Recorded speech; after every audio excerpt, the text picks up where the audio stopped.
first thing that captures you about Marie Antoinette's death is not the guillotine itself, but the atmosphere that led her there.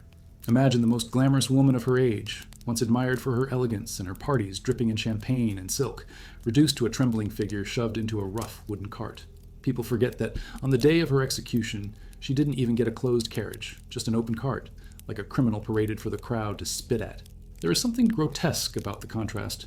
The same woman who once danced under chandeliers of Versailles now bounced on the cobbled streets of Paris with mud splashing her skirts, and the crowd, instead of pity, gave jeers. It is in this humiliation that her story becomes as haunting as the blade that awaited her. She had lost so much weight in prison that her hair had turned white. That's not just poetic exaggeration. Stress really can bleach hair, and hers had gone from powdered glamour to something that looked like ashes. The guards had cut it short, not out of mercy, but to make it easier for the guillotine blade to do its work.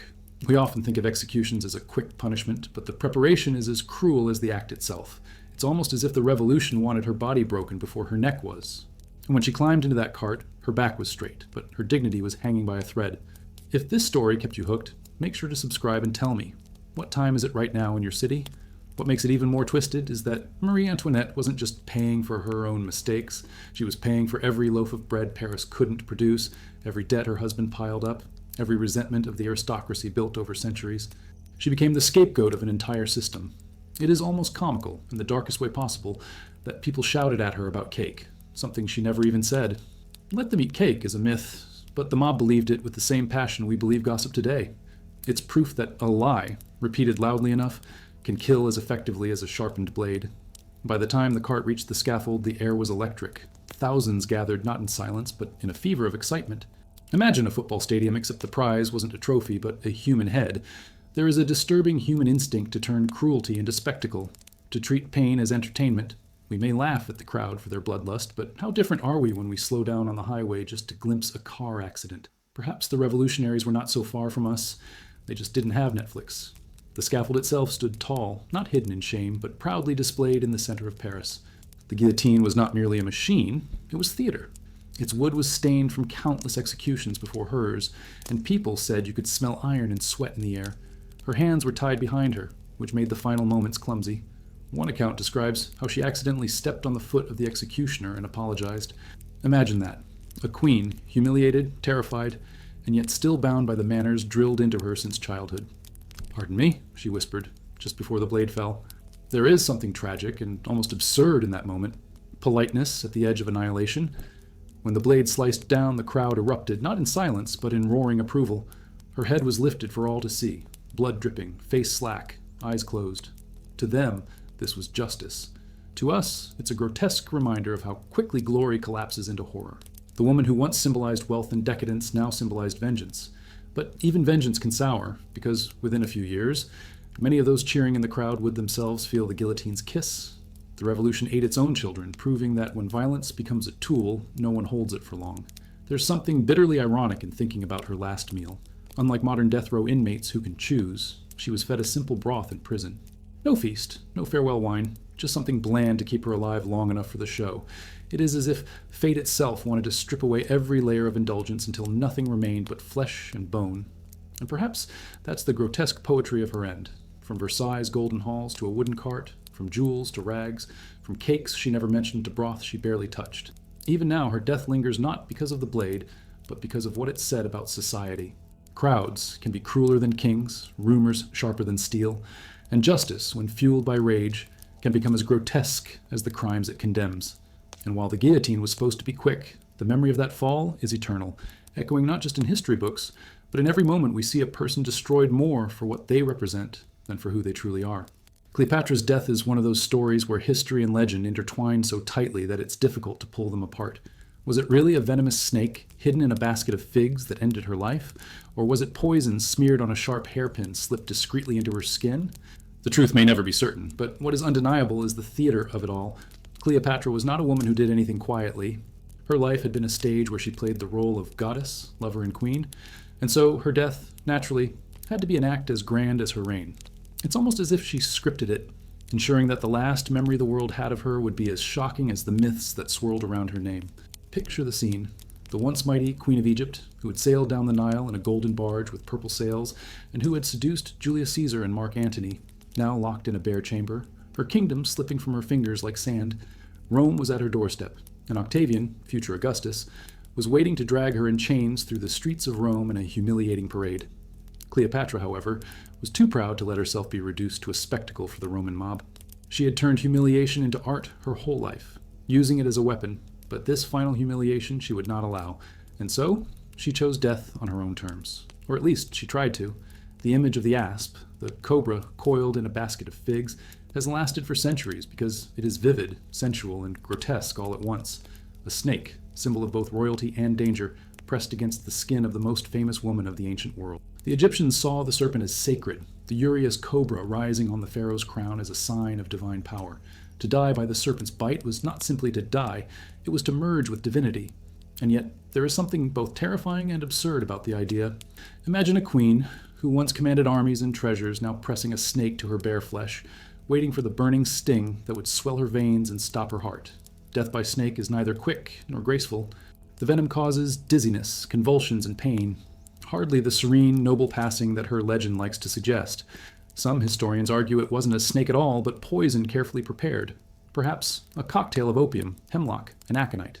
A woman as clever as Cleopatra surely knew better than to trust the unpredictability of a reptile, and yet, maybe she also knew that history loves a symbol more than it loves the truth.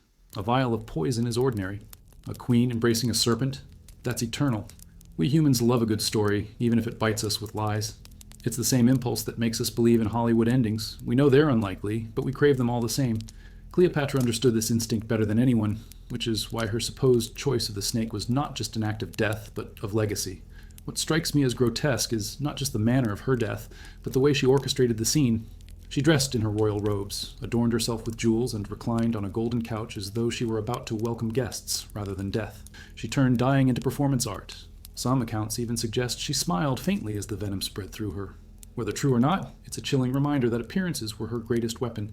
She would rather die in silk and gold, turning her corpse into a statement, than live stripped of dignity as a trophy in Octavian's triumph. There's a kind of dark humor in imagining her last thought being something along the lines of, "If I must go, I will go fabulously." But death has a way of mocking even the grandest plans. The reality of venom swelling your body and shutting down your organs is far less graceful than the legends imply. It is here that we are forced to reckon with the absurdity of human pride. Cleopatra wanted to look like a goddess at her last breath, but her body betrayed her, as all bodies do.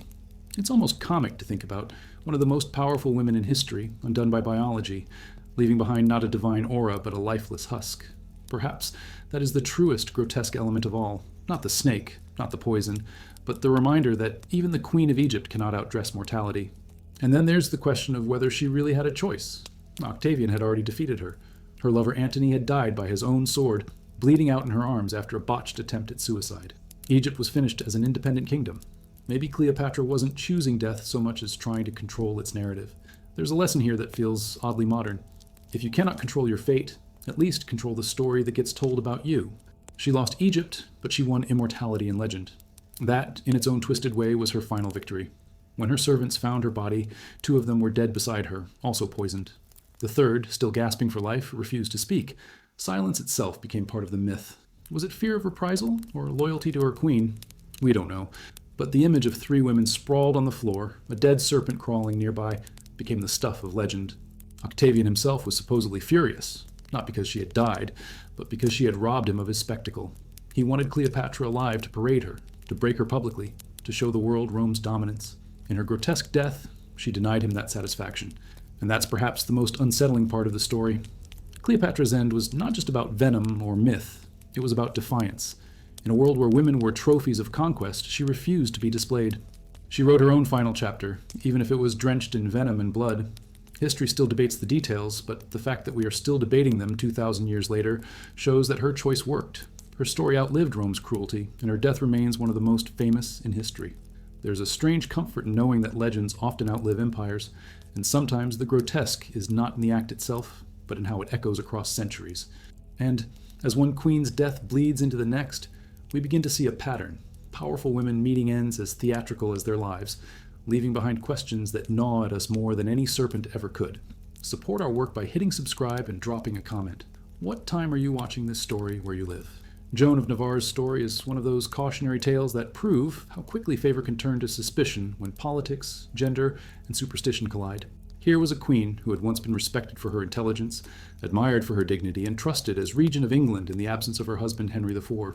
And yet, not long after his death, she would find herself accused of witchcraft, locked away in a cold castle cell, her reputation shredded by rumors of poison and sorcery.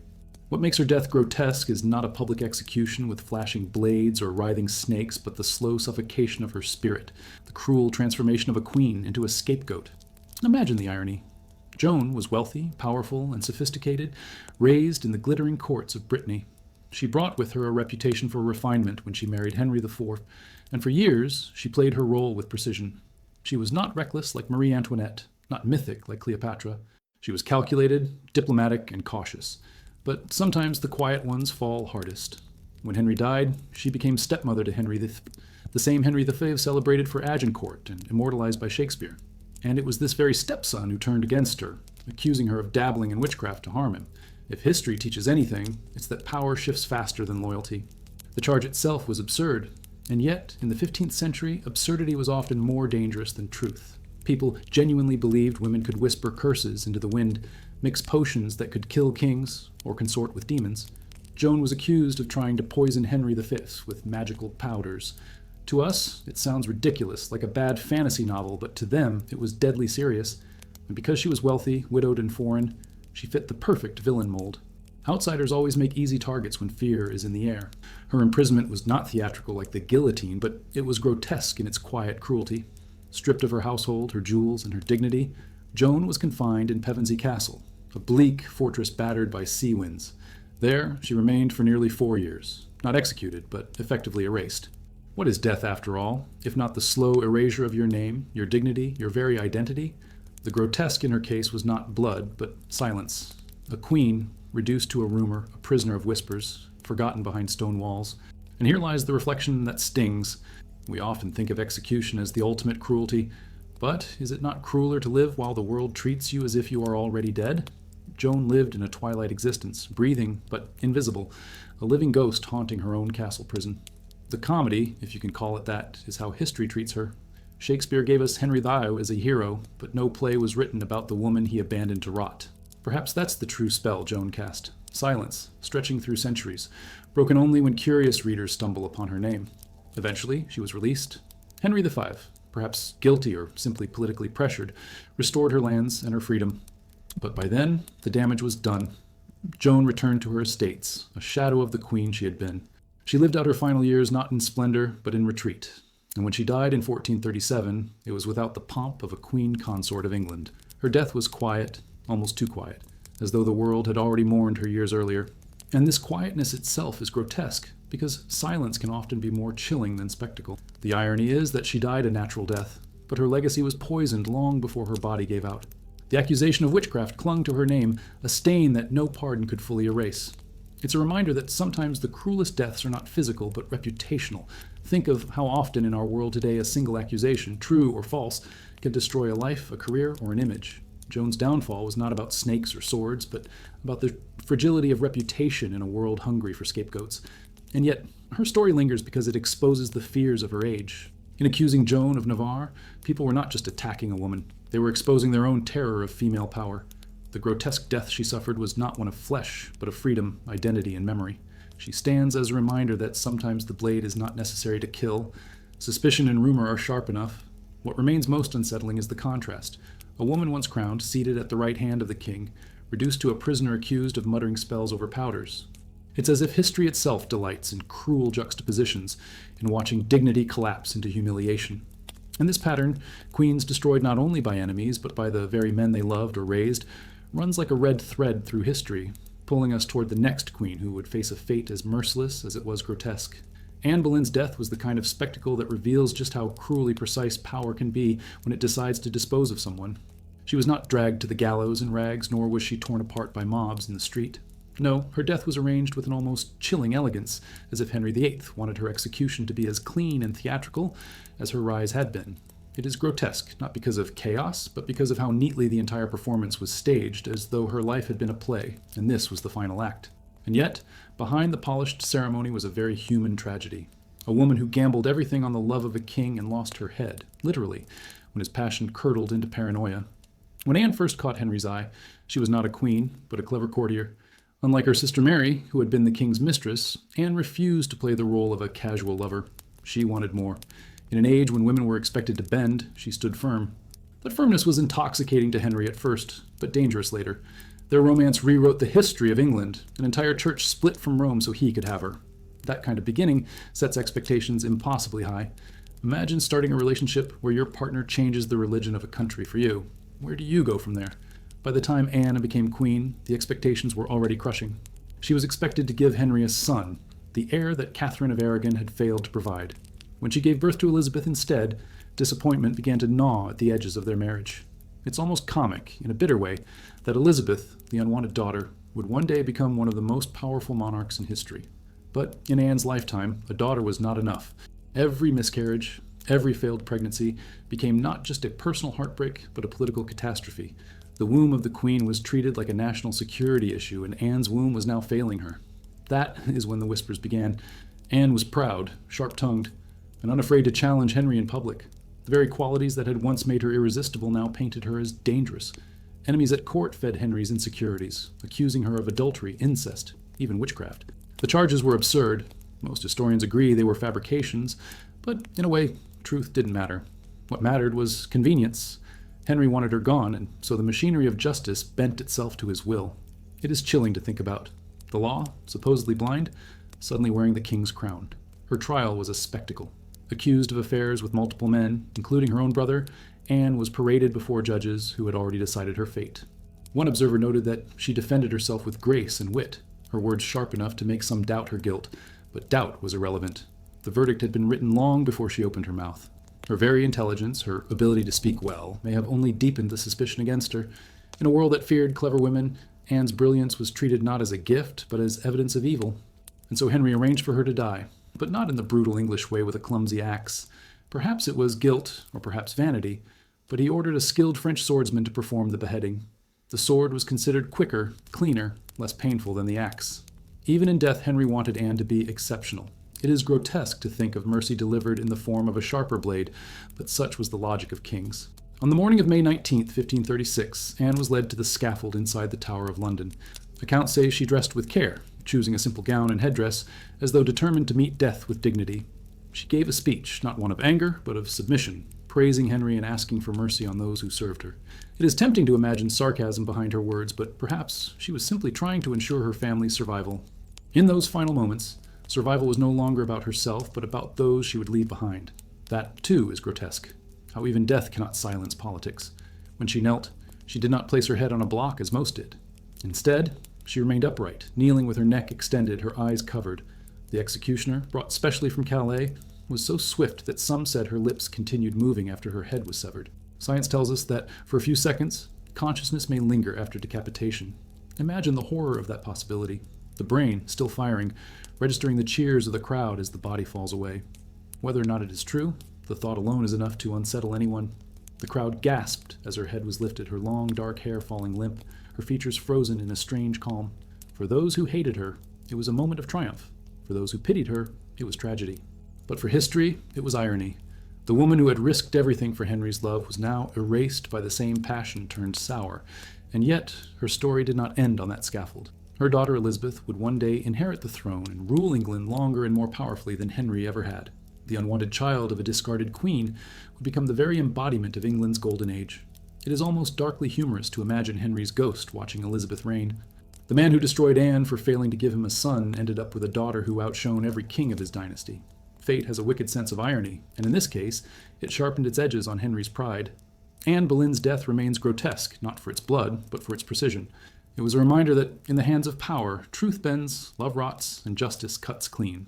And, as her blood seeped into the tower's stones, the stage was already being set for the next queen in Henry's path. Catherine Howard, another young woman whose fate would prove that the scaffold at the Tower of London was far from finished with royal blood. Catherine Howard's story is one of those grim reminders that history doesn't always repeat itself as farce. Sometimes it repeats itself as tragedy, sharpened and sped up. She was Henry VIII's fifth wife, a girl barely out of her teenage years when she caught the king's eye. Where Anne Boleyn's downfall was dramatic and political, Catherine's was painfully personal and grotesque. It wasn't just the axe that ended her life, but the machinery of fear, lust, and betrayal grinding her down until the only thing left was her neck on the block. If Anne's execution was a performance polished by years of power, Catherine's was a cruel rush job, as though everyone in Henry's court already knew where her story would end. Already subscribed? If not, this is the perfect moment, and let me know, what's the time on the clock where you are right now? From the start, Catherine's fate was precarious. She came from the powerful Howard family, but unlike Anne, she had no sharp wit or calculated ambition. She was young, pretty, and this is the part that made her irresistible to Henry. She was lively. Imagine the king in his late 40s, bloated, ulcerated, dragging his body around like a prison. Then imagine Catherine, a teenager full of energy, dancing in court, laughing, shining. To Henry, she must have seemed like a tonic, a fountain of youth bottled in a human form. To Catherine, though, it was like being chained to a crumbling mountain. She was expected to give him not only airs, but also joy, to patch over his insecurities with her smile. That's an impossible burden for anyone, let alone a girl who barely knew the weight of the crown she was wearing. But Catherine carried a secret, and secrets in Tudor England were as dangerous as daggers. Before her marriage, she had been involved with men, Henry Mannix, her music teacher, and Francis Derham, a courtier who may have considered himself her fiancé. These weren't uncommon youthful indiscretions, but once she became queen, they became deadly. When Thomas Cranmer, Archbishop of Canterbury, got wind of her past, he handed Henry a report that was less a confession and more a death sentence. Henry, the same man who had melted at her laughter, now froze into rage. Nothing curdles like the jealousy of a king who feels mocked. The grotesque irony is that Catherine may not have even been guilty of adultery during her marriage, though there were whispers about Thomas Culpeper, one of Henry's favored courtiers. Whether true or not, it didn't matter. The narrative was enough. She was painted as unfaithful, reckless, and corrupt. The rose without a thorn, now imagined as a poisonous bloom. It's easy to forget that Henry's pride was just as fragile as his health. To be cuckolded, especially by a young wife, wasn't just personal humiliation, it was political. And in that world, humiliation was punishable by death. When Catherine was arrested, she reacted with the kind of desperation that makes her story haunting. Unlike Anne, who walked to the scaffold with dignity, Catherine panicked. She wept. She begged Henry for mercy.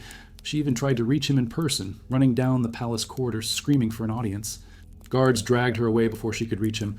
That image of a teenage queen clawing for her life, denied even the chance to plead directly with her husband, is grotesque in its rawness. History loves the stoic martyrs, but Catherine wasn't stoic. She was terrified, human, and brutally aware of what was coming. Her imprisonment in the Tower of London was short, but not merciful. She knew exactly what awaited her, and that anticipation is its own form of torture.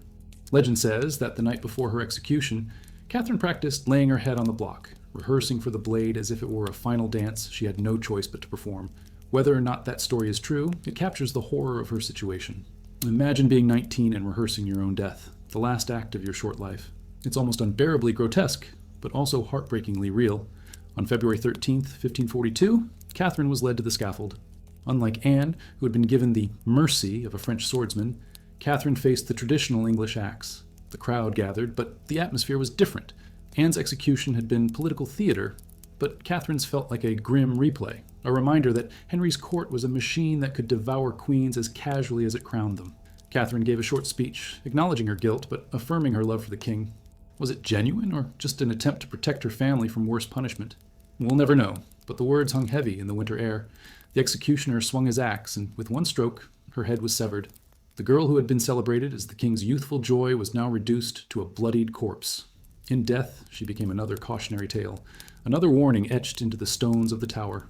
And yet, what lingers is not her guilt or innocence, but her age, 19. Younger than many of the courtiers who judged her, younger than most of the people who shouted for her blood. She had barely begun her life, yet she was already consumed by a system that chewed women into legends or ghosts. There was a bitter humor in thinking about Henry's next moves. After disposing of Catherine, he would marry again, as though collecting wives were no more significant than replacing furniture. Historians sometimes joke that Henry treated marriage as a hobby, but there's nothing funny about the trail of broken lives he left behind. Catherine Howard's death wasn't just grotesque, it was monotonous, a sign that execution had become routine at the English court. And perhaps that is the most chilling part, when death becomes ordinary, when heads roll with such frequency that the ground itself seems hungry for more. Catherine's blood joined Anne's in staining the tower, and her story fed into the growing legend of Henry as the king who destroyed his wives as easily as he discarded treaties. But even as her head fell, the story of doomed queens was far from over.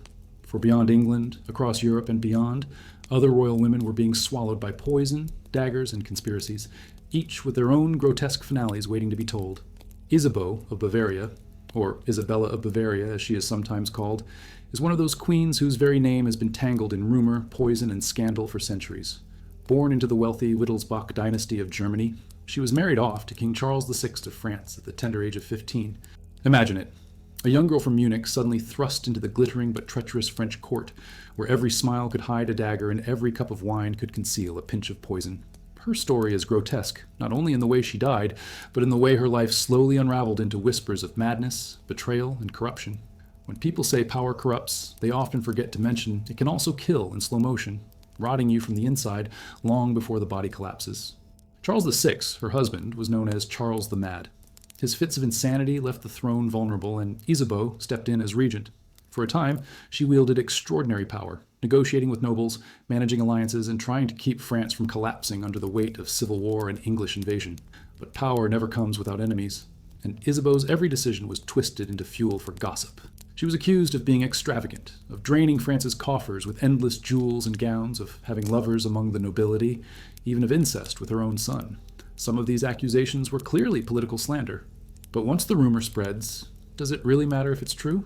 History is proof that mud sticks, even when it's thrown by dirty hands.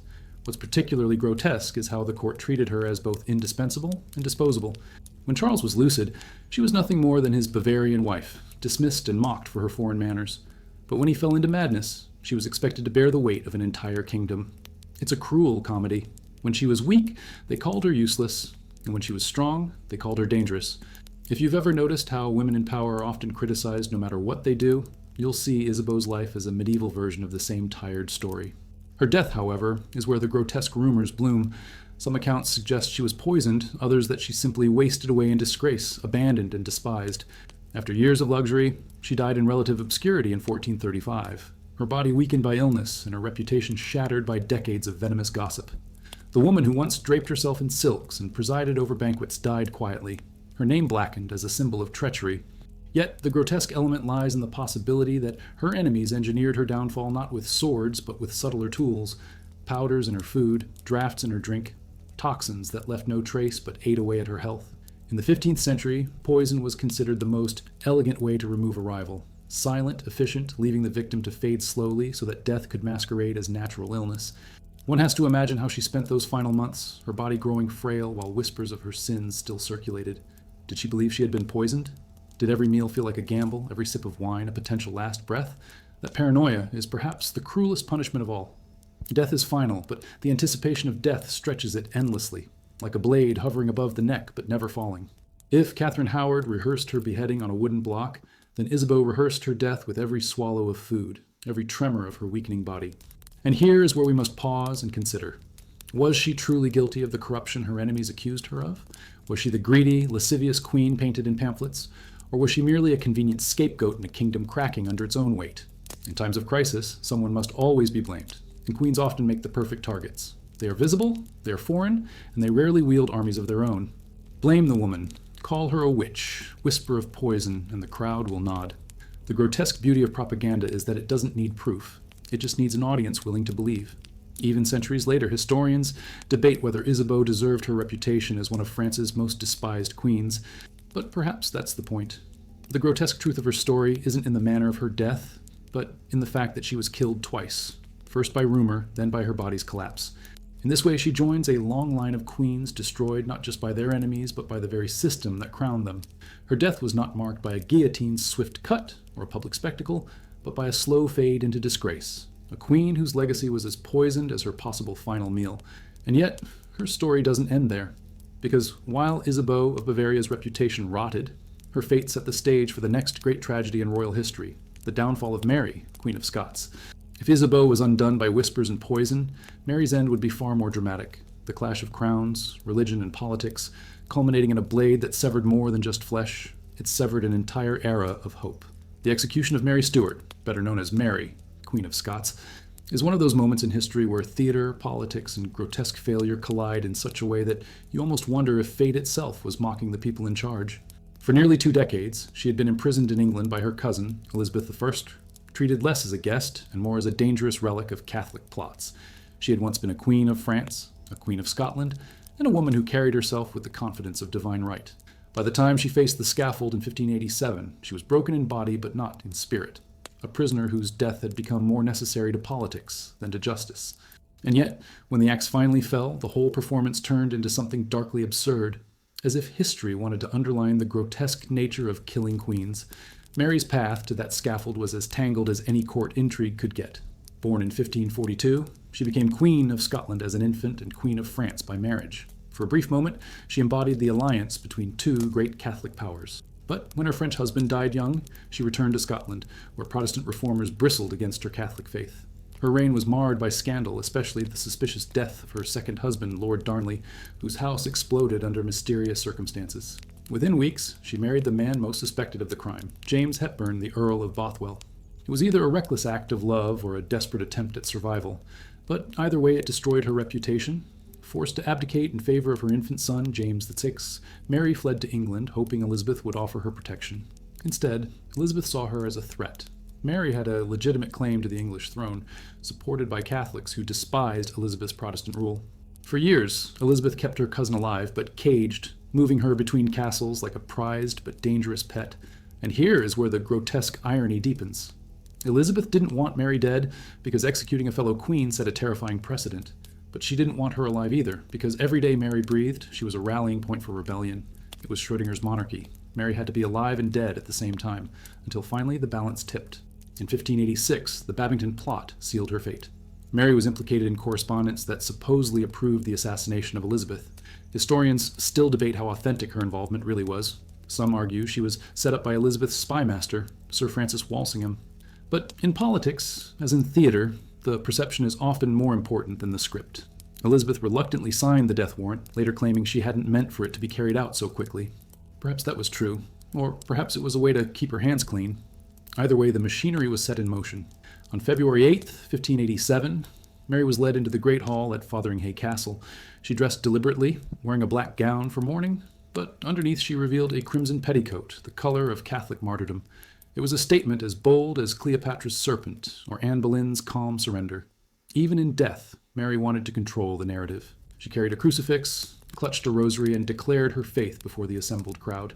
For Elizabeth's Protestant England, this was provocation. For Europe's Catholics, it was sanctification. Every gesture was calculated to turn her death into legend. But then came the grotesque part, the execution itself. The axe, the supposed instrument of swift justice, turned into a symbol of human incompetence. The first blow struck her in the back of the head, not the neck. The second blow did not finish the job. It took a third strike to finally sever her head, and even then, the executioner had to saw through the sinew. Imagine the horror in that room. The queen's body jerking, blood spraying, the solemn ritual collapsing into a grotesque butchery. And then came the moment that still startles historians. When the executioner lifted her head to the crowd and cried, "God save the Queen," her wig slipped off. Her head fell from his hands, revealing her short gray hair. The once youthful queen, remembered for her beauty, was exposed as aged and broken, her glamour unraveling in death. It was humiliation added to horror, a grotesque stripping away of myth in front of everyone. And if that weren't enough, there was her dog. As her body was being moved, a small Skye Terrier was found hiding beneath her skirts, drenched in her blood, refusing to leave her corpse. That detail, both pitiful and macabre, struck witnesses with more force than the executioner's axe. It was as if even the smallest creature knew loyalty better than the men who had orchestrated her death. Centuries later, the image of the little dog soaked in blood remains one of the most haunting footnotes in royal history. Mary's execution did not end her influence. In fact, it magnified it. Catholics across Europe saw her as a martyr, a saint who had died for her faith.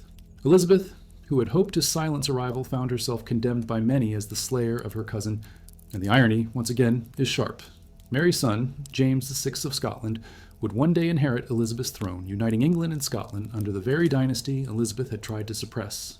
The woman she executed became the mother of her successor. History has a grotesque way of laughing at human plans. What makes Mary's death so unforgettable is not just the blood, but the way it blended tragedy with absurdity. A queen rehearsing her martyrdom, an executioner fumbling his strokes, a dog crawling out from a pool of blood. All of it reads like a play written by a cruel playwright who wanted to remind the world that killing a queen is never clean. It leaves behind not closure, but a stain, a wound that refuses to heal. And as Mary's crimson petticoat was hidden away and her headless body laid to rest, Europe looked on in shock, realizing that once again, the death of a queen was not just personal, it was political theater, grotesque and unforgettable. Yet Mary's death was not the last time whispers of poison, betrayal, and public humiliation would stain the crowns of Europe. Another queen, closer to home in Portugal, would soon find her own story marked by suspicion of venom and the slow erosion of her body, a reminder that not all grotesque deaths end with the swing of an axe. Leonor Teles of Portugal is one of those queens whose very name still sparks bitterness centuries later. To her contemporaries, she was a false queen, a woman blamed for corruption, betrayal, and even the disintegration of Portugal's stability at the end of the 14th century. But her life, and more importantly her death, reveals something grotesque about the way history treats women in power. It doesn't just judge their deeds, it invents sins when necessary. Leonor's story is a mixture of ambition, scandal, and whispered poison, the kind of narrative that feels almost like a medieval soap opera, except that the consequences were bloody wars, broken alliances, and a legacy of hatred that followed her to her grave. Born into a noble but not particularly exalted family, Leonor married King Ferdinand IV of Portugal in 1372. She was striking, ambitious, and fiercely intelligent, yet from the start, the people despised her. Why? Partly because she was seen as manipulative, partly because she came from a family accused of scheming, but mostly because Ferdinand's marriage to her was politically disastrous. He had broken a betrothal to a Castilian princess to marry Leonor, and in doing so he triggered years of tension between Portugal and Castile. From the beginning, her very presence on the throne was considered poisonous to the kingdom. It's a curious irony. Before anyone accused her of using actual poison, her name was already associated with the metaphorical kind. The grotesque quality of Leonor's story lies not only in the politics, but in the personal. She was accused of adultery with João Fernandes Andero, a Galician nobleman who became her closest confidant. Whether the affair was real or a fabrication by her enemies, the rumor was enough to destroy her reputation. People called her the treacherous queen, and every unpopular decision Ferdinand made was blamed on her influence. Imagine the resentment. Crops fail, taxes rise, alliances crumble, and the people point their fingers not at the king, but at his foreign-born wife. It's almost comical, if it weren't so tragic, how the same script repeats through history. When a ruler falters, blame the queen. When Ferdinand died in 1383, Leonor's world collapsed. She tried to rule as regent for her daughter, Beatrice, who had married the Castilian king. This, however, enraged the Portuguese nobility, who feared being absorbed into Castile. Civil war erupted in what became known as the 1383-1385 crisis. Leonor found herself at the center of the storm, hated by both nobles and commoners. They saw her not as a mother defending her daughter's inheritance, but as a schemer willing to sell out the kingdom. Whispers grew louder that she was unfit to rule, whispers that quickly turned into shouts of treason. Her downfall was brutal. João of Aviz, the illegitimate half-brother of Ferdinand, rose against her, positioning himself as the champion of Portugal's independence. He and his supporters fanned the flames of hatred toward Leonor, accusing her of everything from poisoning Ferdinand to plotting to murder rivals. In a grotesque twist of irony, she, who had been accused of poisoning others, now feared the same fate herself. When João of Aviz orchestrated the assassination of Andero, her alleged lover, in front of her own eyes, it was both a political strike and a psychological punishment. To see her closest ally butchered was a message. She was next. After this, Leonor's power evaporated. Stripped of authority, she fled into exile, eventually confined to a convent in Castile. There, she lingered for years, a once powerful queen now reduced to isolation. It is here that her story takes on that grotesque quietness, similar to Joan of Navarre's fate. No axe, no blade, no fire, just silence, disgrace, and whispers of poison. Some sources claim she died naturally, but others insist she was slowly poisoned in her final years, her body wasting away as retribution for her supposed betrayals. Poison, after all, was the perfect tool for stories like hers, subtle, unverifiable, and perfectly aligned with her already tainted reputation. The question is, did she actually deserve the hatred? Some historians argue she was no worse than other medieval rulers, merely a woman who dared to be ambitious in a world that demanded queens stay ornamental. Others believe she truly was ruthless, willing to bend alliances and manipulate the throne for her own benefit. But perhaps the most grotesque part of her story is that the truth no longer matters. What mattered then, and still matters in memory, is the narrative, the villainous queen who destroyed a kingdom. Once history decides you are a villain, even your natural death becomes painted as sinister. And there's something darkly humorous in how she is remembered. To this day, Leonor Teles is invoked in Portugal as an example of betrayal, her name a shorthand for treachery. Imagine living a life where centuries later, people still spit your name as an insult. That's a kind of immortality, but not the kind anyone would wish for. It's as if death itself refused to grant her peace, leaving her memory rotting in the same poison she was accused of using. Leonore's end, whether by natural decline or by venom slipped into her cup, reminds us that not all grotesque deaths are visible. Some happen in whispers, in accusations, in the slow destruction of reputation. She was not butchered on a scaffold like Anne Boleyn or Mary Stuart. She was erased by hatred, her legacy dripping with poison even if her veins never were. And yet, Leonore Tellus was only one in a long line. Because just as she faded in exile, another queen, far away in Russia, would face a grotesque ending not in whispers but in bullets. Alexandra Feodorovna, the last Tsarina of Russia, would discover that sometimes the most grotesque death is not slow poisoning of the mind, but the violent execution of an entire family in a dark basement, where even children were not spared. The death of Alexandra Feodorovna, the last Tsarina of Russia, is one of those moments where history seems determined to remind us that reality can be far more grotesque than fiction. If Anne Boleyn's execution was staged theater and Mary Stuart's death was tragic farce, Alexandra's end was sheer brutality. No scaffold, no trial with fanfare, no ritualized speeches. Just a basement, a group of armed men, terrified children, and the sound of gunfire echoing in the dark. The murder of the Romanovs in 1918 wasn't just the fall of a queen. It was the collapse of an entire dynasty into blood and chaos, a grotesque punctuation mark on centuries of imperial rule. Alexandra's life had always been steeped in contradictions. Born a German princess, she married Nicholas II of Russia and became Tsarina at the dawn of the 20th century, a time when monarchies were already under pressure from modern revolutions. She was shy, deeply religious, and fiercely devoted to her family. Yet to her subjects, she appeared cold, aloof, and dangerously foreign. It didn't help that her English was better than her Russian, or that her German heritage made her suspect during World War I, when Russia was fighting against Germany. Rumors swirled that she was a spy, a traitor, even a witch. The grotesque irony is that she wasn't any of these things. She was simply a woman out of her depth in a collapsing empire. Her greatest vulnerability was her son, Alexei, the heir to the throne who suffered from hemophilia, a disease that turned even the smallest bruise into a potential death sentence. In her desperation to protect him, Alexandra turned to mysticism. And it was here that the figure of Grigory Rasputin slithered into the story. Rasputin, the so-called mad monk, gained her trust after seemingly easing Alexei's suffering. To the outside world, however, his influence was scandalous. He was rumored to have affairs with noble women, to drink heavily, to practice bizarre rituals. Alexandra's reliance on him became a public scandal, and in the whispers of Petrograd's streets, she was no longer a queen, but a puppet of a devilish charlatan. Once again, the pattern of history repeated. A queen reduced to rumor, a woman's power blamed on sorcery rather than strategy. By 1917, the empire was collapsing. Bread riots, strikes, and the disasters of war forced Nicholas to abdicate. Alexandra, once wrapped in jewels at grand balls, found herself confined with her family in captivity. First in the Alexander Palace, then Tobolsk, and finally Yekaterinburg. Each move was a step closer to oblivion. Witnesses recall that she tried to keep a semblance of dignity, still instructing her daughters to sew, pray, and behave as if they were still Romanovs. There is something both tragic and almost absurd in that image. Royal daughters embroidering while soldiers outside sharpened their rifles. It's like watching a play where the actors refuse to admit the stage is on fire. The final night in July 1918 was a grotesque parody of mercy. The family was told they were being moved again, supposedly for their safety. Instead, they were herded into a basement under the house of their captors. Alexandra entered last, leaning heavily on her cane, her daughters carrying pillows stuffed with jewels sewn inside for safekeeping. Those very jewels, meant to preserve the family's fortune, would serve a grim purpose. When the bullets came, they ricocheted off the diamonds hidden in the girls' clothing, prolonging the massacre. Imagine the grotesque irony of that. Treasures meant to save them instead turned into armor that only made their deaths slower, more painful. The executioners were nervous and clumsy. When the order was given, the room erupted in chaos. Gunfire filled the air, smoke choked the basement, and screams cut through the confusion. Nicholas was killed almost instantly, but Alexandra took longer to die. Some accounts suggest she crossed herself before the bullet struck her, as though even in that moment her faith had not abandoned her. The daughters were not so fortunate. Because of the jewels sewn into their corsets, the bullets bounced off, and the executioners were forced to use bayonets and rifle butts to finish the job.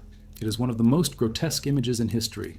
Young women, royal blood in their veins, stabbed and bludgeoned to death in a frenzy. No scaffold, no ceremony, just panic and violence in a dark basement.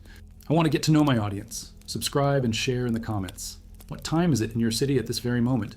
The aftermath was just as chilling. The bodies were hastily loaded onto a truck, doused in acid, and buried in shallow graves. For decades, the Soviet authorities denied that the Romanovs had been killed, spreading lies and half-truths, while rumors of surviving daughters persisted across Europe. Pretenders appeared, women claiming to be Anastasia or Maria, fueling stories of miraculous escape. This grotesque fairy tale comforted those who couldn't accept the brutal truth that the entire imperial family had been reduced to corpses in a ditch, their jewels stolen, their bones scattered. What makes Alexandra's death so haunting is not just the violence, but the way it symbolized the death of an era. The Romanovs had ruled Russia for over 300 years, and their end came not in grandeur, but in squalor.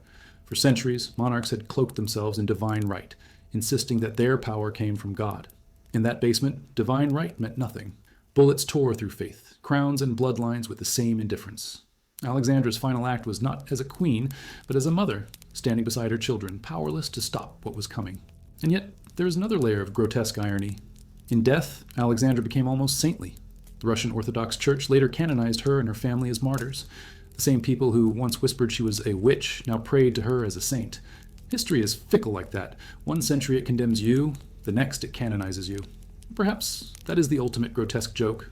Not the bullets, not the bayonets, but the way memory reshapes tragedy into holiness. But Alexandra's bloody end was not unique. Across Europe, queens and empresses often found themselves swallowed by violence, their crowns turning into targets. And in France, centuries before the Romanovs, another queen, Catherine de' Medici, was rumored to wield poison as both weapon and shield, earning her the dark title of the Black Queen. Where Alexandra was destroyed by accusations of weakness, Catherine would be remembered for accusations of cruelty. Two different paths, but both grotesque in their own way, showing that for queens, survival was always a matter of myth as much as reality. Catherine de' Medici's reputation is one of the most fascinating and grotesque in all of European history. Born into the wealthy and powerful Medici family of Florence, she was married off at 14 to Henry, Duke of Orleans, who would later become King Henry II of France. From the beginning, she was seen as an outsider, Italian, foreign, and less beautiful than the king's favored mistress, Diane de Poitiers. Yet, despite being sidelined at court, Catherine would eventually outlast them all, maneuvering her way into the heart of French politics and earning a reputation that painted her as both a shrewd survivor and a monstrous poisoner. Her death in 1589, weakened and despised, seemed almost anticlimactic compared to the bloody myths that surrounded her. But in truth, it was the grotesque legends about her life that made her end so haunting. From the start, Catherine's greatest challenge was producing heirs. For 10 long years she was childless, a dangerous situation in a court obsessed with fertility. Whispers spread that she was barren, cursed, even bewitched. But when the children finally came, 10 in total, she ensured the survival of the Valois dynasty for several decades. The irony is that the very children she fought so hard to bear would later be consumed by France's civil wars, leaving her legacy drenched in the blood of religious conflict. The most infamous stain on Catherine's reputation is her alleged role in the St. Bartholomew's Day massacre of 1572. Thousands of Huguenots, French Protestants, were slaughtered in Paris and across the kingdom in a frenzy of religious violence. Many chroniclers pointed their fingers at Catherine, accusing her of orchestrating the massacre to protect her Catholic crown. Was she truly the mastermind, or was she a desperate mother trying to secure the throne for her son, Charles IX? Historians still debate, but the grotesque part lies not in the certainty, but in the ambiguity. Sometimes being suspected is just as damning as being guilty. And in Catherine's case, the whispers of bloodshed clung to her as tightly as the silks she wore. But the rumors did not stop at politics. Catherine was accused of dabbling in the occult, consulting astrologers and alchemists, and using poisons to dispatch her enemies. Tales spread of her flying squadron, a group of beautiful women said to seduce nobles and gather secrets for her. More chilling were the stories of her cabinet of poisons, a secret arsenal hidden within the Louvre. It was said she owned a collection of perfumed gloves laced with toxins, books of recipes for deadly powders, and rings with compartments to conceal venom.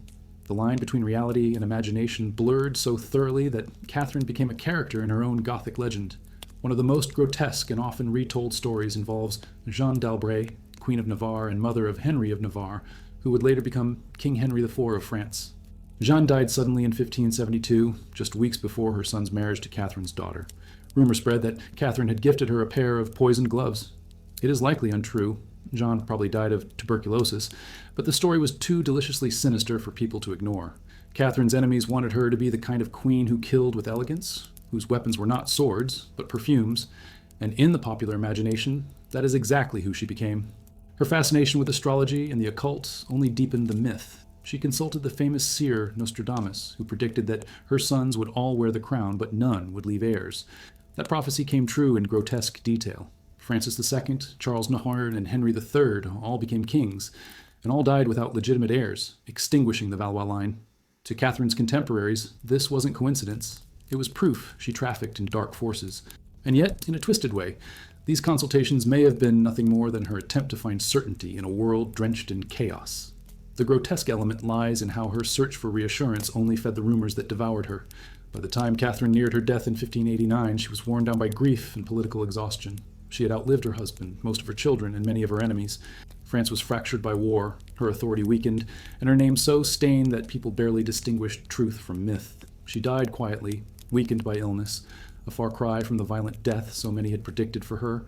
In fact, her death was almost too quiet, as if history had grown tired of her and decided to let her slip away without spectacle. But the grotesque part was not in the manner of her passing. It was in the legacy left behind. Catherine de' Medici was remembered less for how she died and more for the myths of blood and poison that followed her. There is a darkly comic irony here. Catherine spent her life trying to secure the future of her dynasty, and yet all her maneuvering, all her alleged poisonings, all her sacrifices led to the extinction of her line. The dynasty she fought for dissolved, replaced by the Bourbons, the family of Jeanne d'Albret's son, the very woman she was accused of poisoning. It's as if history took all her schemes, all her whispered plots, and flipped them upside down, laughing at her desperation. What makes Catherine's death grotesque is not the absence of bloodshed, but the suffocating presence of rumor. She was murdered not by poison, but by memory, condemned not by evidence, but by imagination. Her life became a cautionary tale about power, ambition, and the danger of a queen who refuses to remain ornamental. Even in death, her legend lived on in whispers of black magic and deadly perfumes, shaping her image as the Black Queen of France. And yet, Catherine's grotesque myth was only one chapter in a long saga of queens whose deaths became theater for the ages.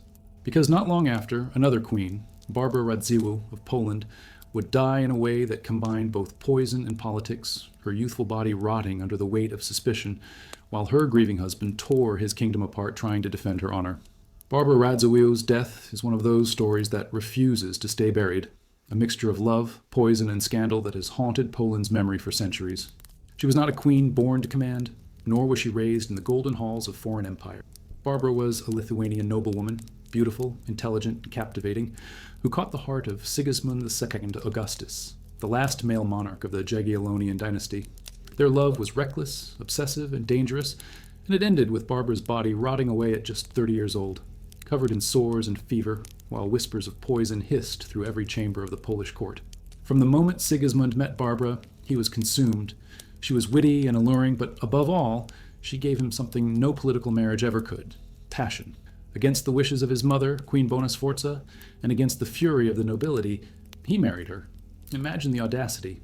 Here was the King of Poland, one of the most powerful men in Europe, risking everything to wed a woman whom the political elite considered unworthy.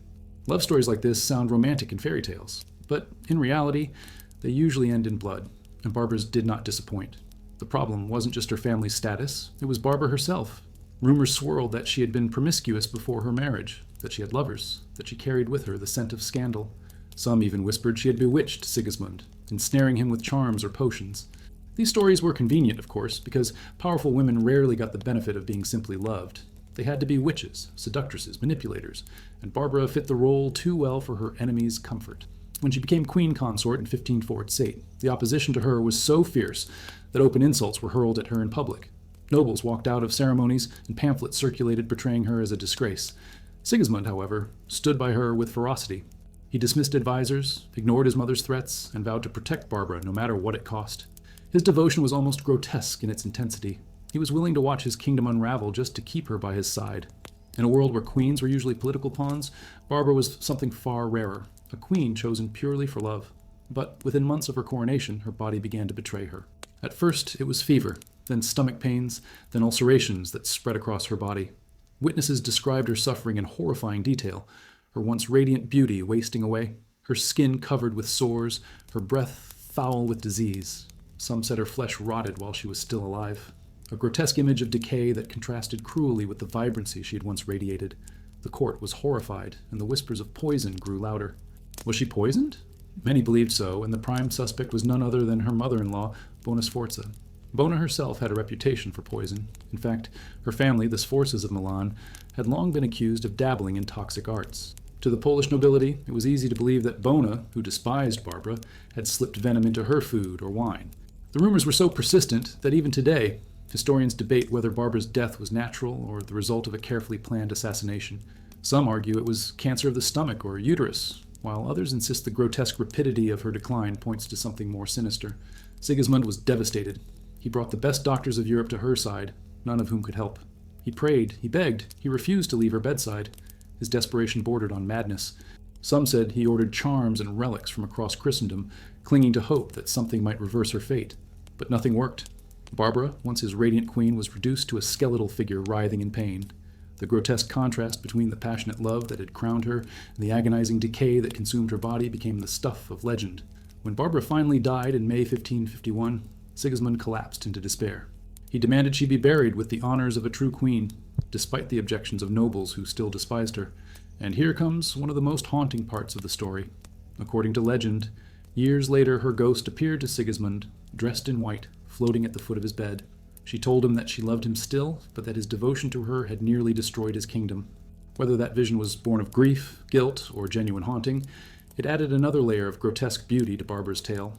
Her love not only killed her, but it lingered long after the grave. Her story still captivates Poland and Lithuania today. Artists paint her as the doomed beauty, poets write of her tragic romance, and historians argue over whether her body was destroyed by poison or disease. The grotesque fascination lies in the ambiguity. Was she the innocent victim of jealous enemies, or the reckless queen who paid the price for forbidden love? Did Bona Sforza truly reach for the vial of poison, or did fate simply play the cruelest trick imaginable? What cannot be denied is the legacy. Barbara Radziwiłł remains one of the most infamous queens in Polish history, remembered less for her life than for the grotesque way it ended. Her death was a performance of pain, her body turned into a battleground of rumor, her love story twisted into a cautionary tale about desire and power. And yet, her tragedy only whets the appetite for the next queen's downfall.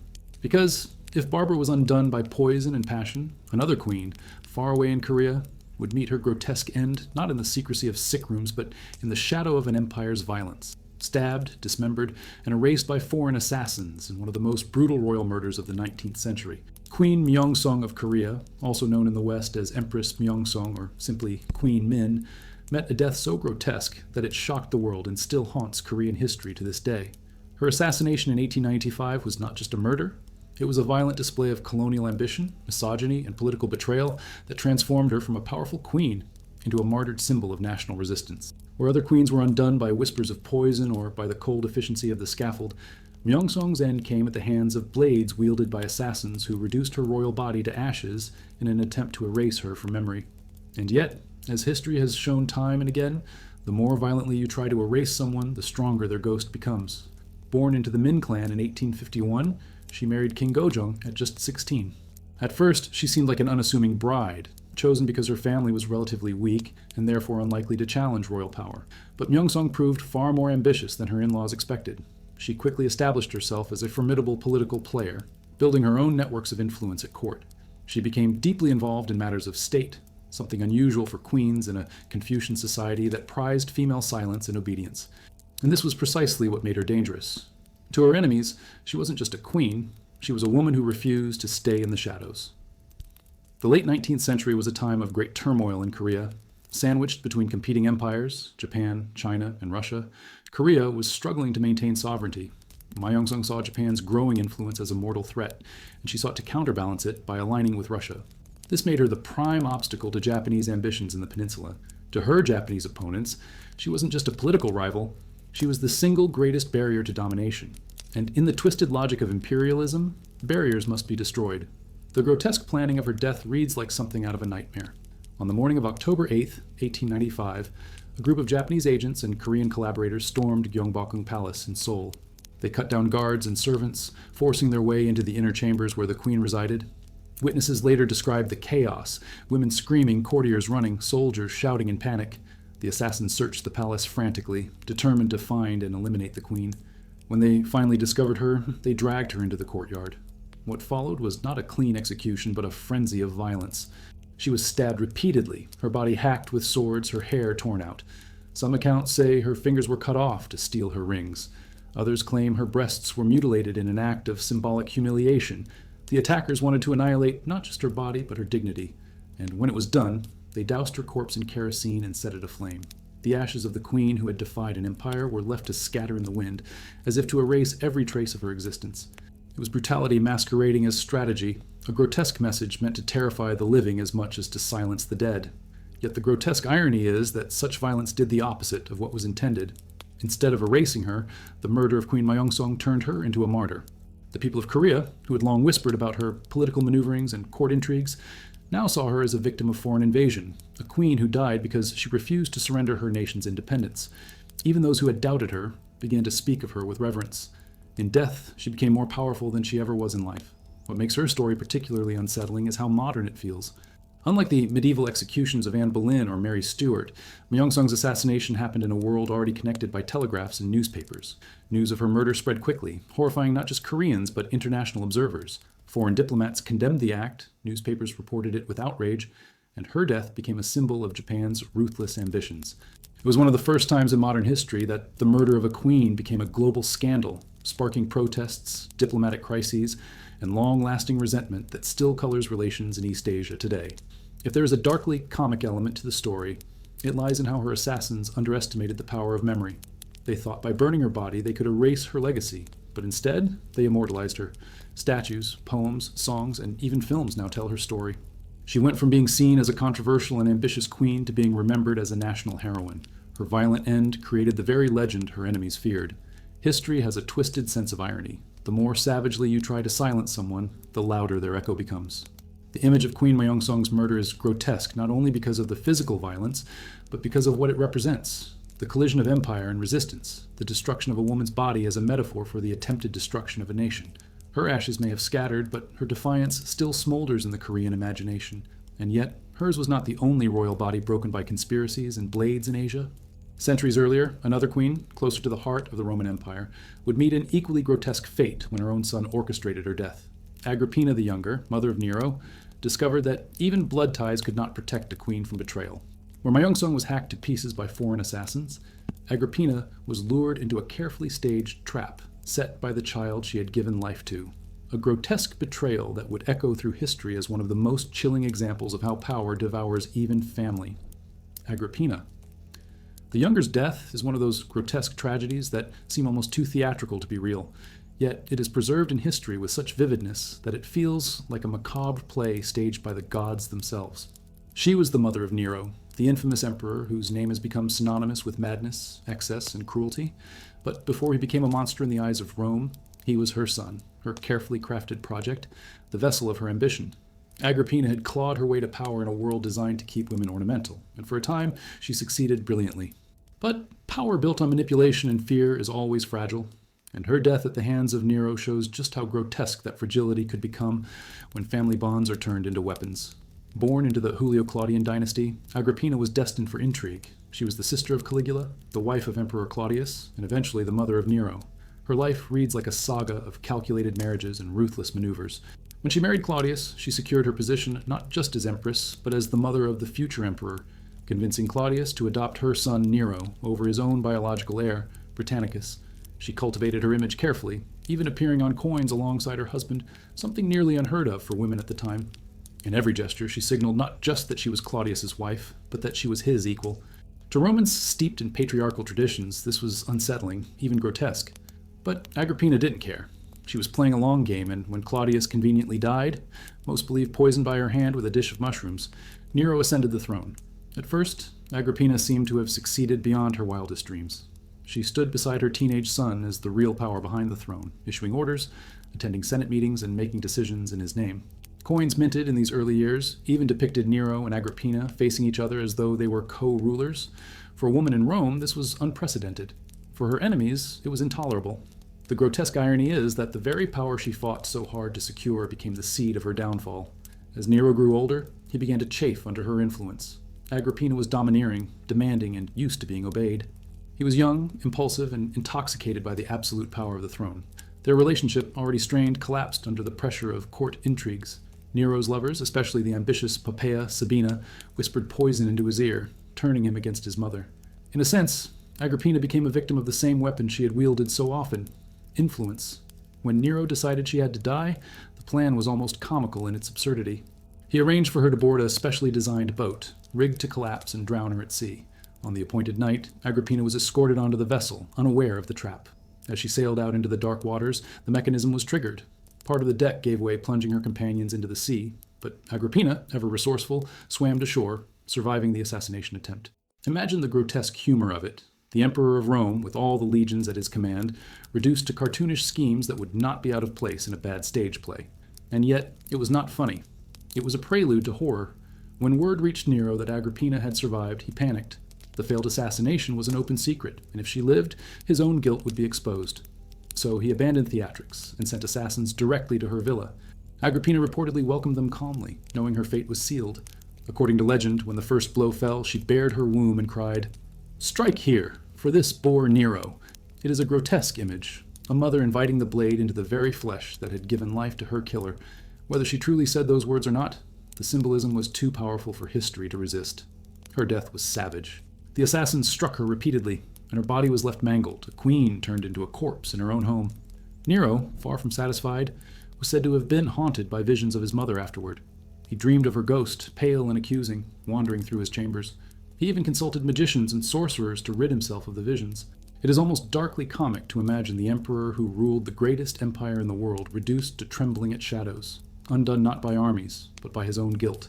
Agrippina's death was grotesque, not only because of the violence, but because of the betrayal at its core. The woman who had poisoned, plotted, and maneuvered her way to the pinnacle of power was destroyed by the very son she had created. It is a reminder that, in politics, loyalty is a fragile illusion, and in dynasties, blood is often the sharpest blade.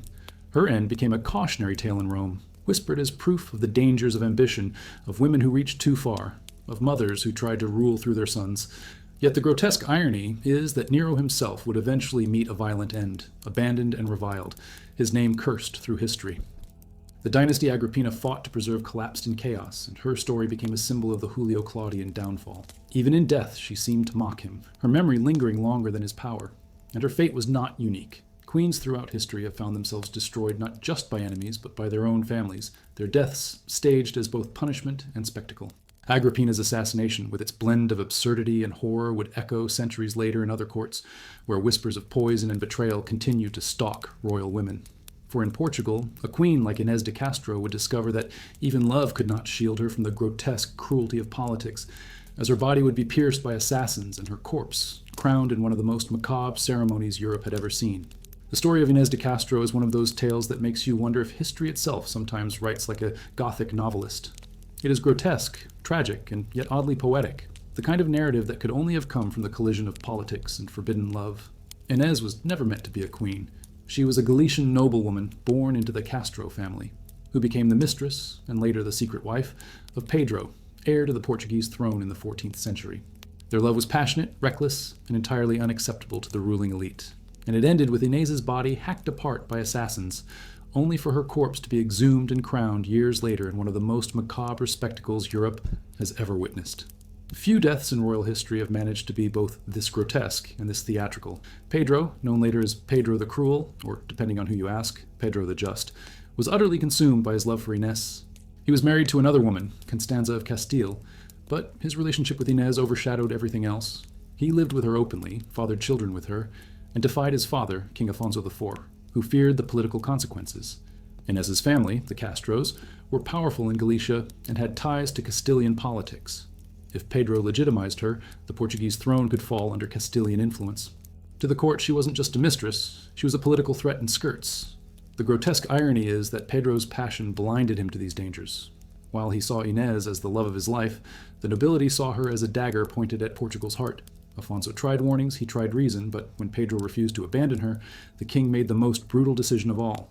In 1355, while Pedro was away, Afonso ordered Inés's execution. The details are chilling. She was dragged from the monastery of Santa Clara in Coimbra, where she had been living, and brought before 3 assassins. Some chronicles say she pleaded for her life, holding her children close, begging the king for mercy. Others describe her dignity, standing tall even as the blades were drawn. But all accounts agree on the end. Inés was stabbed to death, her blood soaking the stone floors, her children screaming as their mother collapsed. Imagine the horror of that scene. A woman killed not for treason she had committed, but for treason she might someday cause. It is grotesque, not just for the violence, but for the cold calculation behind it. Afonso wanted to cut off a political threat. And so he cut open the body of a young mother in front of her own children. It is a kind of cruelty that still echoes in Portuguese memory, the kind of act that no justification can cleanse. Don't forget to hit subscribe and join the community. Tell me below, what time is it where you're watching from? When Pedro learned of Inés's death, his grief twisted into vengeance. He rebelled against his father, waging open war. Though they eventually reconciled, the wound never healed. When Pedro became king in 1357, his love turned into obsession. He hunted down the men who had murdered Inés, capturing 2 of them and executing them in ways as grotesque as her own death. According to chroniclers, he had their hearts ripped out, one through the chest, the other through the back, as if to mirror the way his own heart had been torn apart. Whether embellished or not, this detail captures the raw brutality of his grief. But Pedro's vengeance was not complete. He claimed that he and Inés had secretly married before her death, which made her the rightful queen of Portugal. And so he staged one of the most infamous ceremonies in history. In 1361, 6 years after her murder, Pedro ordered Inés's corpse exhumed from her grave. Her decayed body, still wearing the remnants of her gown, was placed on the throne, and the nobility of Portugal was forced to kneel and kiss her skeletal hand in homage. It is an image so grotesque it borders on surreal, a dead queen crowned in death, her hollow eyes staring out from a skull that no jewels could disguise. Was it madness? Was it justice? Or was it simply Pedro's way of ensuring that the woman denied a crown in life would claim it in death? The story of Inés de Castro became legendary not just in Portugal, but across Europe. Poets wrote about her as the epitome of tragic love, a kind of medieval Juliet whose death was both romanticized and horrifying. Luís de Camões, Portugal's great poet, immortalized her in Os Lusíadas, describing her as the queen who was crowned after death. Painters and dramatists across centuries turned her story into art, fascinated by the grotesque blend of passion and brutality. And even today, tourists visit her tomb in Alcobaça Monastery, where she lies beside Pedro in ornate stone coffins carved with the promise that they will face each other until the day of resurrection. Love eternal, sealed not with a kiss, but with murder and decay. What makes Inés's story so compelling is not just the grotesque spectacle of her death and coronation, but the way it touches something universal, the destructive power of obsession. Pedro's love was so overwhelming that it consumed not only Inés's life, but his kingdom's stability. He risked civil war, he executed nobles in horrific ways, he staged a macabre coronation, all because he could not let go of her. It forces us to ask a haunting question. When does love stop being noble and start becoming grotesque? Pedro thought he was honoring Inés, but in forcing others to kneel before her corpse, did he not humiliate her memory instead? And yet, the story does not end with Inés.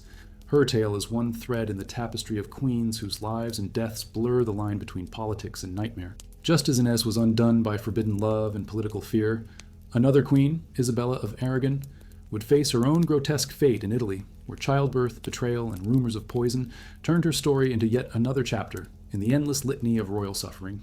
Isabella of Aragon, Duchess of Milan, embodies one of the cruelest paradoxes of queenship in the late Middle Ages.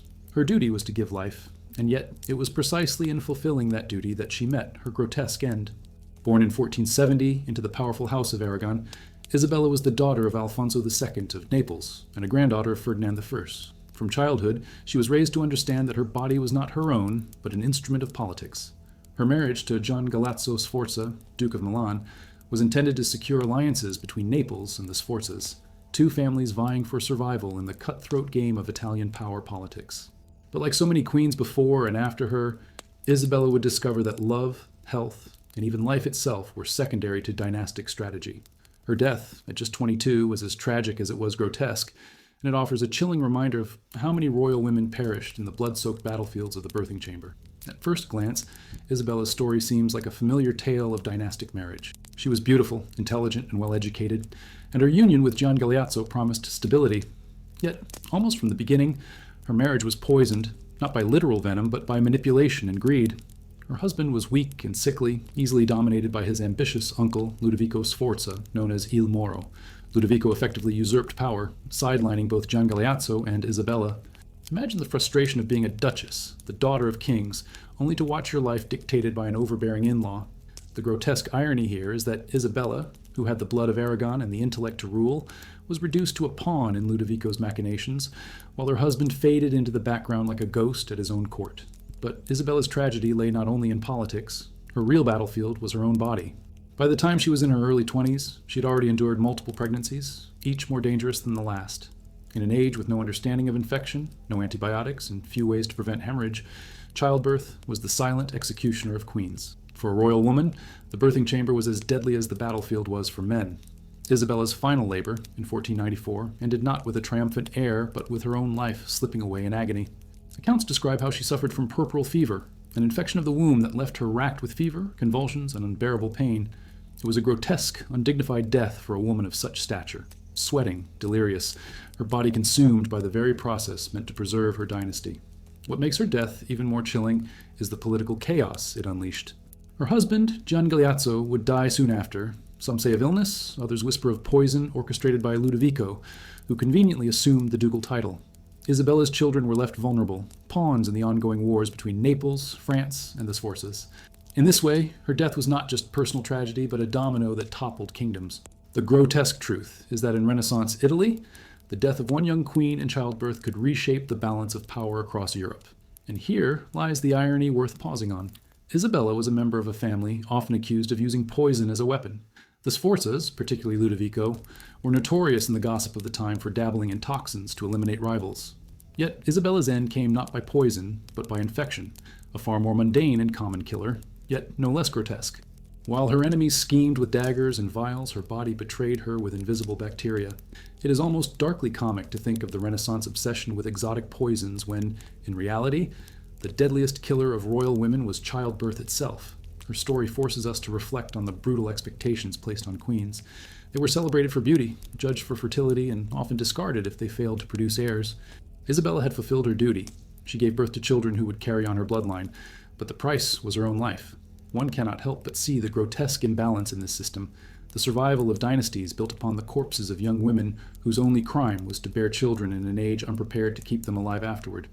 Even in death, Isabella's body was politicized. Her passing at such a young age was mourned in public ceremonies. Her image transformed from a sideline duchess into a tragic symbol of innocence and sacrifice. Yet behind the mourning veils and solemn prayers, the courtiers must have whispered with relief that one more obstacle had been cleared for Ludovico's ambitions. History, as always, is crueler than the funeral orations suggest, and perhaps the most grotesque legacy of all is that Isabella, like so many queens, was remembered less for her life than for her death. She is cited in chronicles not for her intelligence, her diplomacy, or her potential, but as yet another royal woman lost in childbirth, a cautionary tale that blurred into hundreds of others. And yet, if we look closely, her death reminds us of a truth often overlooked in history books. The birthing chamber was a battlefield, and the groans of labor were as much a soundtrack to dynastic struggles as the clash of swords. But Isabella's fate was far from unique. Across Europe, queens and empresses continued to fall victim not only to childbirth, but also to plots more deliberate.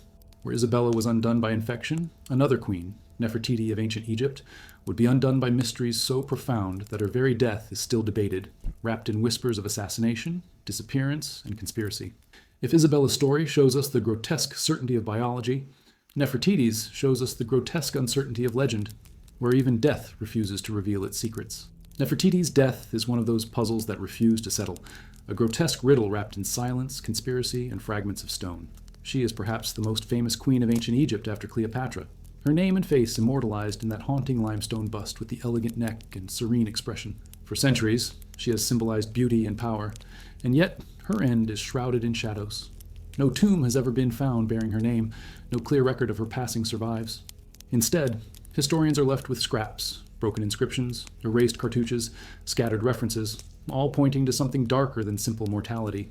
It is as though her death itself was treated as a crime, concealed deliberately, leaving behind only whispers of assassination, disgrace, or transformation. Nefertiti rose to power alongside Akhenaten, the heretic pharaoh who abandoned the old gods of Egypt in favor of the worship of Aten, the sun disk. Together, they upended centuries of tradition, closing temples, disempowering priests, and building a new capital, Amarna, devoted to their vision of monotheism. To the common people and the priesthood, this was grotesque blasphemy, a violation of the natural order. But to Nefertiti, it was also empowerment. She was not a queen hidden in the background. She was Akhenaten's partner, appearing alongside him in temples, depicted as nearly his equal, sometimes even smiting enemies in reliefs, a role traditionally reserved for kings. She was no passive consort. She was a ruler in all but name. And then she vanished. Around the 12th year of Akhenaten's reign, Nefertiti disappears from official records. No mention in inscriptions, no depictions in temple art, no funeral stela. It is as if she were erased. Some scholars argue she died suddenly, perhaps from plague, since epidemics swept through Egypt during that time. Others suggest she fell from favor, discarded like so many queens before her name systematically removed. But the most grotesque theory is assassination, that she was eliminated in a court coup, her body hidden, her memory deliberately destroyed. What makes the mystery more unsettling is that some evidence hints she may not have died at all, at least not as Nefertiti. Certain inscriptions suggest she may have re-emerged under another name, Neferneferuaten, a female pharaoh who briefly ruled after Akhenaten's death, or even Smenkhkare, a shadowy co-regent whose identity remains disputed. If true, this would mean Nefertiti transformed from queen to king, seizing power directly. But if she did rule, her reign was erased so thoroughly that only fragments remain. The grotesque irony is that for someone whose beauty and fame would echo for millennia, her actual life's end was deliberately blurred, as though her enemies wanted her existence itself to dissolve into uncertainty. Imagine the atmosphere of Amarna in those final years, a city crumbling under dissent, famine, and plague, the once radical vision of Akhenaten collapsing. Within the palace walls, rival factions schemed, priests plotted revenge, and generals eyed the throne. Nefertiti, once adored, may have found herself surrounded by knives sharpened in the dark. Did she drink from a poisoned cup offered at a banquet? Did assassins strike her down in her chambers? Or did she, realizing the danger, don the mask of a pharaoh's name and cling to power until it consumed her? The grotesque appeal of her story is that all possibilities remain open, each one as dramatic as the last. One chilling theory holds that her body may already have been discovered, mislabeled, misidentified, or hidden within a tomb not yet connected to her. Some researchers argue that the so-called younger lady mummy found in KV-35 with evidence of violent injuries could be Nefertiti. The skull bears damage that might indicate a fatal blow, suggesting assassination. If that is her, then her serene bust, admired in Berlin's museums, hides a reality of blood and violence. There is something profoundly grotesque in imagining the woman who embodied eternal beauty actually meeting her end with her skull shattered, discarded in a hasty burial. And then there is the deliberate erasure. After Akhenaten's death, his successors, most notably Tutankhamun, perhaps Nefertiti's own son or stepson, restored the old religion, abandoning Aten and dismantling Amarna. Statues of Akhenaten and Nefertiti were defaced, their names chiseled out, their monuments destroyed. For Egyptians, to erase a name was to kill a soul a second time. Nefertiti was not only physically removed, but spiritually annihilated. Her grotesque death, then, was not just in flesh, but in memory, condemned to wander eternity nameless until archaeologists centuries later pieced together her fragments. What makes her story so powerful is how much it mirrors our own fascination with mystery. Humans crave closure, but Nefertiti refuses to give it. Instead, she lingers in uncertainty, her death a puzzle that taunts us. Was she murdered, dethroned, or deified? Did she die in disgrace, or did she outwit her enemies and rule as pharaoh? Each theory is grotesque in its own way, each leaving us with the same haunting absence, a queen erased, and yet her legend endures. The bust of Nefertiti, with its graceful lines and enigmatic gaze, is one of the most recognized artifacts in the world. Every tourist who stares at that face is staring at a woman whose end was anything but serene. There's an almost cruel contrast between the calm perfection of that sculpture and the violent uncertainty of her demise. Perhaps that is the greatest grotesque irony of all. Her death is lost in shadows, but her face remains immortal, frozen in beauty while the truth of her end rots away in silence. And as her memory flickers between beauty and brutality, we are reminded that queens rarely get to choose their legacies. Nefertiti's grotesque disappearance left space for myth to fill, and myth is often harsher than reality, which leads us forward, not to Egypt this time, but to Byzantium, where another queen, Empress Irene, would discover that sometimes survival is no less grotesque than death, for she would blind her own son to cling to power, and in doing so, carve her name into history as one of the most terrifying mothers who ever lived. Empress Irene of Byzantium is remembered not just as a queen, but as a paradox, a woman both praised as a saint in the Orthodox Church and condemned as a monster by historians. Her life is proof that sometimes the grotesque lies not in how a queen dies, but in what she's willing to do to survive. Where others were poisoned or stabbed, Irene's story is different. Her grotesque act was to blind her own son, Constantine VI, so that she could rule alone. Few deaths in royal history can compete with the horror of a mother destroying her child for the sake of power, and few reigns capture so vividly the cruelty and brilliance of Byzantine politics. Irene was born in Athens around 752, an outsider to Constantinople's imperial court. Yet her beauty and intelligence secured her marriage to Leo IV, the Byzantine emperor. When he died young, she became regent for their son, Constantine VI, who was only 10 years old. At first, she played the part expected of her, a dutiful mother ruling in her child's name. But Irene was not content to remain a background figure. She had ambition, and in the Byzantine Empire, a place where plots brewed in monasteries, where assassinations happened in gilded halls, and where loyalty was bought and sold like grain, ambition was both necessary and deadly. One of her first major acts as regent was overturning the policy of iconoclasm, restoring the veneration of religious icons that had been banned by her predecessors. To the faithful, this made her a savior. To her enemies, it made her dangerous.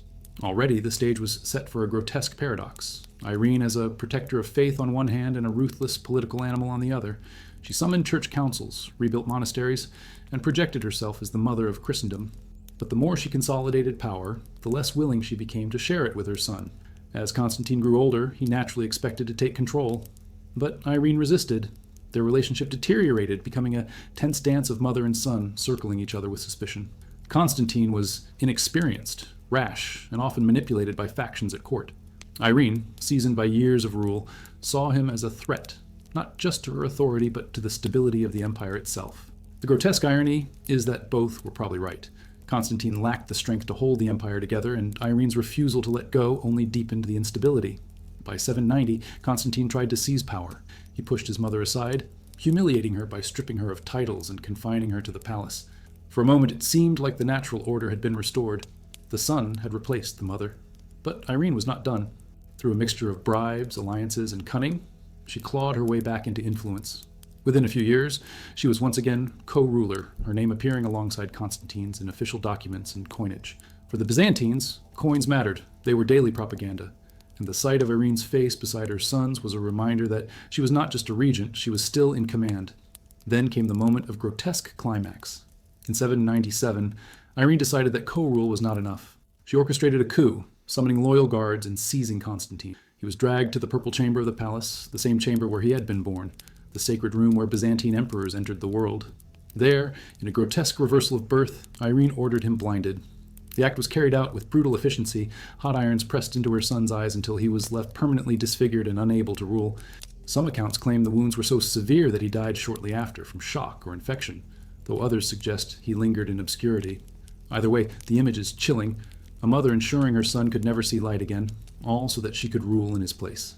The horror of this act reverberated across the empire. In a society that placed enormous symbolic weight on family and divine order, Irene's mutilation of her son was almost unthinkable.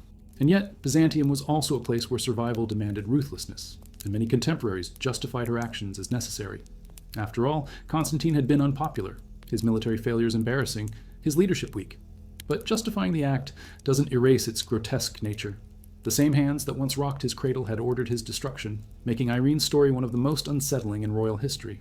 For a brief moment, she achieved the impossible. Irene ruled the Byzantine Empire as sole emperor. Note, not empress, but emperor. Officially, documents and coins called her Basileus, the masculine title. She was the first woman to rule Byzantium in her own right, an extraordinary achievement in a patriarchal world. But her triumph was short-lived. Her reign was marred by economic troubles, court conspiracies, and resentment. Foreign powers sneered at the idea of a woman ruling Rome's legacy. Charlemagne in the West even had himself crowned Emperor of the Romans in 800, partly justified by the claim that the Byzantine throne was vacant since it was occupied by a woman. The grotesque irony here is that Irene had sacrificed her son for power, only to find that the world did not respect a woman who sat alone on the throne. Her end came, not in a blaze of violence, but in humiliation. In 802, she was overthrown by her own finance minister, Nikephoros, and exiled to the island of Lesbos. There, stripped of her wealth and power, she spent her final years weaving wool to survive. The image is almost absurd. The woman who once blinded an emperor reduced to scratching out a living with a spindle. In 803, she died in obscurity, far from the marble palaces of Constantinople. Her grotesque legacy lived on, however, as both a saint to some and a monster to others. And perhaps that is the most haunting part of Irene's story. Her death was not spectacular, but her life was so steeped in grotesque acts that her reputation outlived her body. She reminds us that sometimes the true horror of history is not the blood spilled in a single moment, but the decisions that twist love into cruelty and motherhood into tyranny. Yet Byzantium was not alone in producing such stories. Across the centuries and continents, queens continued to meet grotesque ends that blurred the line between politics and nightmare. If Irene blinded her own son in pursuit of power, then, in Russia centuries later, Tsarina Alexandra Feodorovna would be shot alongside hers in a basement, proving once again that motherhood in royal bloodlines is never a shield. It is often the very thing that makes the ending so unforgettable. Isabella of Austria, also known as Isabella of Aragon and later Queen of Denmark, is a name often lost among the grand dynastic chessboard of Habsburg Europe. Yet her death, at the young age of just 30 in 1526, reveals one of the most grotesque truths about queenship. Sometimes, the very act of fulfilling a queen's primary duty, bearing children, was what killed them. While political assassinations and executions dominate the darker corners of royal history, the quieter but no less horrifying deaths of queens in childbirth were just as grotesque. Isabella's life is a window into the brutality of dynastic marriage, where the body of a woman was treated as a battlefield on which alliances were sealed, bloodlines continued, and entire empires were gambled. Her end was not marked by a sword or a scaffold, but by fever, blood loss, and the slow suffocation of her body by the very expectations of her crown. Born in 1501, Isabella was a daughter of King Philip I of Castile and Joanna of Castile, better known as Juana la Loca, Joanna the Mad. From birth, Isabella's life was shaped by instability and expectation. The Habsburg dynasty into which she was born was expanding like wildfire, swallowing crowns and territories across Europe. Isabella was a valuable pawn in this imperial web, and she was married off at the age of just 14 to King Christian II of Denmark, Norway, and Sweden. The marriage was strategic. Denmark sought stronger ties to the Habsburgs, while the Habsburgs wanted influence in Scandinavia. But for Isabella herself, it was less an alliance and more a sentence. She left her home and family to travel to a harsh, unfamiliar court, where she would be expected to serve not just as queen, but as a breeder of heirs. Christian II was no romantic husband. He was ambitious, often cruel, and embroiled in political conflicts that made life at his court dangerous and unstable. Isabella bore the brunt of his failures. When Christian's rule faltered and he was deposed in 1523, Isabella and her children were left in exile. She endured political humiliation, financial instability, and the constant stress of being at the mercy of shifting alliances. Yet through it all, she fulfilled the one duty no queen could escape, producing children. By the time she was in her mid-20s, Isabella had already endured multiple pregnancies, each one weakening her body further. Her final pregnancy was the one that killed her. In 1526, while still relatively young, Isabella went into labor once again. Childbirth in the 16th century was a grotesque gamble. Without antiseptics, anesthetics, or proper medical understanding, even the wealthiest women were as vulnerable as peasants. Infection, what we now know as puerperal fever, was the executioner of countless queens. Isabella's delivery was long, painful, and traumatic. She gave birth to a stillborn child, and her body quickly succumbed to fever. Witnesses describe her suffering as prolonged and excruciating, sweating, trembling, racked with pain as her body poisoned itself from within. Within days, she was dead. The grotesque element here lies not only in the physical suffering, but in the way it was received. For the Habsburg family, her death was tragic, but not extraordinary. It was the expected risk of royal duty. Her life was mourned, of course, but quickly absorbed into the dynastic narrative. Queens were replaceable, heirs were not. Isabella's children survived her, and that was what mattered politically. Her corpse was laid to rest, and the world moved on, even as the woman herself had been chewed up and discarded by the very system she was born into. But there is something chilling in realizing just how common Isabella's fate was. Childbirth claimed queen after queen: Jane Seymour in England, Isabella of Bourbon in France, Maria of Aragon in Portugal. In some ways, it was the most democratic of grotesque deaths, sparing no class or title. And yet, the deaths of queens were particularly heavy with symbolism. Each one meant not just the loss of a woman, but the potential collapse of dynastic stability. In Isabella's case, her death weakened Christian II's already fragile position and underscored the instability of his reign. She had been meant to solidify his throne. Instead, her death mirrored its collapse. And here is where the grotesque irony bites hardest. Queens like Isabella were remembered less for who they were than for how they died. Their entire lives were defined by their wombs, and when those wombs failed, their identities disappeared into the archives of dynastic misfortune. Isabella was intelligent, cultured, and by all accounts a loving mother, but history reduces her to another statistic in the long litany of royal women consumed by childbirth. It is a reminder that the grotesque is not always theatrical. It can also be horrifyingly ordinary.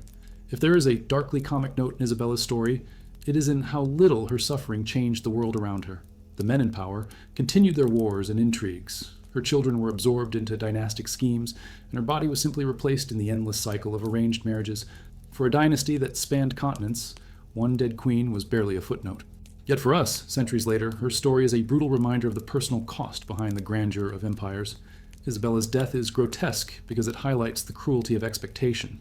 She was sacrificed not by daggers or conspiracies, but by biology, weaponized through politics. Her womb was her battlefield, and it killed her as surely as any assassin's blade. And in this, she was not alone. For, in another corner of Europe, at almost the same time, another queen, Joanna of Castile, Isabella's own mother, was experiencing a grotesque fate of her own, not in childbirth, but in life itself. Branded mad, locked away for decades, and paraded as a cautionary tale, Joanna's story shows that sometimes the most grotesque deaths come long before the body stops breathing. Joanna of Castile, better known to history as Juana la Loca, Joanna the Mad, suffered one of the most grotesque fates ever endured by a queen. Unlike Anne Boleyn or Mary Stuart, she was not executed swiftly by a blade. Unlike Inez de Castro, she was not stabbed to death by assassins. Her grotesque end came in the form of a life stretched unnaturally long, a living death marked by madness, isolation, and humiliation. For nearly half a century, she was imprisoned, stripped of dignity, and treated as both a danger and a joke, her very identity weaponized against her. Her story is a reminder that sometimes the most terrifying execution is not a single violent moment, but a slow erasure, one that turns breath itself into punishment. Born in 1479, Joanna was the daughter of Isabella of Castile and Ferdinand of Aragon, the Catholic monarchs who united Spain and launched it onto the global stage. From birth, she was a valuable pawn in their dynastic strategy. At 16, she was married off to Philip the Handsome of Burgundy, a Habsburg prince whose looks and charm were matched only by his political ambition. Their marriage was meant to secure Spain's alliance with the Habsburgs, but for Joanna, it was the beginning of a personal nightmare.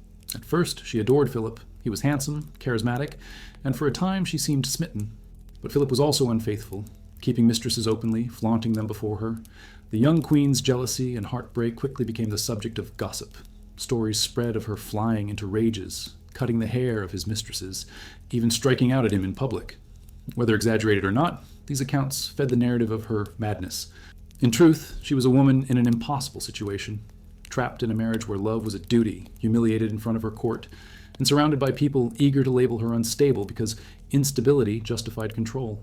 When her mother Isabella died in 1504, Joanna inherited Castile. This should have been her moment of triumph, but instead it marked the beginning of her grotesque downfall. Both her husband Philip and her father Ferdinand claimed the right to rule in her name, sidelining her as too emotional and too unstable to govern.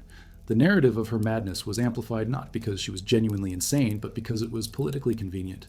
A woman who could be labeled mad was a woman who could be imprisoned without consequence. The most grotesque episode of her life came in 1506, when Philip suddenly died, likely of typhoid fever, but rumored by some to have been poisoned. Joanna's grief was overwhelming. She refused to part with his body, insisting on traveling with his coffin across Castile. Chroniclers describe the bizarre procession. A queen, draped in black, moving from town to town with her husband's corpse, opening the coffin to gaze at him, even kissing his decaying face. Some say she forbade women from approaching, jealous even of the dead. Whether these accounts are truth or exaggeration, they sealed her reputation as La Loca. To her subjects and rivals, she was not a grieving widow but a grotesque figure, consumed by unnatural obsession. After Philip's death, her father Ferdinand took control, locking Joanna away in Tordesillas, a bleak convent fortress.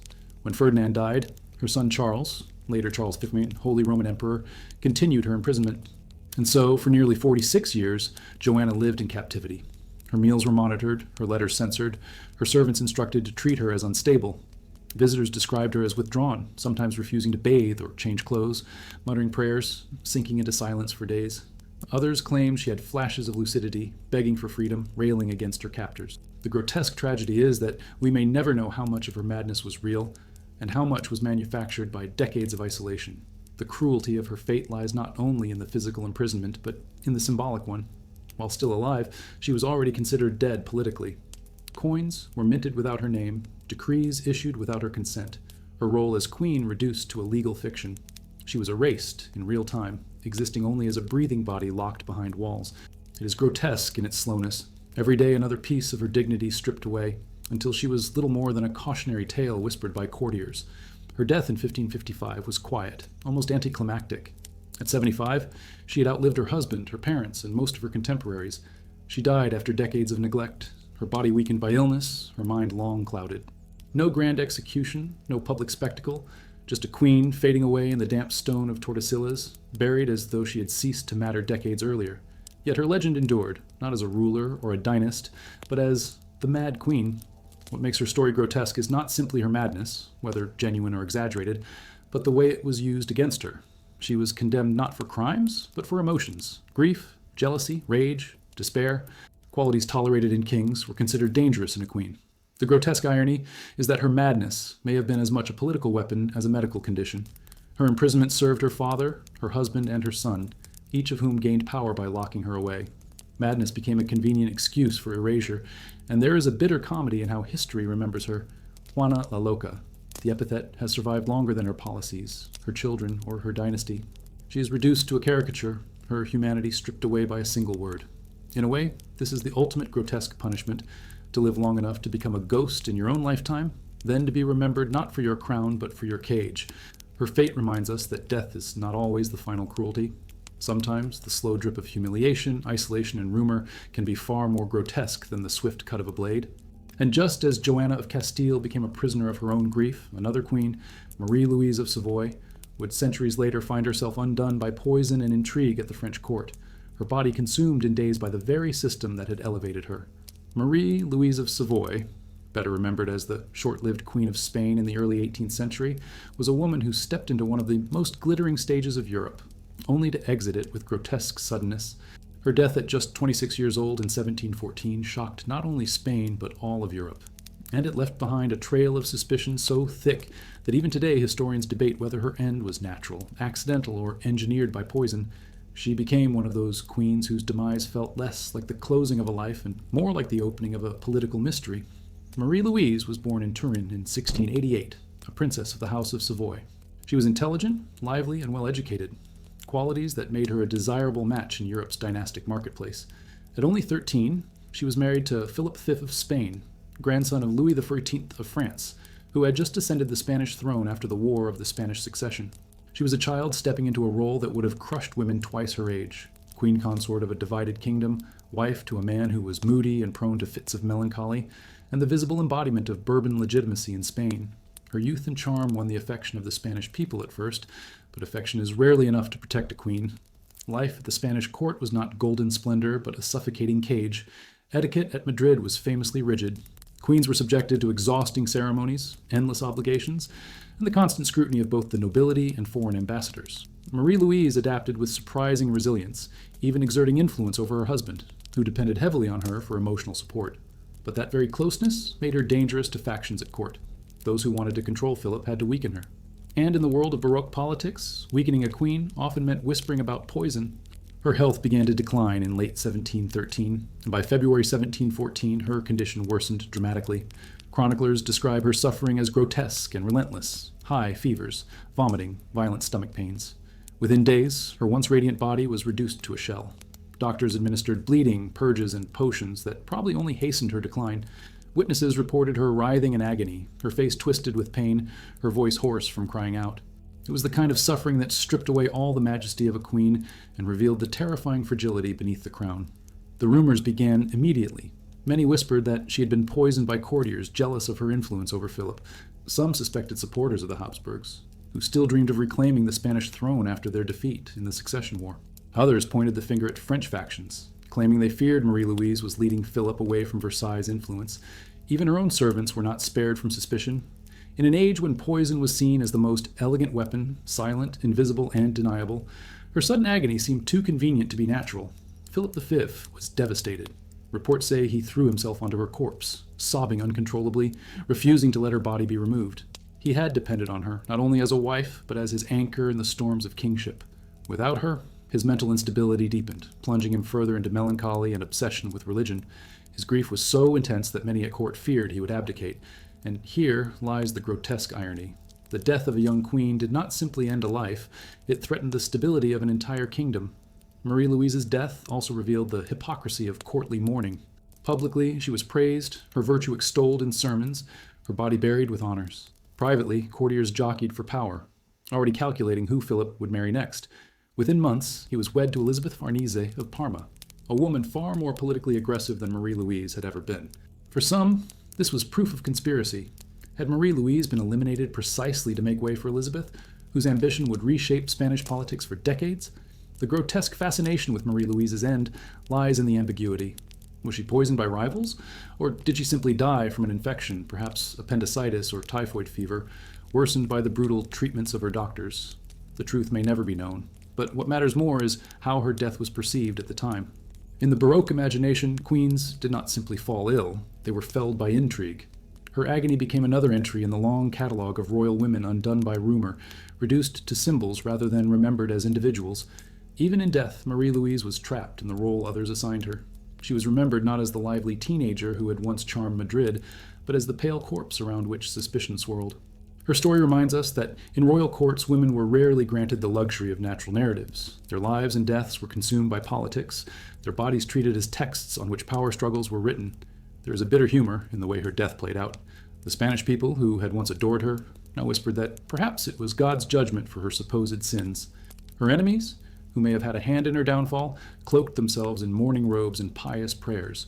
And her husband, shattered with grief, remarried almost immediately, as if her body had simply been another piece moved off the board to make way for the next.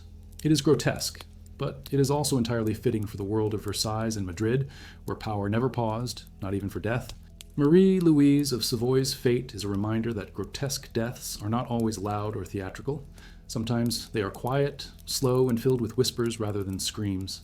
Her body rotted with fever while courtiers plotted futures. Her death, a symptom not just of illness, but of the toxic environment in which she lived. And yet, her story is only one among many. For just as Spain lost its queen in a haze of poison and rumor, another queen in France, Marie Antoinette, would meet her grotesque end not in the secrecy of sick rooms, but in the full spectacle of a guillotine, her body and dignity stripped away before a roaring crowd. Marie Antoinette's death is perhaps the most famous grotesque ending of any queen in European history, not because it was secretive, like whispers of poison in shadowed palaces, but because it was a public theater of humiliation and blood. Her entire life had been defined by spectacle, from her entry into France as a teenage bride, crossing the Rhine with wagons of jewels and gowns, to her extravagant balls and rumored decadence at Versailles. But the final act of her life turned the stage of Paris itself into her execution ground. If queens like Anne Boleyn died in controlled ceremony and Inés de Castro in whispered brutality, Marie Antoinette's death was a carnival of rage, vengeance, and grotesque display. Born in 1755, the 15th child of Empress Maria Theresa of Austria, Marie Antoinette was never expected to be more than a marriage pawn. At 14, she was wed to Louis, the awkward Dauphin of France, in a union meant to seal the fragile alliance between Habsburg Austria and Bourbon France. She arrived in Versailles as a child dressed in silk, expected to play the role of queen before she even understood the rules of the game. Versailles was a world of artifice and gossip, and Marie Antoinette's every move was scrutinized. The way she ate, the way she smiled, the way she failed at first to produce an heir. Over time, her image hardened into that of a frivolous, decadent queen. She built the Petite Trianon, her private escape from court, where she played at being a shepherdess.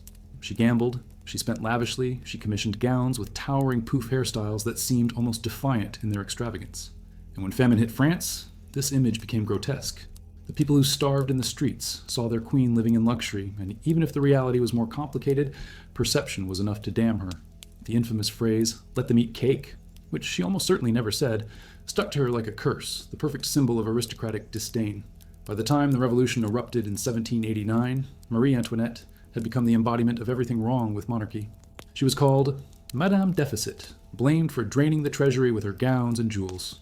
Pamphlets circulated obscene caricatures portraying her as a sexual deviant, a conspirator, a foreign parasite. It is grotesque to realize how gendered this hatred was. Louis XV was ridiculed for being weak, but Marie Antoinette was vilified as monstrous, unnatural, and dangerous. She wasn't just despised as a bad queen, she was despised as a bad woman. The fall of the monarchy sealed her fate. After the royal family's failed attempt to flee France in 1791, they were imprisoned in the Tuileries, then the Temple.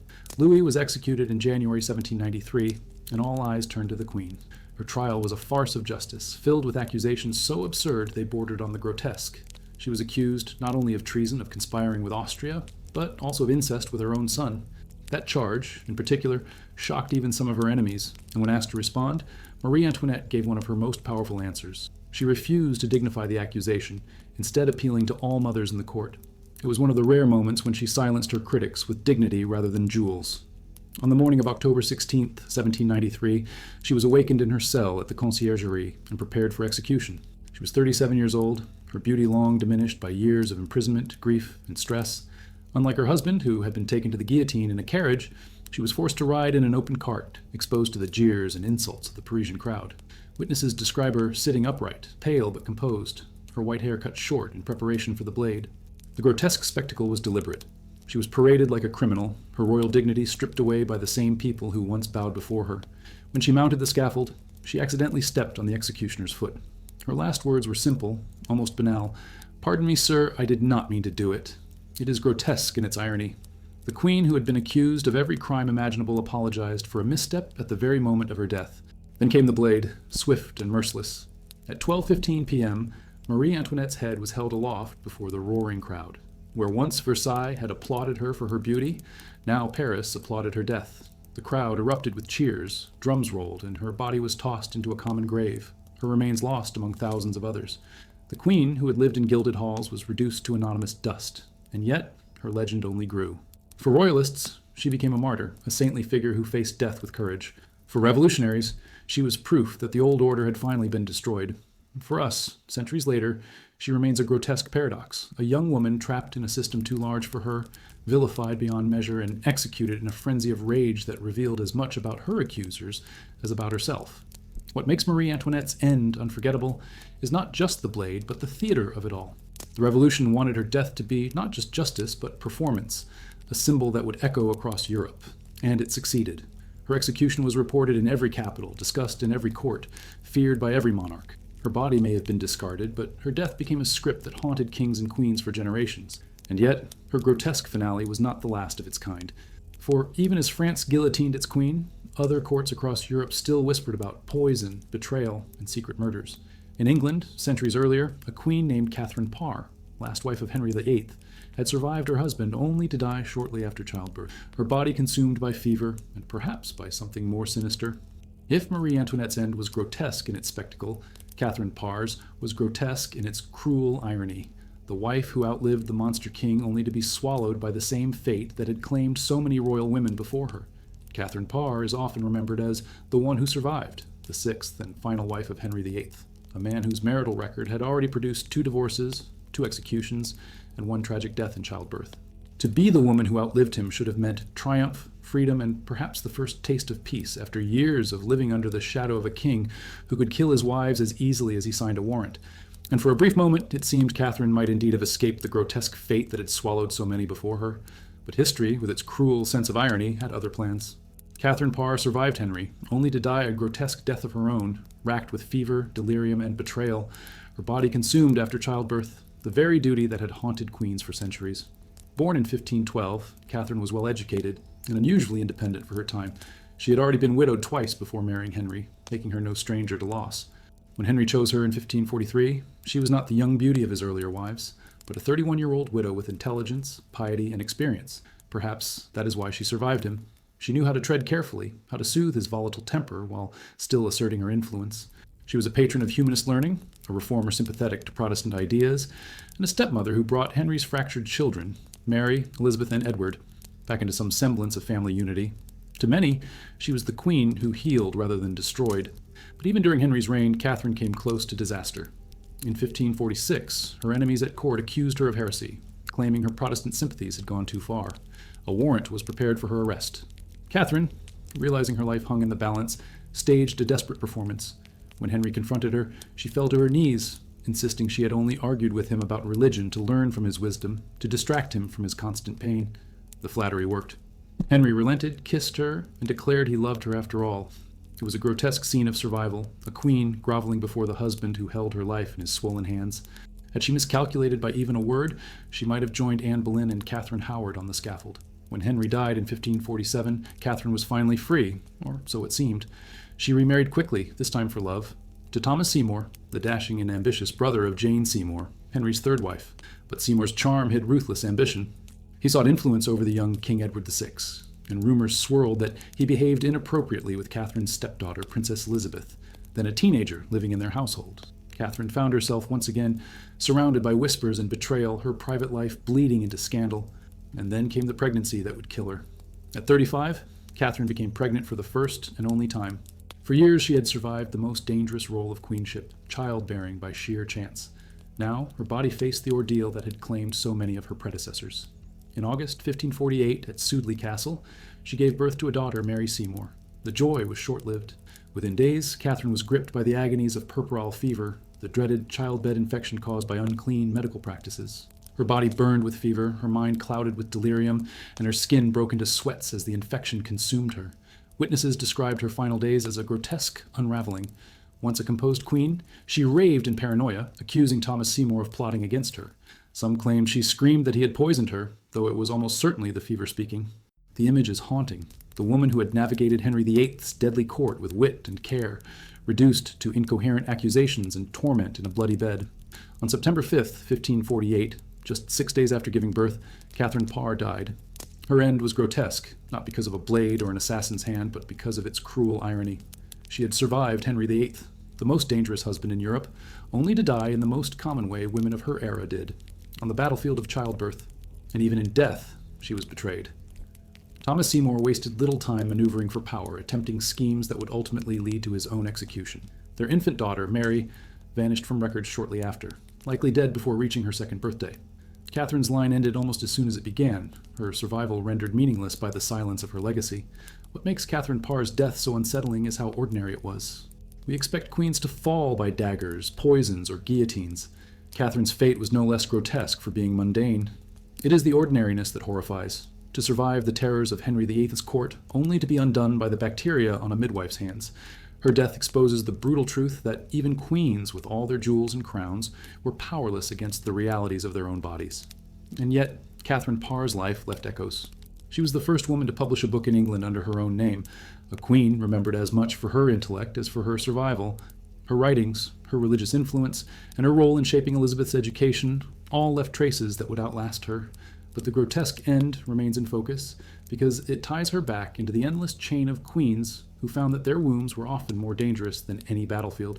Her story flows almost seamlessly into that of another queen whose body became her battlefield, Anne of Brittany, twice Queen of France, who endured repeated pregnancies that left her physically broken and dead at just 37. Where Catherine Parr died in the private agony of fever, Anne's story unfolded in the glare of dynastic expectation, her body pushed beyond its limits to satisfy a kingdom desperate for heirs. Anne of Brittany's story is one of endurance, sacrifice, and grotesque tragedy hidden beneath layers of velvet and crown jewels. Twice Queen of France, she was not merely a royal consort, but the last independent ruler of Brittany, a duchess who carried the weight of her people on her shoulders. Her life was defined by duty to her land, to her marriages, and to her dynastic role as a vessel for heirs. And it was that very duty, repeated again and again in the dangerous ordeal of childbirth, that ultimately destroyed her. Where other queens were beheaded, poisoned, or assassinated, Anne's death was the slow erosion of a woman's body turned into a battlefield by politics. Born in 1477, Anne became Duchess of Brittany at just 11 years old after her father's death. From that moment, she was not only a child, but the most sought-after bride in Europe. Her duchy was wealthy, strategically important, and fiercely independent of France. Whoever controlled Anne controlled Brittany. It is almost grotesque to imagine. A little girl suddenly turned into a bargaining chip for kings, dukes, and emperors. By 12, she was betrothed to Maximilian of Austria. By 14, she was forced into marriage with Charles VIII of France after his army invaded Brittany and besieged her capital. She entered her first marriage not as a blushing bride, but as a prisoner of politics. As queen consort of Charles VIII, Anne played her role dutifully, but tragedy quickly followed. She endured multiple pregnancies, many of which ended in stillbirths or infants who died in infancy. Each labor weakened her body further, and each funeral deepened her grief. The grotesque pattern began to emerge. Her life became a cycle of conception, childbirth, and mourning, repeated with relentless cruelty. The people of France looked to her for an heir, but fate seemed determined to deny her. In 1498, Charles VIII died suddenly after striking his head on a low doorway, a bizarre and almost darkly comic accident that nonetheless left Anne a widow at 21. French law required her to marry the next king, Louis XV, to keep Brittany tied to France, and so she became queen again, not through choice, but compulsion. Once more, her body was conscripted into service. Louis XV needed sons, and Anne's womb was the only weapon available to secure the dynasty. Over the next 16 years, Anne of Brittany endured at least 14 pregnancies. 14. Of those, only 2 daughters survived into adulthood, Claude and Renee. The rest ended in miscarriages, stillbirths, or infants who lived only briefly. Imagine the physical and emotional toll of that. 14 labors, 14 wounds carved into her body, 14 graves dug for the children she never saw grow up. Even for an ordinary woman of her time, this would have been devastating. For a queen, it was grotesque theater. Her private agony turned into public disappointment each time another child was carried to the cathedral for burial. Anne's final pregnancy in 1513 proved fatal. She went into labor at Blois, her body already weakened from years of strain. The child was stillborn, and Anne developed complications, likely puerperal fever or uterine infection. Fever consumed her, pain racked her body, and within days she was gone, dead at just 37 years old. Her body had finally broken under the weight of dynastic expectation. She was buried in the Basilica of Saint Denis, but her heart was placed in a golden reliquary and sent to Nantes in accordance with her will. The gesture was symbolic. Her body may have belonged to France, but her heart would always belong to Brittany. The grotesque irony of Anne's life is that she was remembered less as the last independent ruler of her duchy, and more as the queen who failed to give France a son. All her intelligence, her diplomacy, her resilience was overshadowed by her womb's inability to satisfy dynastic hunger. And yet, she was also a trailblazer. She negotiated fiercely for Brittany's autonomy, signed treaties in her own name, and was the first queen to be officially crowned twice. She carried herself not just as a consort, but as a sovereign. Her determination ensured that her daughters inherited her lands, securing Brittany's legacy long after her body was gone. What makes her story grotesque is not just the sheer number of pregnancies, but the way her suffering was normalized. To the French court, her body was a tool, her deaths in childbirth a risk baked into the system. No one questioned the morality of reducing her life to an endless series of labors. That was what queens were for. And perhaps the darkest irony is that her daughters would inherit the same fate. Claude of France, her eldest, endured 7 pregnancies before dying at 24, another queen sacrificed on the altar of dynastic ambition. Anne of Brittany's story is a reminder that sometimes the grotesque is not in the spectacle of a blade or a crowd's jeers, but in the quiet, repeated cruelty of expectation. Her life was drained not in one violent act, but in dozens of labors, each one leaving her weaker until there was nothing left. Hers was a grotesque martyrdom, not to faith or treason, but to the simple fact of being born a woman in a crown. And yet, if Anne's fate was sealed by childbirth, another queen's grotesque end would come not from her body, but from the knife of an assassin. Elizabeth of Austria, better known as Empress Sisi of Austria-Hungary, would wander the promenades of Geneva in the 19th century only to be struck down by an anarchist's blade, proving that even in the modern age, queens were still hunted, their deaths turned into symbols far larger than their lives. Empress Elizabeth of Austria, better known to the world as Sisi, is often remembered as the beautiful, melancholic consort of Emperor Franz Joseph, a woman immortalized in portraits with her cascading hair and slender waist. For much of her life, she seemed untouchable, an icon rather than a human being. And yet, her death in 1898 was grotesque in its suddenness and violence, a brutal reminder that no amount of beauty or imperial grandeur could shield a queen from the hatred of the age she lived in. Where Anne of Brittany was undone by the slow torture of childbirth, Sisi's fate came with a single thrust of a thin blade, carried out on a Geneva promenade by a man whose weapon was not only steel but ideology. Sisi was born in 1837 into the Bavarian branch of the House of Wittelsbach, a family famous for eccentricity and instability. At 16, she was married to Franz Joseph, one of Europe's most powerful monarchs, and thrust into the suffocating world of the Habsburg court in Vienna. From the start, she struggled against the rigid etiquette, the constant scrutiny, and the relentless demand that she be a model empress. She resisted, withdrawing into herself, cultivating her beauty with obsessive care, traveling constantly to escape the stifling palace.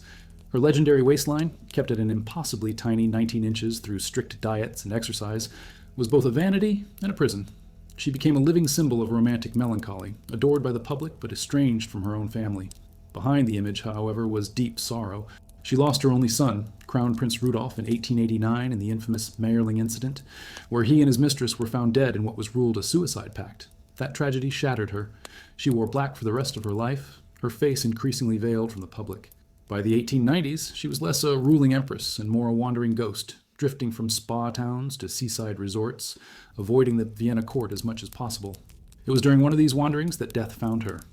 On September 10th, 1898, Sisi was in Geneva under the name Countess of Hohenems, traveling incognito with a small entourage. She stayed at the Hotel Beau Rivage, enjoying the lake air, far from the pomp of imperial life. But anonymity could not protect her. Among the anarchists of Europe, who saw monarchs as parasites on society, she was still a symbol of everything they despised. Luigi Luciani, an Italian anarchist, had originally intended to kill the Duke of Orleans, but when he discovered the Empress was in Geneva, he chose her instead. It is grotesque to think that her death was not planned with personal malice, but selected almost at random, a matter of convenience for a man who wanted to strike at monarchy itself. As Sisi left her hotel to board a steamship on Lake Geneva, she walked along the promenade with her lady-in-waiting. Luciani approached, concealing a sharpened file, nothing more than a humble tool reshaped into a weapon. With a sudden thrust, he drove it into her chest. The wound was so small that at first she did not even realize she had been mortally injured. Witnesses recalled her stumbling, adjusting her hat, and insisting she was fine. She boarded the ship, only to collapse moments later. When her corset was loosened, blood poured forth. The file had pierced her heart. Within an hour, she was dead. The grotesque irony of her end is almost unbearable. A woman who had spent her life trying to control her image, hiding behind veils, corsets, and jewels, was undone by a weapon so crude it could have been found in any workshop. Her body, sculpted by years of obsessive discipline, was pierced in an instant. The Empress, who had once embodied the grandeur of Habsburg Europe, died not in a palace, not in bed surrounded by courtiers, but on a pier in Geneva, a victim of random violence. The reaction was one of shock. Across Europe, newspapers struggled to reconcile the glamour of Sisi with the grotesque details of her death. Crowds mourned her not just as a queen, but as a tragic heroine, a woman whose life of sorrow had ended with sudden violence. In Austria, her death deepened the sense that the empire itself was fragile, its monarchs no longer untouchable. Lucchini, when tried, was almost proud of his act, declaring that he had struck not at a woman, but at monarchy itself. That grotesque statement underscored how much queens like Sisi had become symbols, reduced to targets for ideologies far larger than themselves. There is something darkly comic in the way Sisi's death contrasted with her life. She had avoided court ceremonies, shunned public duties, and sought to vanish into private travel, yet in death she became more famous than ever. Statues were erected, poems written, and films made about her. The woman who had tried to escape being a symbol was transformed into one forever, her assassination sealing her legend. Her death also reflected the changing world of the late 19th century. The age of divine monarchy was collapsing, and anarchists, republicans, and nationalists were rising. Queens no longer died only in childbirth or in palatial intrigues. Now they could be cut down on city streets by men with pocket tools. Sisi's grotesque end was not just her own tragedy, but a foreshadowing of the century to come, where empires themselves would be stabbed, dismantled, and left bleeding. And yet, even her assassination was not the last grotesque fate reserved for queens, because just a few decades later, in another corner of Europe, Queen Draga of Serbia would face an even bloodier end, not with a single blade, but with a military coup that turned her royal palace into a slaughterhouse. If Sisi's death was grotesque in its random suddenness, Draga's was grotesque in its deliberate brutality, her body riddled with bullets and thrown out of a window by the very guards sworn to protect her. The story of Queen Draga of Serbia is not simply one of royal downfall. It is one of the most grotesque spectacles of political violence in European history. Her death in 1903, alongside her husband King Alexander Obrenović, was not only brutal in its execution, but also humiliating in its aftermath.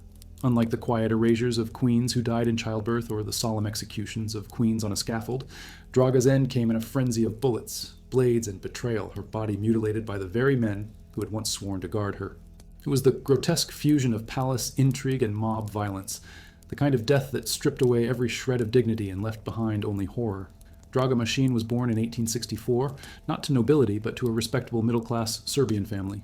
She first entered the royal orbit as a lady-in-waiting to Queen Natalia, wife of King Milan, Alexander's father.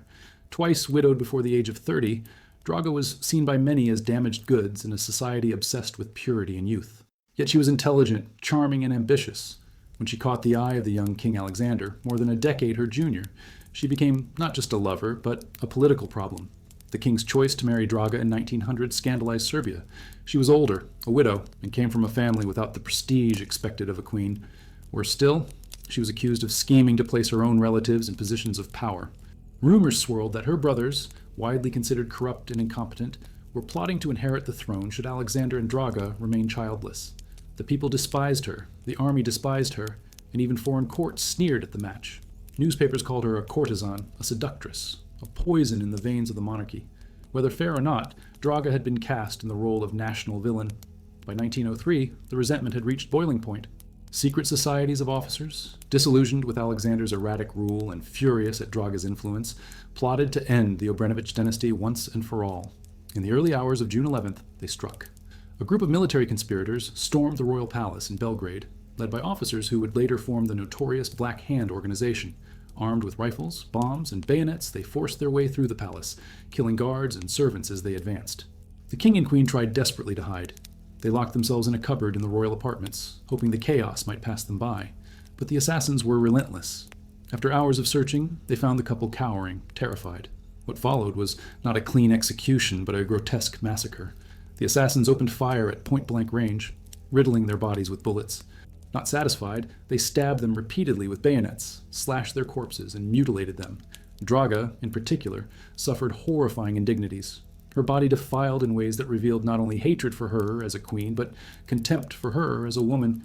And then came the final humiliation. Their bodies were dragged to the palace windows and hurled into the courtyard below. The broken corpses of the king and queen lay sprawled in the mud, exposed to the eyes of soldiers and servants. Witnesses reported that Draga's body was stripped and mocked, her nakedness turned into a grotesque display of revenge. It was not enough to kill her. She had to be degraded, her image as queen annihilated in the most public way possible. The aftermath was just as chilling. News of the regicide spread across Europe, and even in an age accustomed to political violence, the sheer brutality of the murders shocked foreign courts. Serbia was temporarily ostracized from European diplomacy, its new rulers seen as barbarians who had shattered not just a monarchy, but the very concept of civilized rule. Yet within Serbia itself, many celebrated.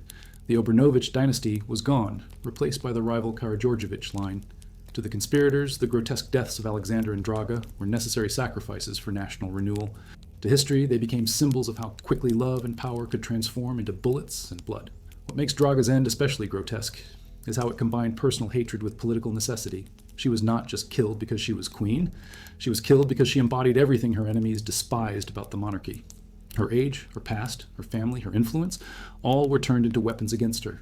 And in the violence of that night, the distinction between assassination and mob murder collapsed.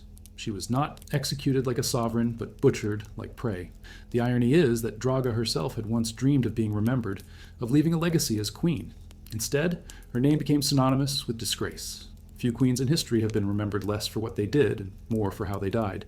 Her grotesque end obliterated any chance of nuance, freezing her forever as the queen whose body was riddled with bullets and thrown out of a window. And yet, her death is also a reminder that monarchy, by the 20th century, was no longer untouchable.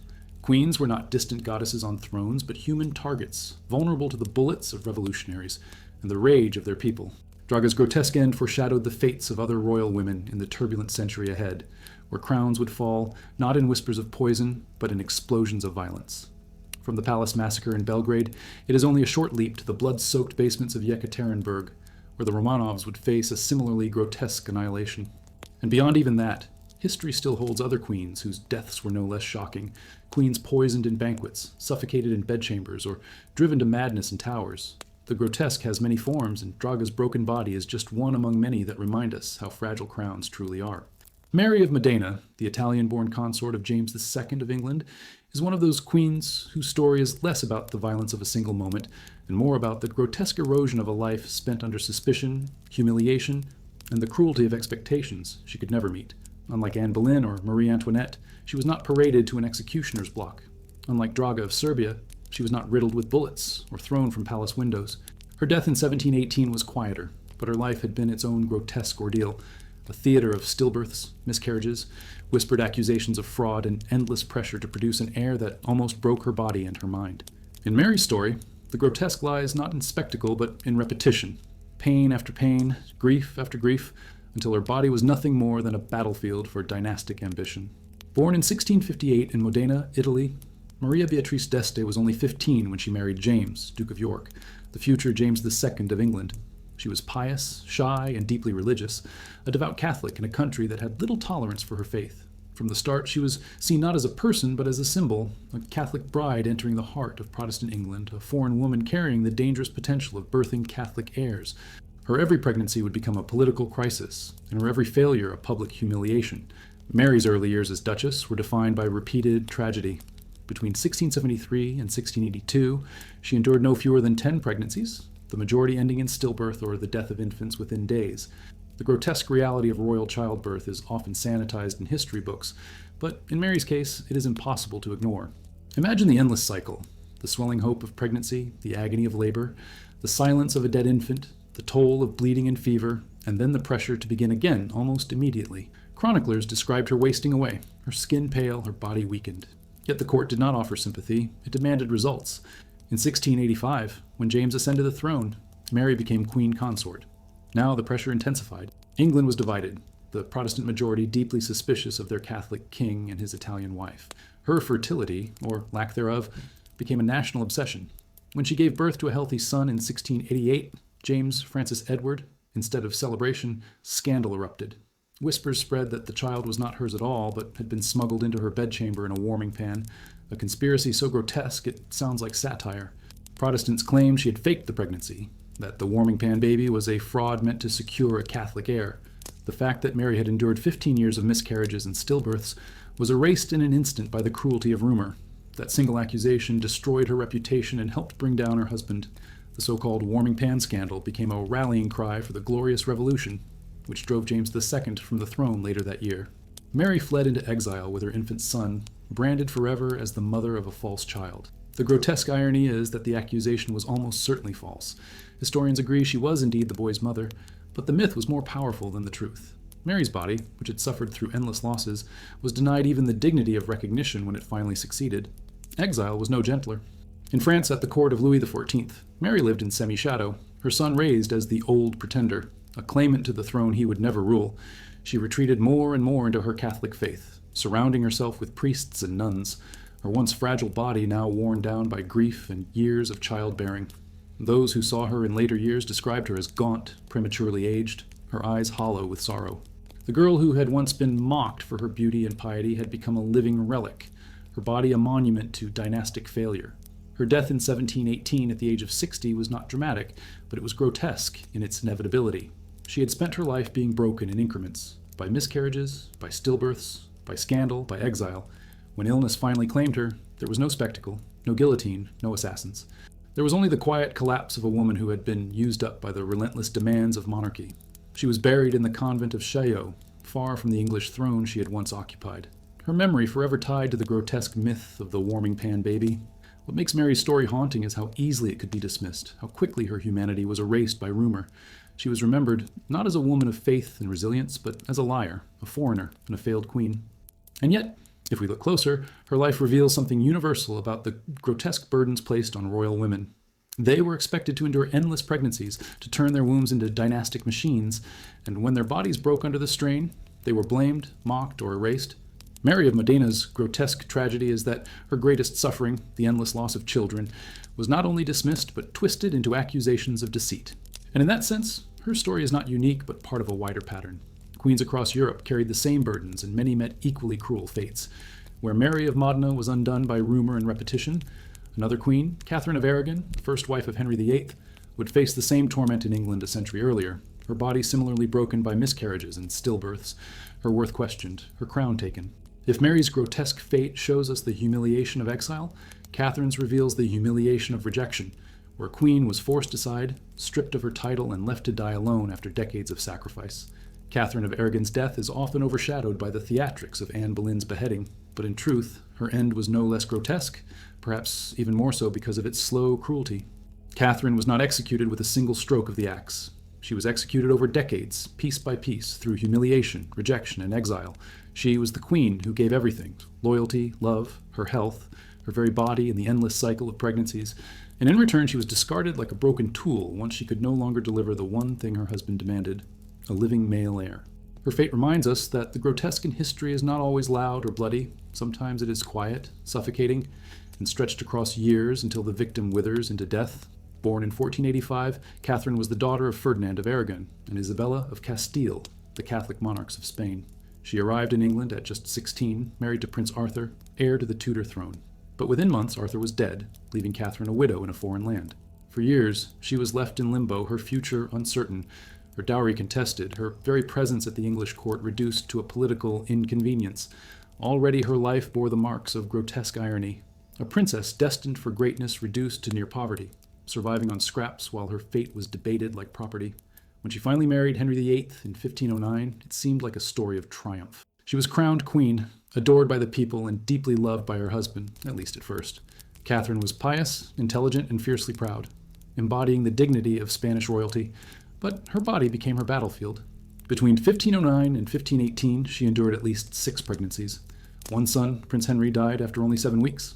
Another stillborn. Others were miscarried or died shortly after birth. Her only surviving child was a daughter, Mary. Each loss was a personal heartbreak, but for Henry, it was a political crisis. To him, Catherine's body had failed. This was the grotesque reality of queenship. A woman's worth was measured in the cries of newborn sons. No matter her faith, her loyalty, or her wisdom, Catherine's repeated tragedies reduced her to a failure in the eyes of her husband. By the 1520s, Henry was convinced their marriage was cursed by God, citing the biblical verse that a man should not marry his brother's widow. Whether he truly believed this or simply desired Anne Boleyn, the result was the same. Catherine was to be cast aside. The long, grinding years of the king's great matter were as grotesque as any public execution. Catherine was paraded through courts and councils, forced to defend her marriage in front of bishops, scholars, and ambassadors. She knelt before Henry and declared herself his lawful wife, refusing to accept an annulment. Her dignity in those moments was extraordinary, but it could not stop the tide. The more she resisted, the more Henry humiliated her, banishing her from court, separating her from her daughter, and stripping her of the title of queen. She became the Dowager Princess of Wales, as though her decades as queen had never existed. Imagine the grotesque cruelty of being erased from your own life while still alive. Her final years were spent in exile at Kimbolton Castle, confined to damp rooms, her health deteriorating. She continued to dress as a queen, signing letters, Catherine the Queen, refusing to acknowledge Henry's new marriage to Anne Boleyn, but she was isolated, cut off from her daughter, her court, and her dignity. Visitors described her as pale, frail, and aged beyond her years, worn down not only by illness, but by grief. She suffered from heart problems and likely cancer, her body decaying slowly while her spirit fought on. On January 7th, 1536, Catherine of Aragon died at the age of 50. She asked to be buried in her native Spain, but was instead interred at Peterborough Abbey, far from the royal splendor she had once known. At her funeral, she was not honored as a queen, but as a dowager princess, a final insult to a woman who had given nearly her entire life to the English crown. And yet, in death, she inspired a strange kind of loyalty. Ordinary people mourned her deeply, remembering her as the true queen, the faithful wife abandoned by a tyrant. Even Henry himself, upon hearing of her death, reportedly showed signs of unease.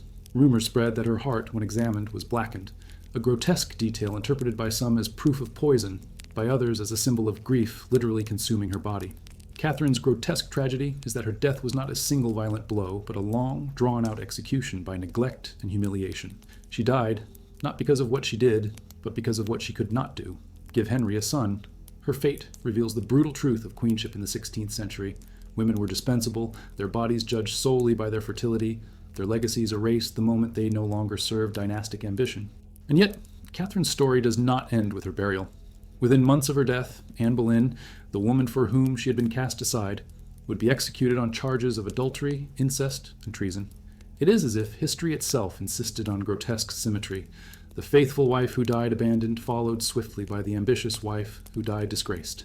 Together, their deaths remind us that in Henry VIII's court no queen could ever truly survive. Anne Boleyn's death is perhaps the most grotesque spectacle of the Tudor era, and yet it is also one of the most mesmerizing. Her life had been a storm of ambition, seduction, politics, and betrayal, and her downfall was staged with all the drama of a play carefully crafted to end in blood. While Catherine of Aragon had died slowly in exile, Anne's end came on a scaffold, her slender neck positioned beneath the blade of a French swordsman.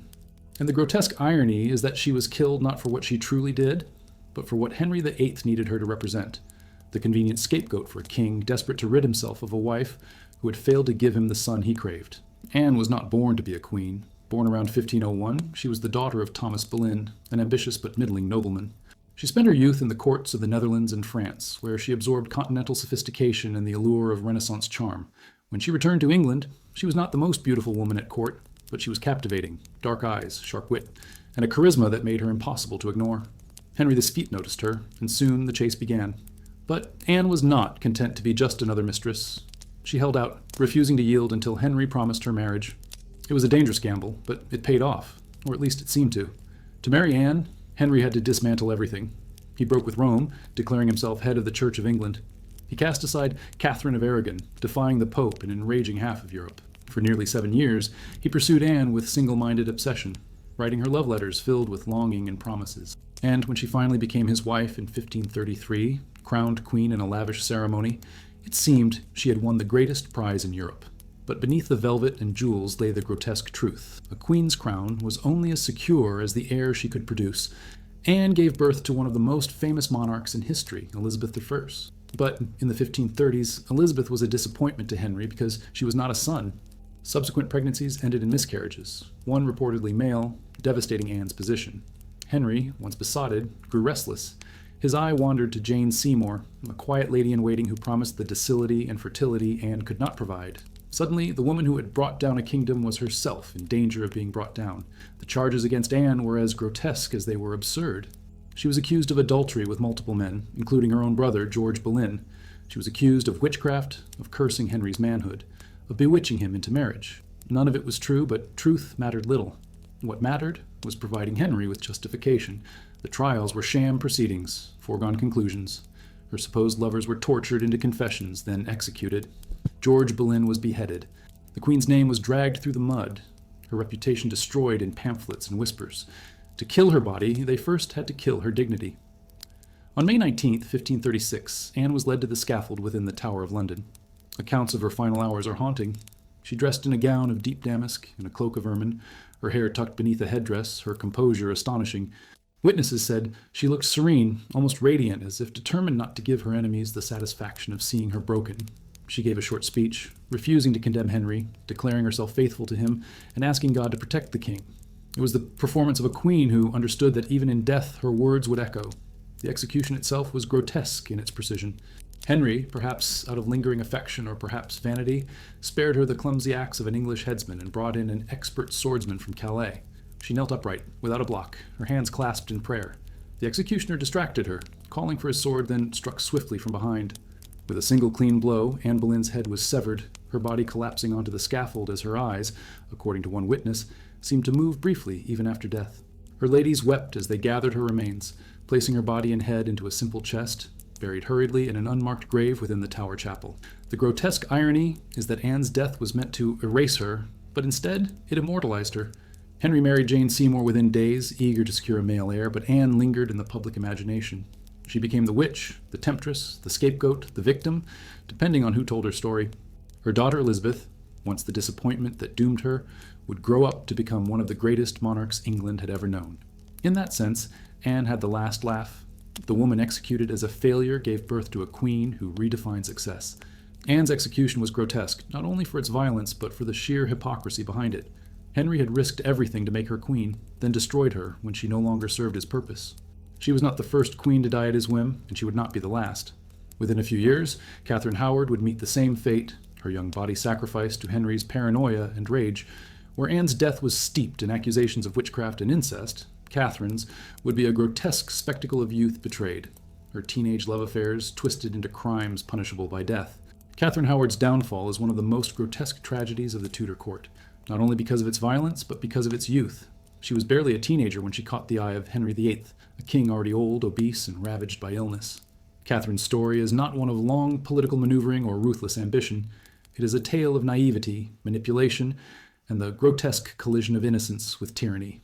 Where Anne Boleyn was executed as a schemer accused of witchcraft and treason, Catherine was executed as a foolish child accused of promiscuity and betrayal.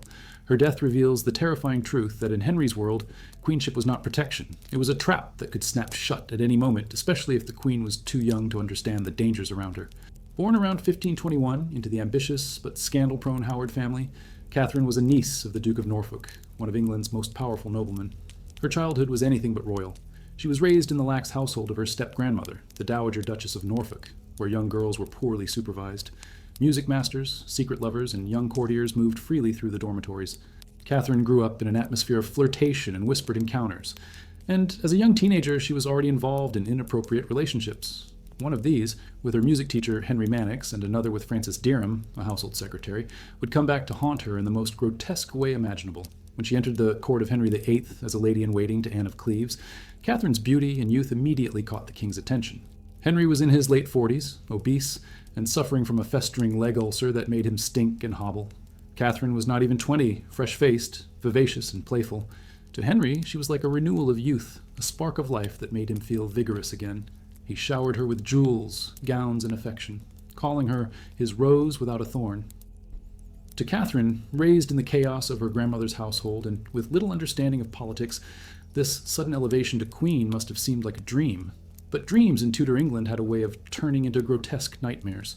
Catherine's past could not stay buried. Courtiers whispered of her earlier affairs, and rumors reached Archbishop Thomas Cranmer, who saw an opportunity to destroy the Howard faction's growing influence. At first, Henry refused to believe the accusations. He adored Catherine, clinging to her as a balm for his aging body and bruised ego.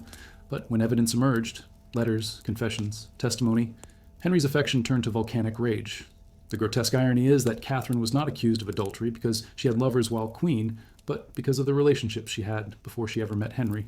Later, she was also implicated in a relationship with Thomas Culpeper, a handsome courtier close to Henry, and this sealed her doom. In 1541, Catherine was arrested and confined at Sion House. Accounts describe her as hysterical, weeping, begging for mercy, and proclaiming her love for Culpeper. Unlike Anne Boleyn, who met her fate with icy composure, Catherine was a frightened child trapped in the jaws of power. When the time came for her execution on February 13th, 1542, she was led to the scaffold on Tower Green. She was not yet 21. Her final moments were grotesquely poignant. She confessed her sins, declared herself deserving of punishment, and prayed for the king. According to legend, likely apocryphal but unforgettable, she said she would rather die the wife of Culpeper than the Queen of England. Whether she said it or not, the sentiment captures the grotesque tragedy of her life. A girl caught between desire and duty, punished not for treason against the state, but for ignorance of how dangerous her world truly was. She laid her head upon the block, and with a single stroke, the axe ended her life. Her body was buried in the chapel of St. Peter ad Vincula at the Tower of London, alongside Anne Boleyn, her cousin, whose own downfall had played out only 6 years earlier.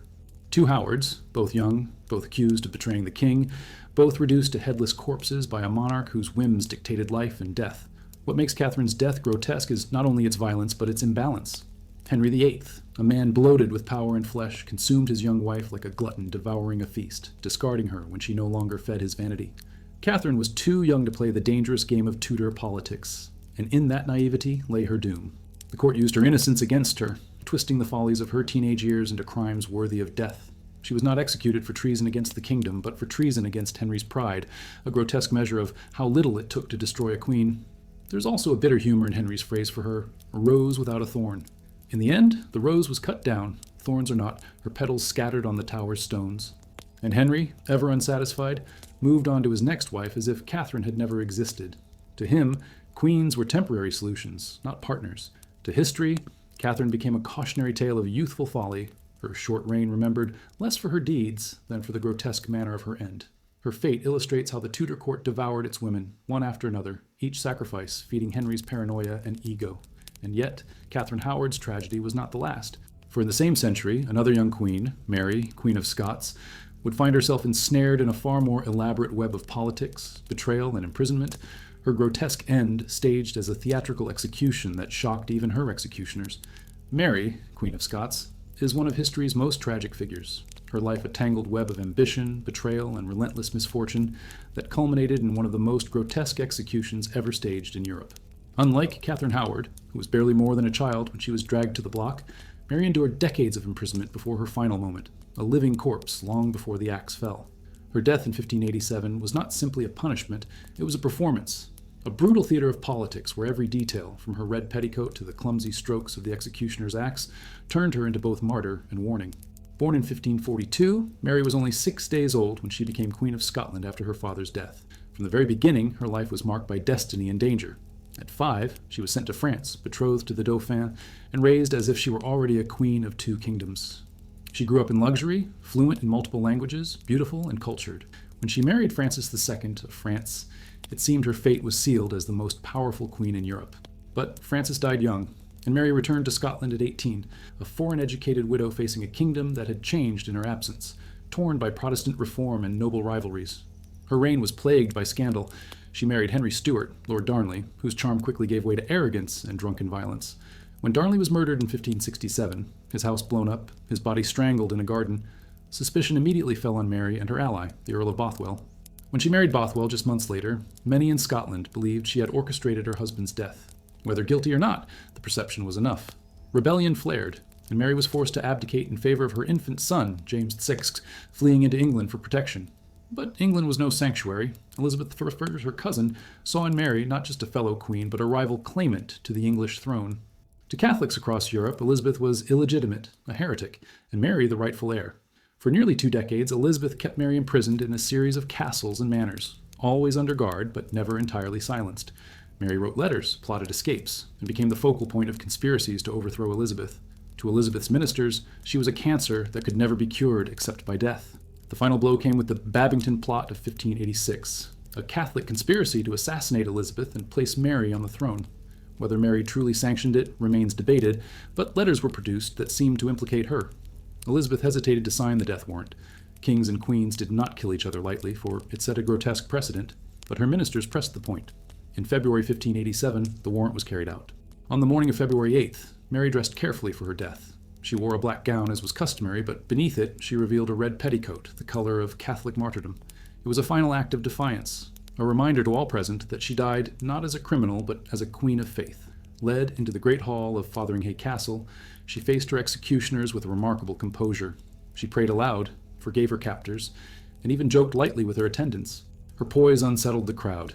In death, she seemed more regal than she had in years of imprisonment, but the execution itself was grotesque in its brutality. The headsman's first strike missed, hacking into the back of her head. The second blow nearly severed it, but not entirely. A third strike was needed to finish the job. When her head was finally lifted to the crowd, her auburn wig came off in the executioner's hand, revealing short gray hair beneath. A final humiliation, as the Queen's legendary beauty was stripped away in an instant. And then, to add to the grotesque scene, her small terrier, hidden beneath her skirts, ran out, whimpering and covered in her blood. The animal refused to leave her side, staining itself in the Queen's gore as witnesses gasped at the eerie tableau. Mary's death shocked Europe. To Catholics, she was a martyr, executed for her faith. To Protestants, she was a traitor who got what she deserved. To Elizabeth, it was a burden she would never escape.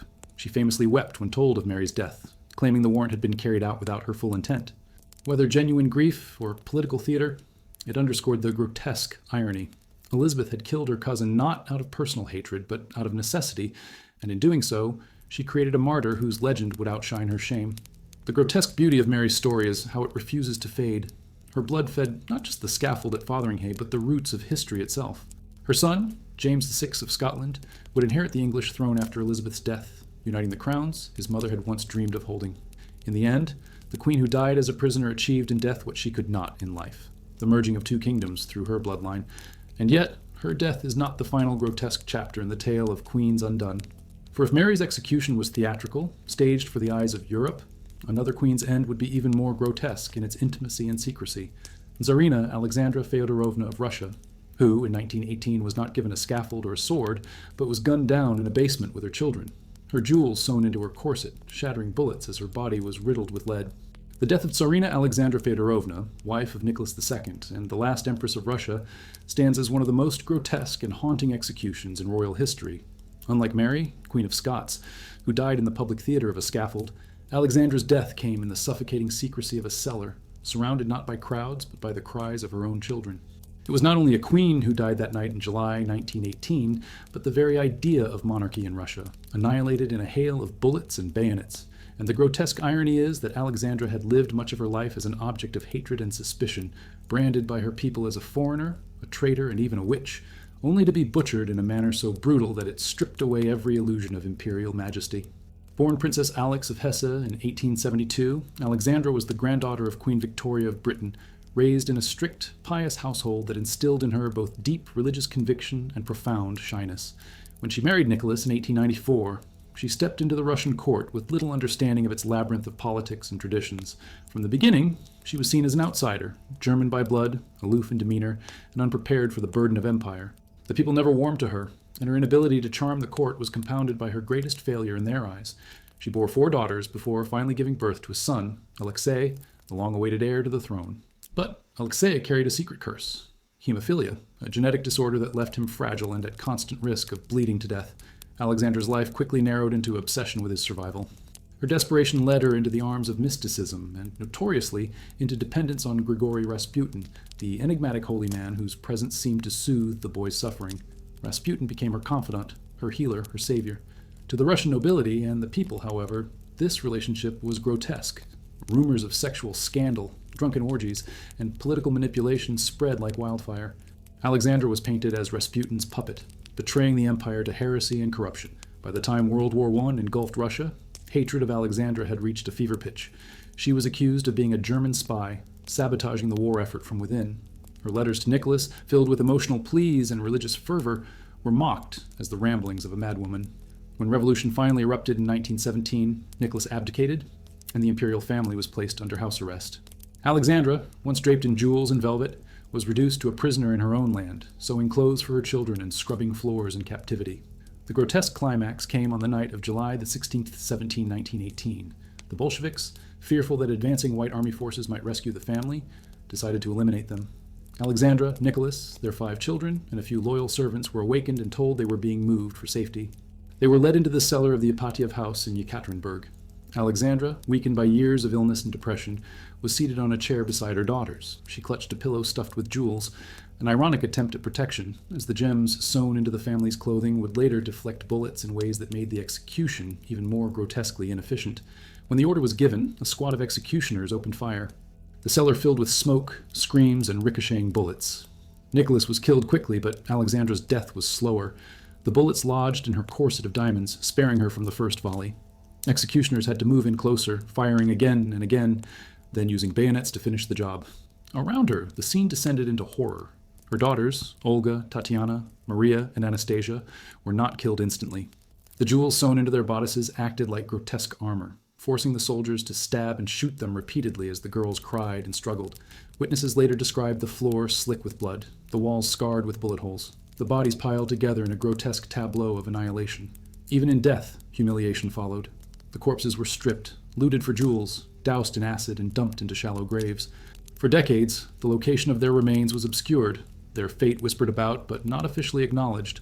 Alexandra, once an empress draped in diamonds, was reduced to bones in a forest pit, her legacy overshadowed by the grotesque spectacle of her murder. What makes Alexandra's end so haunting is not only the brutality but the symbolism. She had spent her life misunderstood and maligned, too foreign for the Russians, too cold for the court, too dependent on mysticism for the modern age. Her death seemed to confirm every grotesque rumor about her, the jewels that protected her from bullets, the whispers that she had been Rasputin's puppet, the accusations that she had destroyed the empire. And yet, beneath the layers of hatred and myth, there was also tragedy. She was a mother, desperately trying to protect her children, cut down in front of them, her life extinguished not for what she had done, but for what she represented. The Romanov execution was grotesque because it stripped monarchy of its mystique. There was no scaffold, no ceremony, no semblance of dignity. There was only a dark cellar, gunsmoke, and bayonets. Alexandra's death marked the end of an era, the death of Imperial Russia, the collapse of centuries of tradition in a burst of violence so shocking it still chills us today. And yet, even this horrific massacre was not the final word in the grotesque saga of queens, for in another time and place, a queen would meet her end, not through exile or bullets, but by being burned alive, her body consumed in flames as crowds jeered. If Alexandra's death represented the modern age's efficiency and annihilation, queens like Jeanne d'Arc, though not crowned in the conventional sense, demonstrated the medieval appetite for turning women into human torches. The burning of Joan of Arc may at first seem an outlier in a series devoted to queens, for Joan was never crowned, never wed into royal dynasties, and never wore a crown of jewels. And yet, in the imagination of France and of Europe, she was more queenly than many queens who held actual thrones. She embodied sovereignty, leading armies, defying kings, and claiming divine authority that rivaled and sometimes surpassed the legitimacy of monarchs. Her grotesque end at the stake in 1431 was the ultimate punishment not only for her, but for the very idea that a woman could wield power equal to that of kings. It was fire used not simply to kill a body, but to erase a symbol. Joan was born in 1412 in Domremy, a peasant girl in a fractured France. The country was torn apart by the 100 Years' War, its crown contested by the English and the French, with the Burgundians adding another layer of chaos.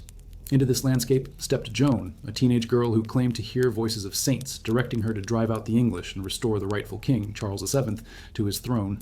Her visions and charisma transformed her into a living weapon of hope. She dressed in armor, carried a banner, and led men into battle, inspiring victories at Orleans and beyond. In a sense, she was crowned not by gold, but by firelight and faith, her authority drawn from God rather than from bloodlines.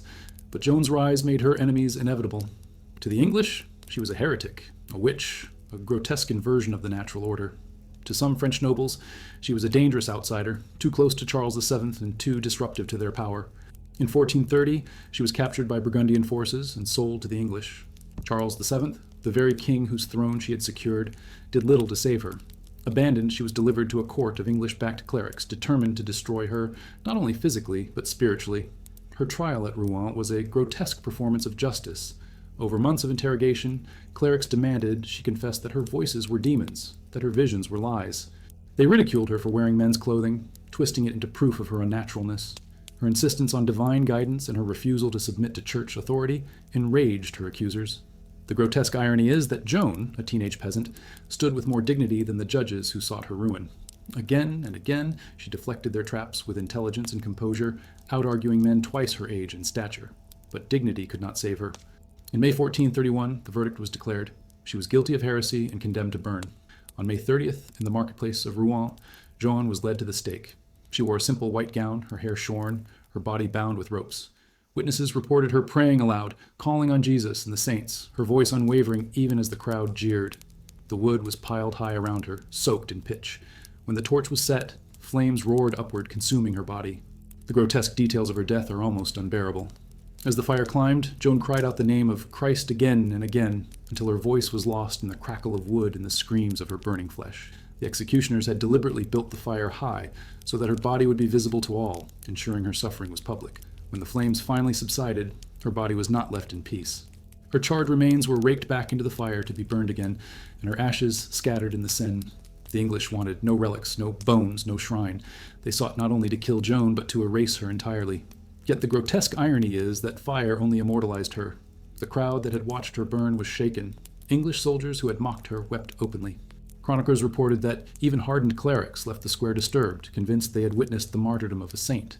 In killing Joan, the English transformed her into something far more powerful than any living warrior, a legend.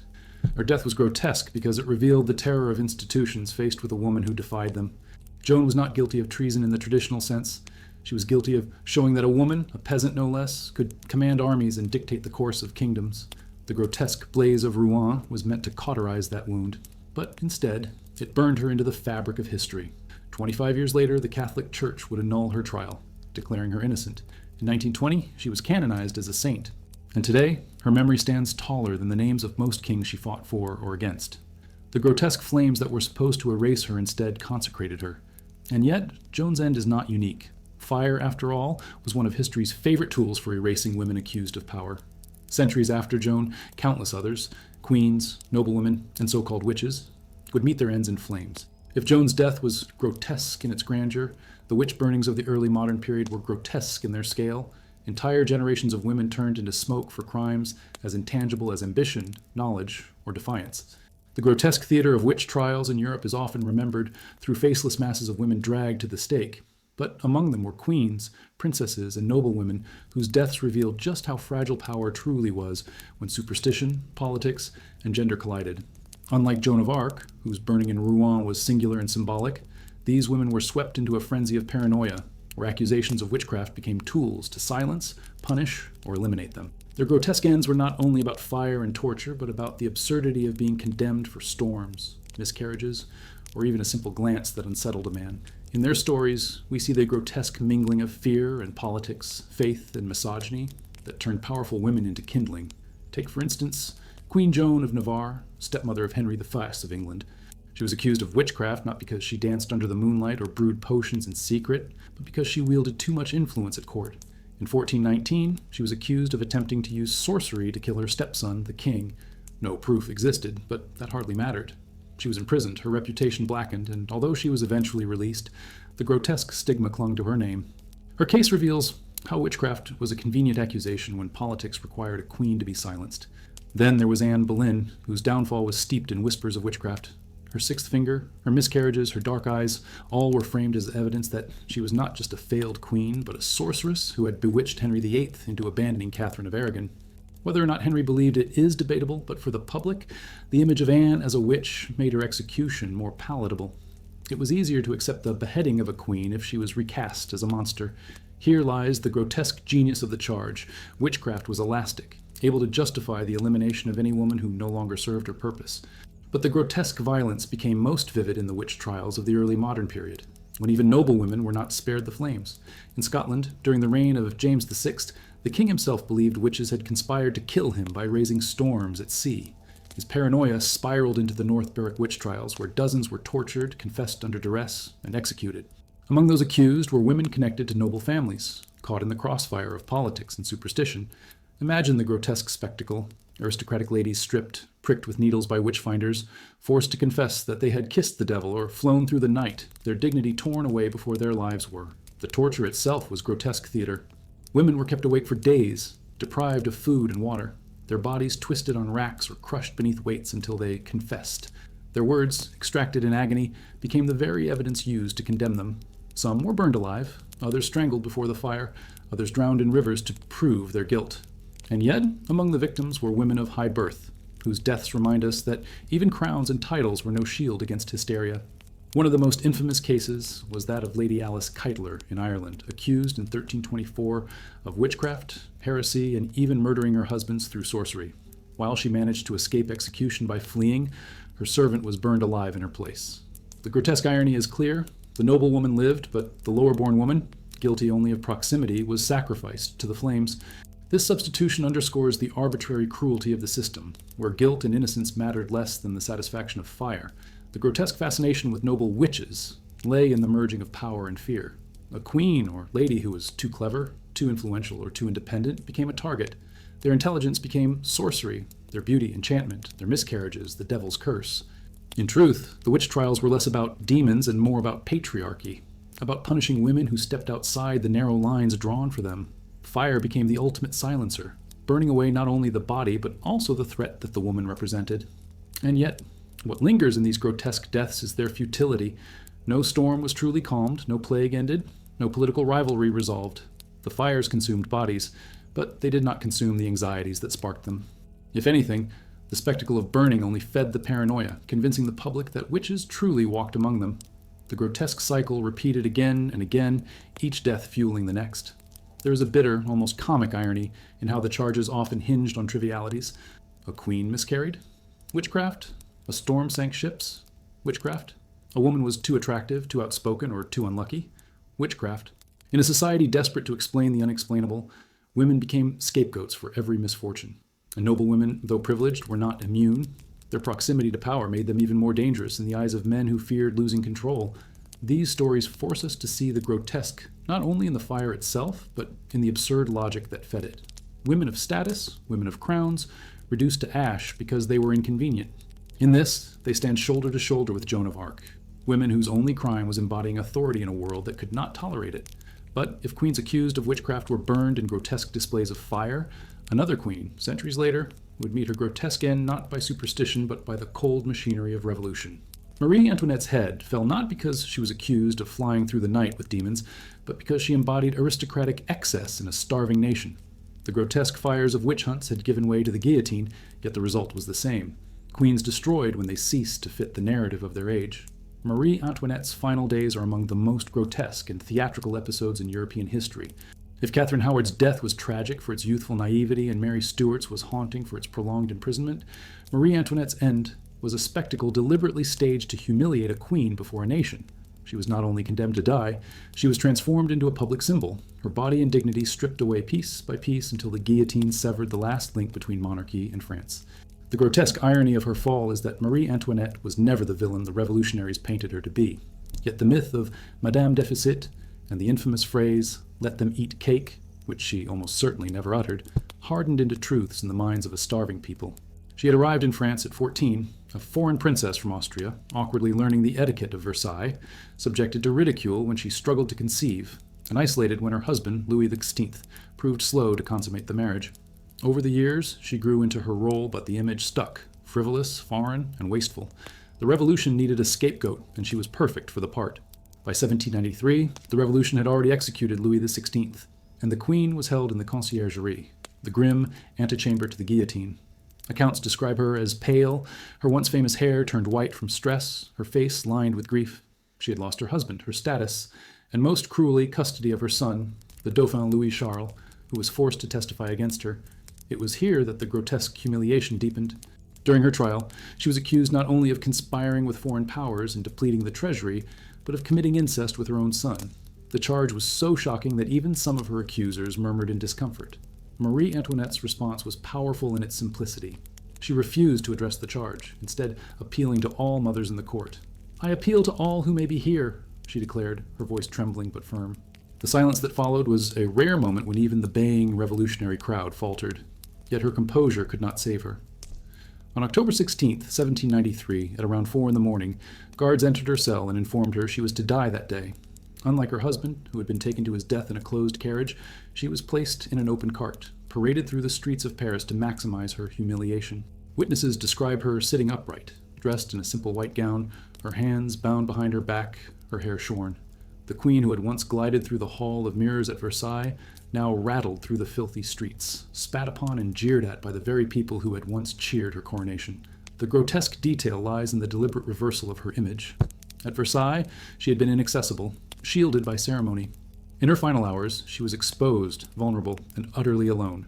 Crowds screamed obscenities, soldiers mocked her, pamphlets circulated obscene caricatures. She was no longer Marie Antoinette the Queen, but Marie Antoinette the criminal, the foreigner, the witch, the harlot. Every insult her enemies had piled upon her body now enacted in real time. When she mounted the scaffold at the Place de la Révolution, she did so with remarkable dignity. Climbing the steps, she accidentally stepped on the executioner's foot and uttered her final words. "Pardon me, sir, I did not mean to do it." It is grotesque, almost absurd, that a queen accused of bankrupting a nation, betraying her husband, and corrupting her son's innocence apologized for such a trivial misstep.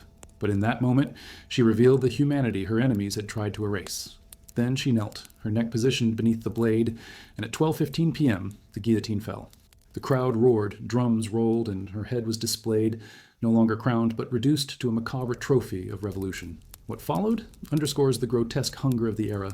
Her body, once draped in silks and diamonds, was tossed into a common grave at the Madeleine Cemetery, covered with quicklime to hasten decay.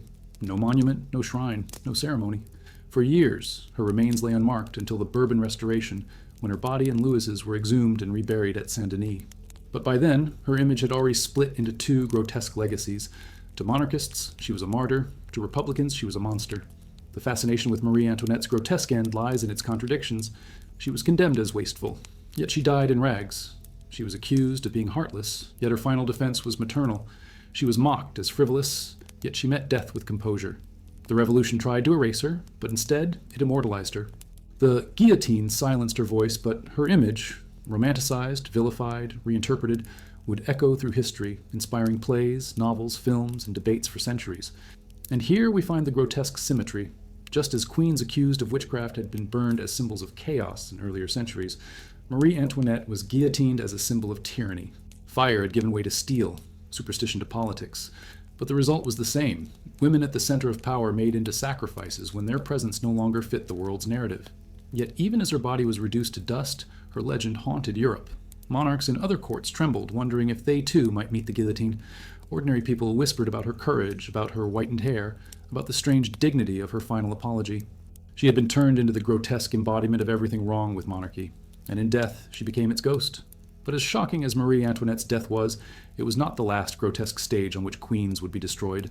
For in another century and another revolution, Alexandra Feodorovna of Russia and her daughters would face an even darker fate, not in the sunlight of a public square, but in the shadows of a cellar, gunned down without ceremony.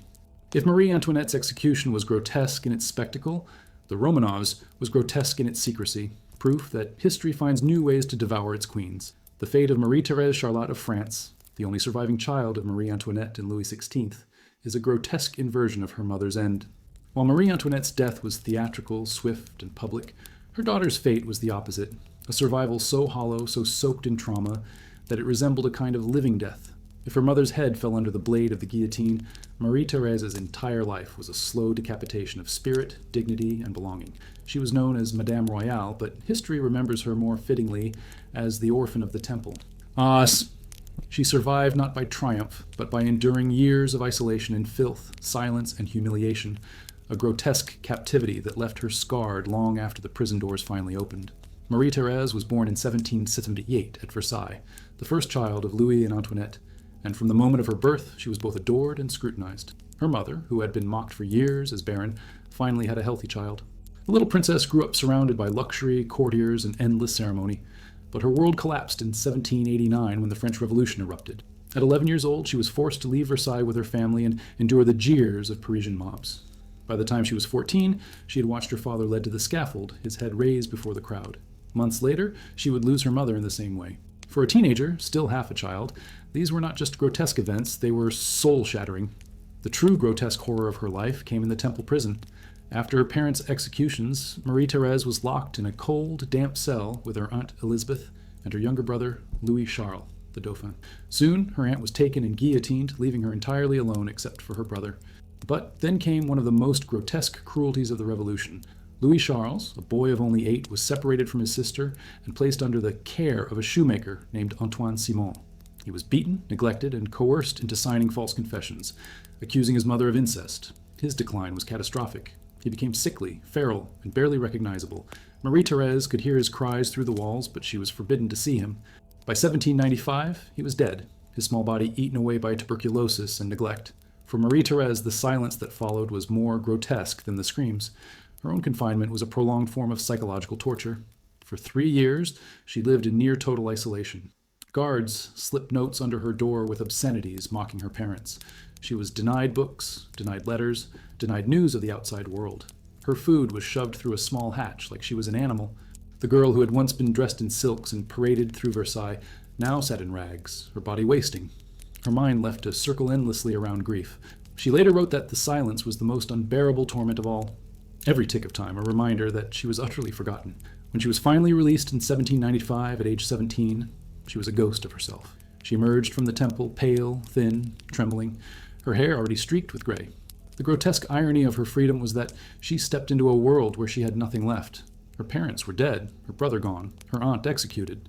The Bourbon dynasty had collapsed, and she, the last survivor, carried the burden of memory alone. For the rest of her life, she was haunted by the echoes of screams in the temple and by the grotesque knowledge that survival had made her a symbol but robbed her of peace. Her exile was a cruel parody of royalty. She was sent to Austria, where she lived among relatives who treated her more as a tragic curiosity than as family. Later, she married her cousin, Louis Antoine, the Duke of Angoulême, but the marriage was childless and loveless. She became Queen of France in name only for 20 brief minutes in 1830, when her father-in-law Charles Dix abdicated, and her husband was technically king before also abdicating. That grotesque flicker of power, 20 minutes of queenship, was almost a cosmic joke. She, the girl who had watched thrones collapse in blood, was made queen for less time than it takes to prepare a royal banquet. Her life became a pilgrimage of mourning. She collected relics of her parents, wept over mementos, and kept alive the memory of her family. Those who met her in exile described her as austere, cold, even bitter, her face hardened by sorrow. And how could it not be? She had been forced to watch her family destroyed, her childhood stolen, her innocence drowned in the grotesque theater of revolution. Even her survival was a kind of death in life, for she could never escape the role of the orphan of the temple, never shed the burden of being a living relic of a vanished world. There is a cruel irony in how her story is remembered. While Marie Antoinette became immortalized as a tragic queen, Marie-Thérèse became a footnote, her grotesque endurance less dramatic but no less horrifying. Her death in 1851 at age 72 was quiet, in exile in Austria, far from the streets of Paris where her family had been destroyed. Yet her entire existence after the revolution was shaped by a grotesque survival. She lived not to rule, not to thrive, but to remember. What makes her story so compelling is the contrast between spectacle and silence. Her parents died with drums rolling and crowds cheering. She died in a quiet bedchamber, her body failing not from a guillotine but from the slow decay of time. Yet in some ways, her end was more grotesque. For 50 years, she lived in the echo of that cellar at the temple, her identity locked forever as the girl who had lost everything. And this brings us to another grotesque fate, not of survival but of betrayal. If Marie-Thérèse's grotesque tragedy was living too long, the Empress Elizabeth of Austria, known as Sisi, met a grotesque death in an instant when an anarchist's blade pierced her heart on the shores of Lake Geneva. Where one woman carried her trauma to the grave over decades, another was struck down in a heartbeat, undone by the violence of strangers rather than the silence of her own past. Empress Elizabeth of Austria, better known as Sisi, has been immortalized in romantic portraits as the melancholy beauty with flowing hair and a waist cinched to impossibly tiny proportions. But behind the myth of elegance and sorrow lies one of the most grotesque and shocking assassinations of European royalty. Her death in 1898 was not the carefully orchestrated ritual of the scaffold, nor the fiery theater of a stake, but the sudden thrust of a sharpened file on a Geneva promenade. It was a death that reflected her own fractured existence, restless, hunted by grief, simultaneously adored as a symbol and despised as an anachronism. And it was grotesque because of its sheer randomness, an empress felled not by rival monarchs or court conspiracies, but by a lone anarchist who had originally intended to kill someone else. Sisi was born in 1837 into the Bavarian branch of the Wittelsbach family, a dynasty known for eccentricity and instability. She was never meant to be an empress. It was her elder sister who had been destined for marriage to Franz Joseph of Austria. But when the emperor met Elizabeth, still a teenager with an ethereal beauty and free spirit, he chose her instead. From the moment of her coronation, however, Sisi struggled against the suffocating protocol of the Habsburg court. She detested its rigid rituals, its constant scrutiny, its expectations that she produce heirs and embody imperial majesty. She gave birth to children, but when her mother-in-law, Archduchess Sophie, took them away to raise herself, Sisi's sense of control over her own life fractured. Her obsession with beauty became both her armor and her prison. She spent hours each day on her hair, which fell to her ankles, and maintained a waist of barely 19 inches through strict diets, exercise, and near starvation. While she became a fashion icon, she also became a recluse, hiding her face behind fans and veils as she grew older, terrified that age would destroy the image that had become her only shield. Yet she was not frivolous. Her writings reveal a sharp, restless mind, filled with melancholy reflections on life, death, and the futility of power. She wandered Europe constantly, from spas to seaside resorts, unable to remain long in Vienna, a city that had become a gilded cage. Tragedy haunted her. She lost her daughter Sophie to illness, and later her only son, Crown Prince Rudolf, died in 1889 in the infamous Mayerling incident, where he and his mistress were found dead in what was declared a suicide pact. That death broke her completely. She wore black for the rest of her life, retreating further into solitude, speaking of death with longing rather than fear. By the 1890s, she was less a living empress and more a wandering ghost, drifting from one destination to another, trying to outrun her grief. And then came Geneva. In September 1898, Sisi was staying at the Hotel Beau Rivage, traveling incognito under the name Countess of Hohenems. She enjoyed anonymity, walking freely through the city with only a lady-in-waiting for company. But her disguise was thin. Word spread quickly that the Empress of Austria was in town. Among those who heard was Luigi Lucchini, an Italian anarchist who had come to Geneva intending to kill the Duke of Orleans. When that plan failed, he set his sights on Sisi instead, not because he knew her, not because she had wronged him, but simply because she was a symbol of monarchy, a target for his political rage. On the morning of September 10th, Sisi left her hotel to board a steamship. As she walked along the lakeside promenade, Lucchini approached. Concealed in his hand was a sharpened file, a simple tool transformed into a weapon. He lunged suddenly, striking her in the chest. Witnesses thought he had merely pushed her. Sisi herself did not realize the extent of her injury. She adjusted her hat, insisted she was fine, and continued walking to the ship. But once aboard, she collapsed. Her attendants loosened her corset and discovered blood pooling from a wound straight into her heart. The file had pierced it cleanly. Within an hour, the Empress was dead. The grotesque detail of her assassination lies in its absurdity. An empress, one of the most famous women in Europe, killed by a crude file, chosen as a target almost at random. There was no trial of politics, no council of nobles, no elaborate betrayal, just a solitary man, a sharpened tool, and a sudden thrust that ended an empire's illusion of invincibility. Even more grotesque was the irony. Sisi, who had obsessed for decades over controlling her image, died with her veil torn away, her body exposed, her death reduced to a headline. News of her murder sent shockwaves across Europe. Crowds mourned her as a tragic heroine, a woman who had suffered in life and met a cruel, senseless death. Monarchs were horrified, realizing that crowns and guards could no longer guarantee safety in an age of anarchists and revolutions. Lucchini, when caught, declared proudly that he had killed not Elizabeth the woman, but monarchy itself. He wanted to strike at the system, and her body became his grotesque message. Sisi's assassination marks the transition from the old world of ritualized royal deaths to the modern world of unpredictable violence. Where once queens had been undone by accusations of witchcraft, poison, or the guillotine, now they could be cut down on city streets by men with crude weapons and radical ideologies. Her end was grotesque, because it was both deeply personal, blood soaking her gown, her heart pierced, and utterly impersonal, chosen not for who she was, but for what she represented. And yet, in death, Elizabeth became larger than life. Statues were raised, biographies written, films produced. The woman who had spent her life hiding from the public eye became immortalized as a legend. The grotesque irony is that the assassination she likely would have dreaded the most, the exposure, the spectacle, was the very thing that secured her place in history. But as haunting as Sisi's death was, it was not the last grotesque royal assassination of Europe. Just a few years later, in 1903, Queen Draga of Serbia would be slaughtered alongside her husband in their palace, their bodies mutilated and tossed from windows in a coup so bloody that even hardened diplomats recoiled. If Elizabeth's end was grotesque in its randomness, Draga's was grotesque in its calculated savagery, a reminder that monarchs were never more vulnerable than when their own guardians turned against them. The grotesque assassination of Queen Draga of Serbia in 1903 remains one of the most chilling spectacles of royal downfall in modern history. Unlike the sudden strike that ended the life of Empress Elizabeth of Austria, Draga's death was not random. It was calculated, orchestrated, and executed with a savagery that shocked even a Europe already accustomed to political violence. If Elizabeth's assassination had the cold impersonality of ideology, Draga's murder carried the intimate cruelty of betrayal, carried out not by distant enemies, but by the very men who had sworn to guard her and her king.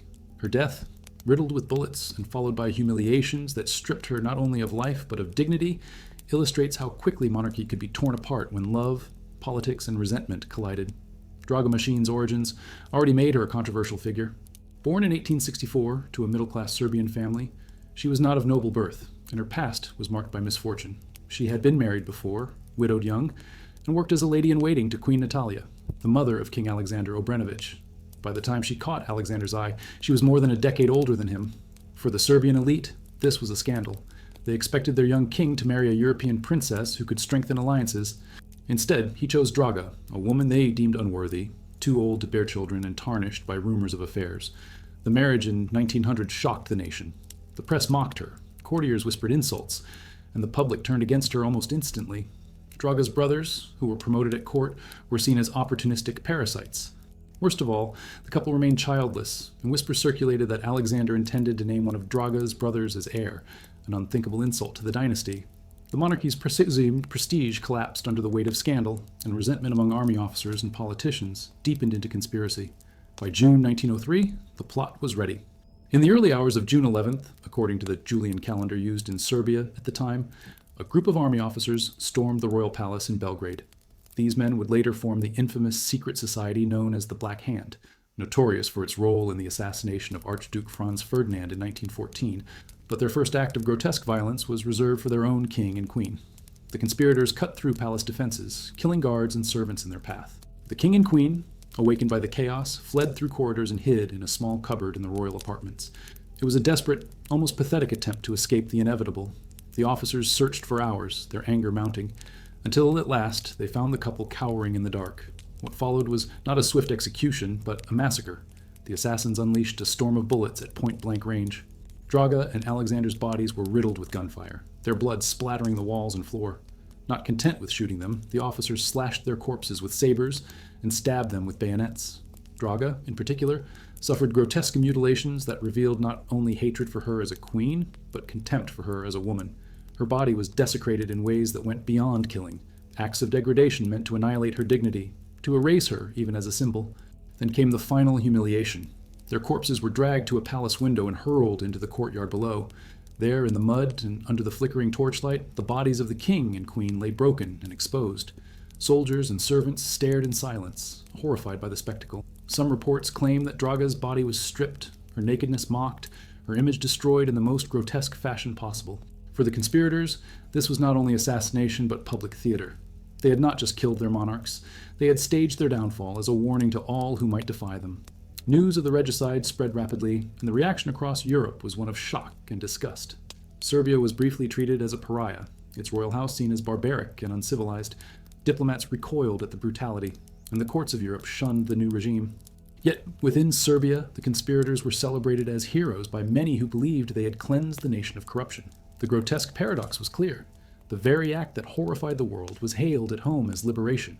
Draga's death stands out because of the layers of hatred woven into it. She was not just a queen who fell in a coup.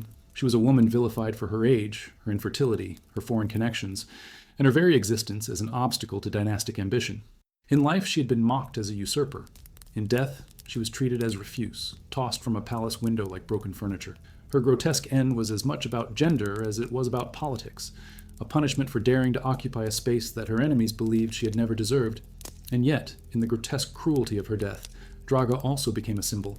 Her story is retold not as a tale of romance or ambition, but as a cautionary saga of what happens when monarchs lose the love of their people and the loyalty of their guards. Her body, torn apart and humiliated, marked the end of the Obrenovich dynasty and the rise of the rival Karađorđević line. The massacre of Draga and Alexander was not only an ending, but a beginning, a grotesque prologue to the bloody events that would engulf the Balkans and eventually ignite the First World War. But Draga's end is only one of many examples of queens whose deaths were steeped in grotesque humiliation. If her downfall was engineered by bayonets and betrayal, another queen, Isabella of Portugal, wife of Charles Thibaut, would meet her end through the grotesque slow torment of mental illness and physical decay, locked away in despair as her body and mind betrayed her. If Draga's story was about violent spectacle, Isabella's was about the grotesque collapse of a queen from within. Isabella of Portugal, the wife of Emperor Charles V, is remembered by history as a queen of extraordinary devotion, beauty, and political influence. Yet her end was grotesque, not in a burst of violence or a public execution, but in the slow, relentless undoing of her body and mind. Hers is the story of how a woman who once held the vast machinery of empire in her hands was reduced to a shadow, consumed by illness, childbirth, and grief. If Draga of Serbia's grotesque death was brutal and spectacular, Isabella's was quieter, but no less haunting. a descent into fragility that revealed how even the most powerful queens could be undone by the very duties expected of them. Born in 1503, Isabella was the daughter of Manuel I of Portugal and Maria of Aragon, placing her at the center of Europe's royal web. When she married Charles V in 1526, she was only 23, but she immediately proved herself not merely a consort, but a capable partner. Charles, ruler of the sprawling Holy Roman Empire, was often absent, tied to wars and diplomacy across Europe. In his absence, Isabella ruled as regent of Spain, managing finances, overseeing justice, and demonstrating a shrewdness that impressed even her critics. Unlike many queens, she was not a figurehead. She was a sovereign in practice, the anchor of stability for a restless empire. But this strength carried a grotesque price. The demands of rule were compounded by the demands of childbirth, for Isabella was expected not only to govern but to produce heirs. Over the course of her marriage, she endured 6 pregnancies. 3 children survived to adulthood, including Philip II of Spain, but the repeated strain on her body took its toll. Each pregnancy left her weaker, and each miscarriage or infant death deepened the shadows of sorrow around her. In portraits, she appears serene, her beauty carefully preserved, but behind the veil of paint was a body already being eroded by the cost of duty. Her final pregnancy in 1539 proved fatal. At 35, her body was too frail to endure the ordeal again. She gave birth to a son, but the child was stillborn. Soon after, Isabella developed complications, most likely puerperal fever, the deadly infection that haunted childbirth in every royal court of Europe. Fever gripped her, her strength drained, and within days she was dead. For Charles, who had adored her deeply, her death was catastrophic. He withdrew into grief, refusing to remarry, and wore black for the rest of his life. For Spain and the Empire, the loss was equally profound. They had lost not just a queen, but a regent, a stabilizing force whose absence left a void that could not be filled. The grotesque irony of Isabella's death is that it was utterly ordinary for her time. Countless women, queens and commoners alike, died from the infections of childbirth. And yet, in Isabella's case, the grotesque lay in the contrast between her vast power and her helplessness before her own body. She could command armies and sign decrees, but she could not escape the medieval risks of reproduction. Her empire stretched across continents, but the walls of her bedchamber became her final battlefield. Her decline also carried grotesque reverberations into art and memory. Charles V, overwhelmed by grief, commissioned some of the most haunting memorials in European history. He turned to Titian, the great Venetian painter, to immortalize Isabella's image. But he did not want her painted as she had died, wasted and feverish. Instead, he demanded portraits of her as she had been in youth, her face radiant, her body untouched by suffering. In doing so, he created a grotesque paradox. Isabella was remembered in art as eternally beautiful, even as her real body lay cold in a tomb, destroyed by the very duty of motherhood that defined her queenship. The gulf between image and reality was vast, and yet it was precisely that false perfection that endured. Charles' obsession with her memory bordered on the grotesque. He preserved her belongings, spoke of her constantly, and even in his retirement to the monastery of Yuste years later, he kept her portrait nearby, praying before it as though it were a relic. His devotion, both tender and obsessive, turned Isabella into something more than a woman. She became an idol, a ghost haunting the emperor until his own death.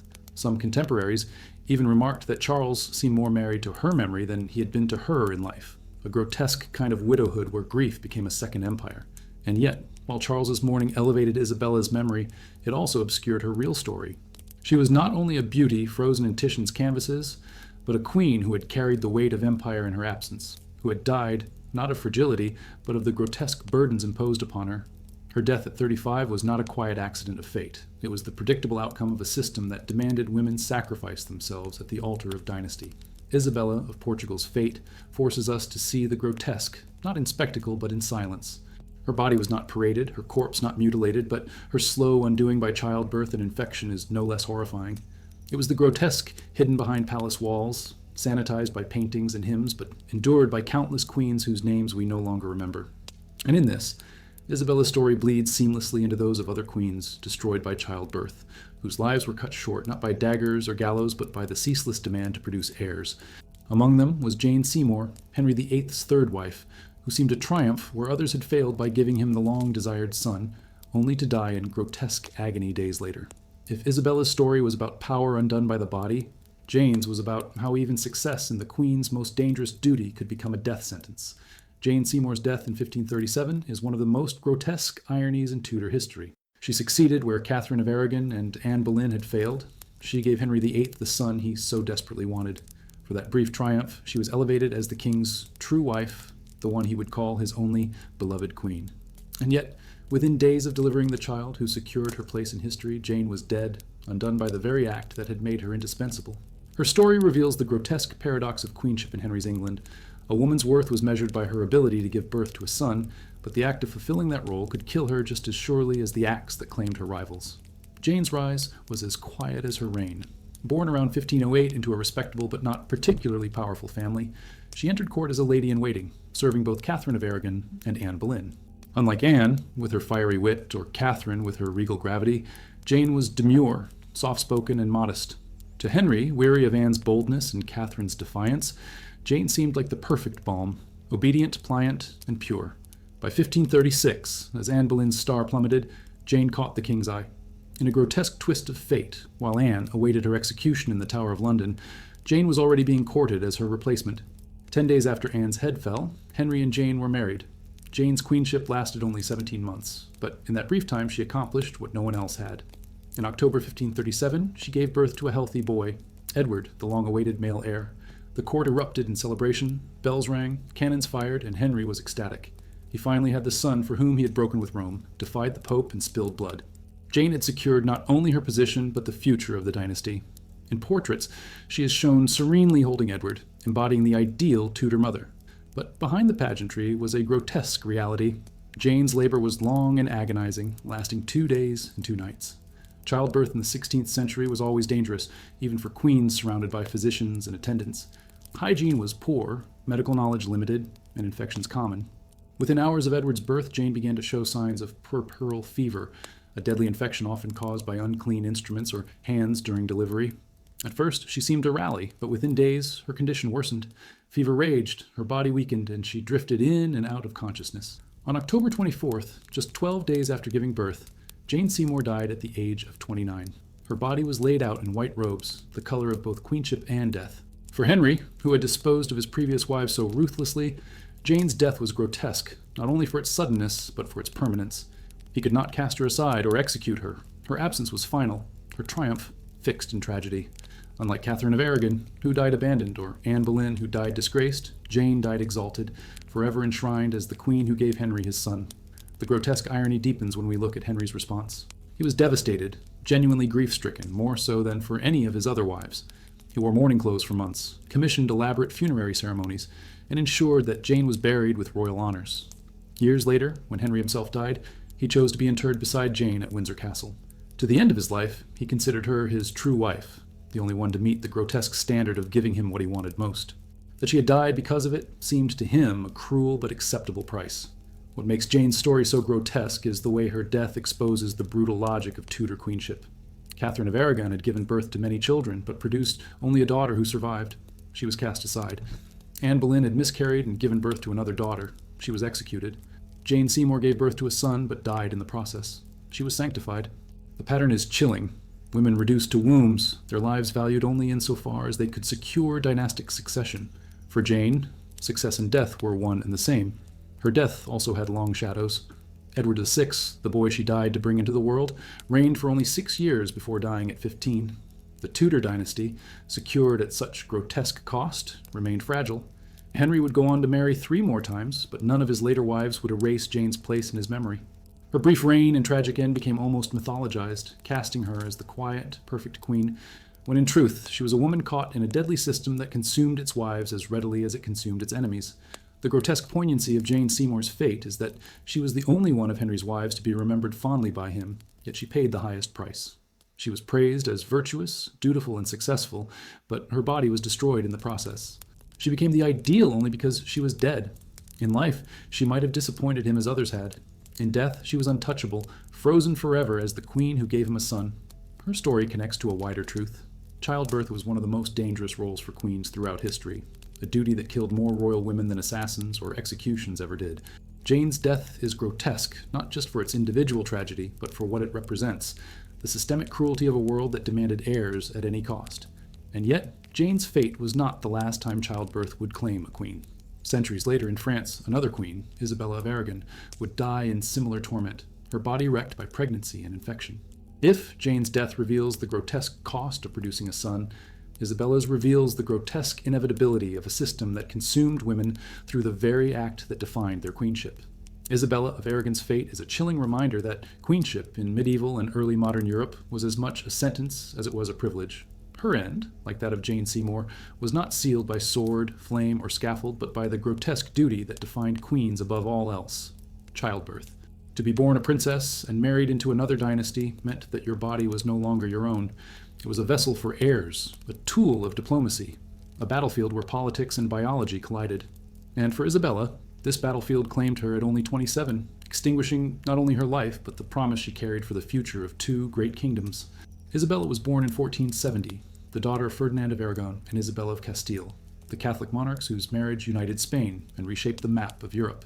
From birth, she was destined for political significance. In 1490, she was married to Manuel I of Portugal, a match designed to bind Iberia's two crowns together. She entered Portugal as its new queen consort, admired for her beauty, her grace, and her intelligence. Chroniclers noted her charm and warmth, which helped win over a court that often regarded foreign princesses with suspicion. She was young, radiant, and brimming with potential, the embodiment of a new age of unity between Spain and Portugal. But like every queen of her time, Isabella's primary role was not to dazzle with charm or to govern, but to bear children. She understood this duty well, for her mother had given birth to several children who were used as pawns in the dynastic chessboard of Europe. Isabella's task was clear: provide Manuel with heirs who would secure the alliance and ensure the continuation of his line. Yet the grotesque reality was that every pregnancy carried mortal risk. Childbirth was less a blessing than a gamble, and no amount of wealth or status could alter the odds. In 1497, Isabella gave birth to her first child, a son. The court celebrated, bells rang, and hopes soared that the union of Spain and Portugal would be cemented through the boy. But joy turned swiftly to sorrow. The infant died soon after birth. It was a grotesque blow not only to Isabella and Manuel personally, but to the political dreams of two kingdoms. A living child would have been the bridge between Spain and Portugal. Instead, they were left with grief and uncertainty. Isabella tried again. In 1498, she became pregnant once more, and the stakes were higher than ever. By then, her younger brother Juan, heir to the Spanish throne, had died, leaving her as the primary heir to Castile and Aragon. This meant that her unborn child could potentially inherit Spain and Portugal together, creating a colossal Iberian empire. The weight of two crowns pressed on her womb. Her body turned into the axis upon which history might pivot. It is here that the grotesque irony becomes clear. The greater her importance, the greater the danger she faced. Her labor was long and excruciating. Without modern medicine, without understanding of infection, the birthing chamber became a place of horror. Isabella delivered a son, Miguel de Paz, Miguel of Peace, whose very name reflected the desperate hopes placed upon him. For a moment it seemed the sacrifice had been worth it. The kingdoms rejoiced. Ambassadors hailed the child as the promise of a united Iberia, and Isabella was praised for fulfilling her duty. But she never recovered. The strain of the birth ravaged her body, and within weeks she was dead, only 27 years old. The grotesque tragedy was compounded by cruel irony. Miguel survived, but only briefly. At age 2, he died of illness, extinguishing the dream of uniting Spain and Portugal under one crown. Isabella had given her life to bring forth a child who himself would be swallowed by death before he could fulfill his promise. Two kingdoms mourned not only the queen, but the lost future she had carried within her. What makes Isabella's end grotesque is not just the physical agony of childbirth, but the cold calculation behind it.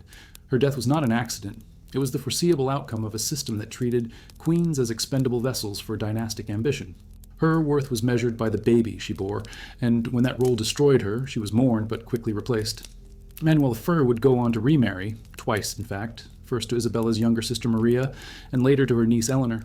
The conveyor belt of royal wombs continued, each woman stepping into the same dangerous role, their lives measured in children and their deaths almost expected. And yet, Isabella's legacy lingered.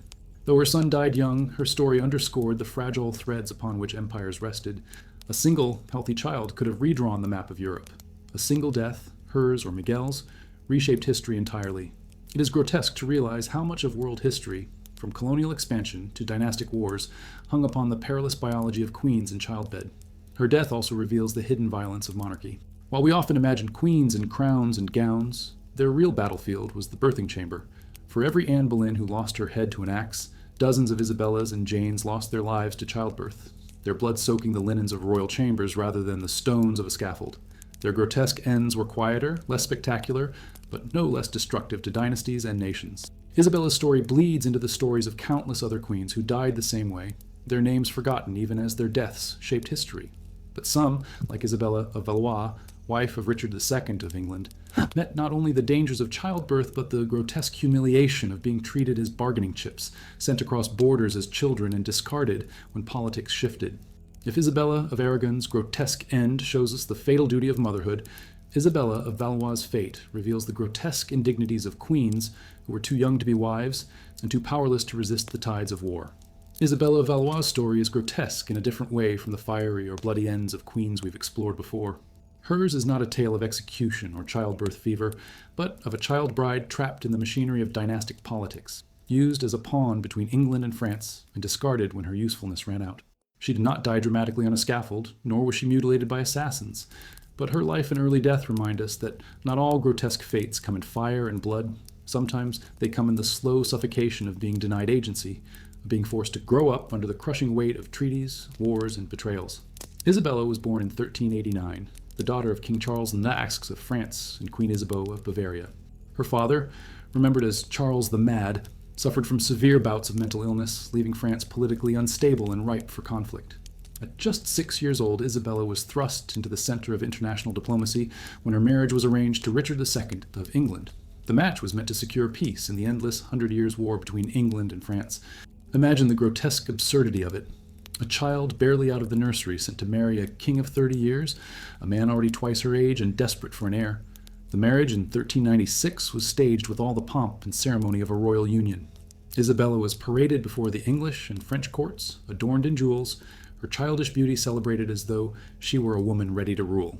Chroniclers note that Richard treated her with kindness, even tenderness, but the grotesque truth was unavoidable. This was not a partnership, but a transaction. Isabella herself was bewildered, her only recorded words expressing sadness at leaving her family behind. Her marriage bed was never consummated. She was too young, but that hardly lessened the grotesque pressure placed upon her. She was a symbol of peace, a living guarantee of a truce between two warring nations, and that meant her very body was political property. For a time, Isabella's presence brought a fragile peace. Richard lavished her with gifts and seemed genuinely fond of her, calling her his little queen. But England was restless under his rule, and in 1399 he was deposed by his cousin, Henry Bolingbroke, who became Henry IV. Richard was imprisoned and soon murdered, likely starved to death or bludgeoned in captivity. At only 10 years old, Isabella became a widow. In one grotesque stroke of political upheaval, she was transformed from Queen of England to a powerless girl, stranded in a foreign land, mourning a husband she was too young to fully understand. Henry IV saw her as a bargaining chip. He tried to force her to marry his son, the future Henry V, to legitimize his new dynasty and further bind England and France. But Isabella resisted. It is one of the few moments in her short life where her voice emerges from the silence of history. She refused to remarry in England, declaring herself loyal to the memory of Richard. For a child barely into adolescence, her defiance was extraordinary, but it also sealed her fate. Henry stripped her of her title, confined her, and eventually agreed to return her to France as part of negotiations with her family. Back in France, Isabella's life should have restarted, but the grotesque toll of her years in England lingered. She had been paraded as a queen, stripped of her crown, widowed at 10, and treated as a commodity for trade. By her mid-teens, she was remarried, this time to Charles, Duke of Orleans. Unlike her first marriage, this union was consummated, but it was short-lived. In 1409, at only 19, Isabella died in childbirth, her body succumbing to the very duty that had already killed so many queens before her. She was buried quietly, her name remembered more for the grotesque circumstances of her childhood marriage than for anything she accomplished in her short life. The grotesque poignancy of Isabella's story lies in the way it strips bare the vulnerability of royal women. She was not killed by executioners or by mobs, but by the weight of dynastic politics that robbed her of childhood, and then by the biological duty of producing heirs. Her life was grotesque because it was not hers. It was dictated at every stage by men, by treaties, by wars she did not start and could not end. She was exalted as a queen at 6, widowed at 10, remarried as a teenager, and dead at 19. Her existence was consumed by the machinery of monarchy, her body serving as collateral for peace and then as a vessel for lineage. Isabella's fate also reminds us of the grotesque fragility of dynastic plans. Her marriage to Richard II was supposed to secure peace, but Richard's deposition destroyed the treaty. Her remarriage into the Orleans line tied her to a branch of French nobility that would itself become entangled in the bloody conflicts of the 100 Years' War. Her short life was a pivot point in international politics, yet she herself had no control over it. That grotesque irony, being central to history while powerless within it, defines her tragedy. Her story is a haunting prelude to that of her stepdaughter, Catherine of Valois, who would later marry Henry V and become the grandmother of Henry VII, founder of the Tudor dynasty. Catherine's fate, too, was marked by grotesque twists of politics, widowhood, and scandal, reminding us how the Valois women were repeatedly consumed by the ambitions of men. Catherine of Valois' life is one of those grotesque tales that linger between triumph and humiliation, a story where the grandeur of queenship collides with the vulnerabilities of being a woman in a world where politics, love, and suspicion made every choice dangerous. She was the daughter of the unstable Charles VI of France and the infamous Isabeau of Bavaria, born into a court racked by madness, betrayal, and civil war. From her first breath, Catherine's life was marked by chaos, and her end, lonely, shadowed by scandal, and shortened by illness, was as grotesque as any queen's execution, though quieter, more insidious. Catherine was born in 1401, the youngest of 12 children, into a France disintegrating under the weight of her father's mental breakdowns. Charles VI believed at times that he was made of glass and could shatter at a touch. His madness left the throne vulnerable, and France itself became a battlefield of factions. Catherine's childhood was one of instability, her mother often neglecting her children while pursuing her own political intrigues. In this environment, Catherine became a pawn, her value not in her personhood, but in her potential as a bride to secure alliances. Her fate crystallized in 1420 with the Treaty of Troyes, a grotesque political maneuver that disinherited her brother, the Dauphin Charles, and recognized Henry V of England as heir to the French throne. As part of this bargain, Catherine was given in marriage to Henry. She was just 19, beautiful but untested, and Henry was a conqueror at the height of his power. Their union symbolized the subjugation of France as much as it did any romantic ideal. Chroniclers noted that Catherine was dutiful and compliant, the perfect bride for a warrior king who demanded loyalty above all else. For a brief moment, her life glittered. In 1421, she gave birth to a son, the future Henry VI, securing the dynasty's claim. But the grotesque irony is that almost as soon as she fulfilled her duty, tragedy struck. Henry V died suddenly in 1422 at just 35, felled not by a sword on the battlefield, but by dysentery during his French campaigns. Catherine was left a widow at 21. Her infant son proclaimed king of both England and France. The young queen had delivered an heir, but her position immediately became precarious. Widowhood for a queen was dangerous. With her beauty and youth, Catherine was a potential threat to the English court. Any remarriage could create rivals to her son's claim. Parliament intervened with a grotesque piece of legislation. No dowager queen could remarry without the king's permission once he came of age. Since Henry VI was still a baby, this law effectively trapped Catherine in limbo, forbidding her from forming new alliances while leaving her vulnerable to scandal. It was a legal cage disguised as protection, one that revealed just how much fear surrounded women with royal blood. But Catherine, restless and lonely, defied this fate. She entered into a secret relationship with Owen Tudor, a Welsh courtier of modest background, possibly a former soldier in her household. Their liaison was both daring and grotesque in the eyes of the nobility, a dowager queen consorting with a man far beneath her station. Yet it produced children, among them Edmund and Jasper Tudor, who would play pivotal roles in the Wars of the Roses. From this scandalous union came a grandson, Henry Tudor, who would seize the English crown in 1485 as Henry VII, founding the Tudor dynasty. The grotesque twist is that the dynasty that gave us Henry VIII and Elizabeth I was born from what was essentially a forbidden love affair. Catherine's relationship with Owen was eventually exposed, and while he was imprisoned, she lived out her final years in relative obscurity. Her health declined rapidly, likely due to illness complicated by repeated pregnancies. In 1437, at only 35, she died at Bermondsey Abbey, far from the glitter of court life, her name clouded by whispers of scandal. Her body was buried at Westminster Abbey, but in a grotesque turn, her tomb was neglected for centuries.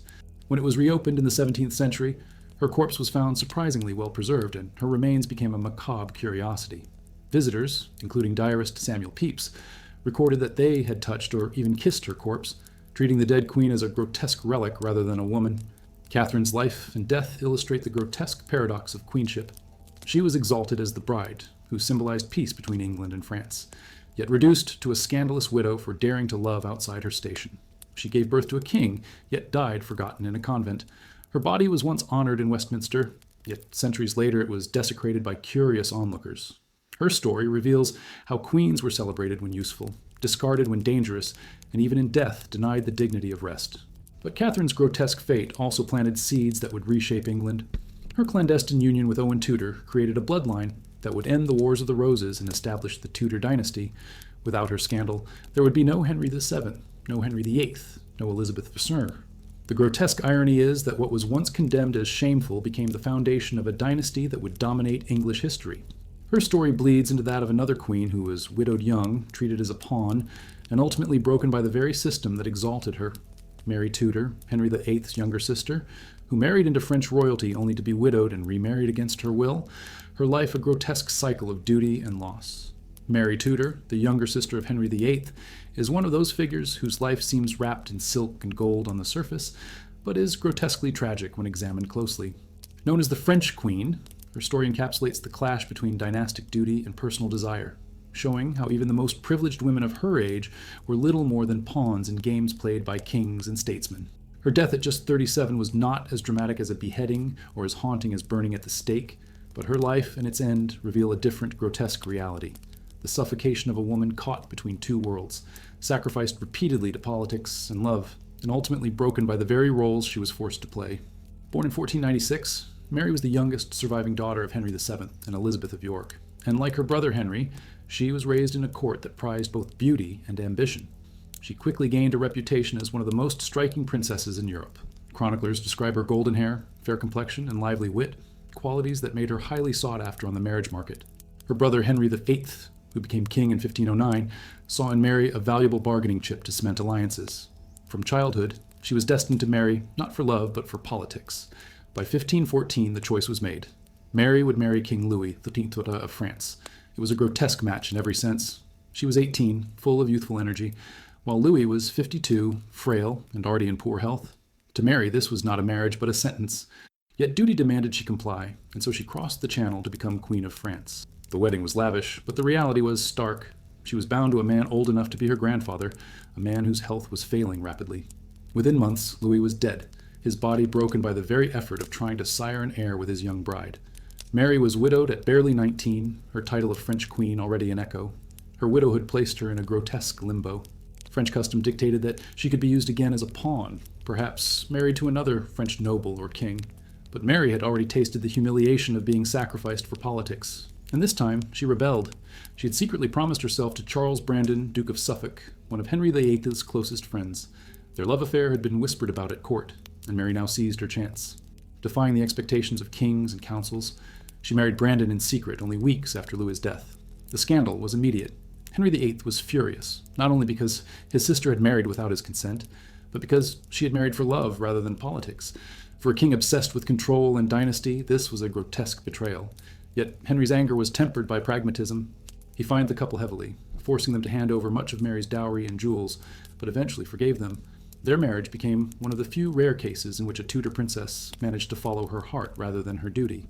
But the grotesque irony of Mary's life is that her act of defiance carried its own punishment. She and Brandon lived together for the rest of her life, raising several children, but their marriage was not free of the burdens of politics. Financial troubles haunted them. Their position at court was precarious, and Mary's health deteriorated quickly after repeated pregnancies. By her early 30s, her beauty had faded, her body worn down, and her spirit broken by illness and the unrelenting demands of her world. She died in 1533, at just 37, at Westhorpe Hall in Suffolk. Some sources suggest she suffered from tuberculosis, others from complications of illness aggravated by childbirth. Whatever the cause, her death was quiet compared to the grotesque spectacles of her contemporaries, but no less tragic. She was buried first in the abbey at Bury St. Edmunds, then later moved to St. Mary's Church in the same town after the dissolution of the monasteries. Even in death, her body was displaced by the politics of her age. The grotesque irony of Mary's story is that while she escaped the scaffold that claimed her sister-in-law Anne Boleyn and the torment of repeated rejection that plagued Catherine of Aragon, she still died young, her life consumed by the very tensions she had tried to escape. She was a queen who became a widow before she could rule, a princess who chose love but still found little peace, and a woman remembered more for her beauty than for her resilience. And yet, Mary's legacy was profound. Through her daughter Frances Brandon, she became the grandmother of Lady Jane Grey, the 9 Days Queen, whose grotesque fate on the scaffold would eclipse her grandmother's story. The thread from Mary to Jane reveals a haunting truth. Even when queens and princesses tried to carve their own paths, their bloodlines inevitably dragged them back into the machinery of power, often with fatal consequences. Mary Tudor's grotesque tale is not of fire or blood, but of suffocation. Suffocated by politics, by duty, by love, turned into burden, by a body worn down too soon. And her legacy, passed down to Jane Grey, would show how quickly the quiet tragedies of one generation could become the violent spectacles of the next. Lady Jane Grey's story is perhaps one of the most grotesque tragedies in English history, not because of what she did, but because of what was done to her. She was a queen for only 9 days, a teenager who never sought the crown but was manipulated into wearing it by ambitious men. Her rise and fall illustrate the grotesque cruelty of Tudor politics, where dynastic survival mattered more than human lives, and even innocence was no shield against the axe. At 16, Jane was intelligent, devout, and well-educated, but she was also utterly powerless. Her fate was decided in council chambers and whispered intrigues, while she herself remained little more than a symbol, a pawn pushed onto the throne then discarded when the game turned against her. Jane was born in 1537 into a noble family with strong royal connection. Her mother, Lady Frances Brandon, was the daughter of Mary Tudor, the French queen, and thus Jane was a great niece of Henry VIII. From childhood, she was marked as a potential bride or dynastic tool. Yet she was no ordinary girl. She excelled in her studies, learning Latin, Greek, and theology, and corresponded with leading Protestant scholars. Those who met her described her as serious, pious, and precociously intelligent. In another world, Jane might have lived quietly as a scholar or noblewoman. But in the grotesque climate of Tudor succession, her learning and her lineage made her dangerous. When Edward VI, Henry VIII's only legitimate son, became king, Jane's fate became entwined with his. Edward was sickly, and by 1553 it was clear he was dying. His half-sisters Mary Tudor and Elizabeth Tudor were next in line by Henry's will, but Edward, a staunch Protestant, feared that Catholic Mary would undo his reforms. Enter John Dudley, Duke of Northumberland, one of the most powerful men in England. He devised a plan to bypass Mary and Elizabeth and place Jane, his daughter-in-law, on the throne. Jane had married Dudley's son, Guilford Dudley, only weeks before Edward's death. She was young, unwilling, and unprepared, but she was also Protestant, malleable, and of royal blood. She was the perfect pawn. When Edward died in July 1553, Jane was told she was queen. She reportedly fainted at the news, insisting she was unworthy, but her protests were useless. On July 10th, she was brought to the Tower of London, proclaimed queen, and dressed in regal robes. But her reign was grotesque from the start. Outside London, few supported her claim. The people rallied behind Mary Tudor, Henry VIII's eldest daughter, whose legitimacy and popularity far outweighed Jane's. Within 9 days, the tide had turned. Mary entered London in triumph, and Jane, her husband, and her family were arrested. Jane's fall was swift and merciless. She was tried for high treason in November 1553 and found guilty, though many believed Mary might spare her. Jane was young, innocent of plotting, and more victim than conspirator. For months, Mary hesitated, perhaps hoping to show mercy. But rebellion changed everything. In early 1554, Thomas Wyatt the Younger led a Protestant uprising against Mary's planned marriage to Philip of Spain. Though Jane had no part in it, she became a symbol for Mary's enemies. To secure her throne, Mary ordered Jane's execution. On February 12, 1554, Jane was led to the scaffold on Tower Green. Contemporary accounts describe a scene both grotesque and heartbreaking. She wore a simple black gown, her face pale but calm. She delivered a short speech declaring her innocence of treason but confessing her sins as a Christian. Then came the most haunting moment. Blindfolded, she struggled to find the block. "What shall I do? Where is it?" she cried, groping helplessly until a bystander guided her hand. Seconds later, the axe fell, and the head of a 16-year-old girl rolled into history.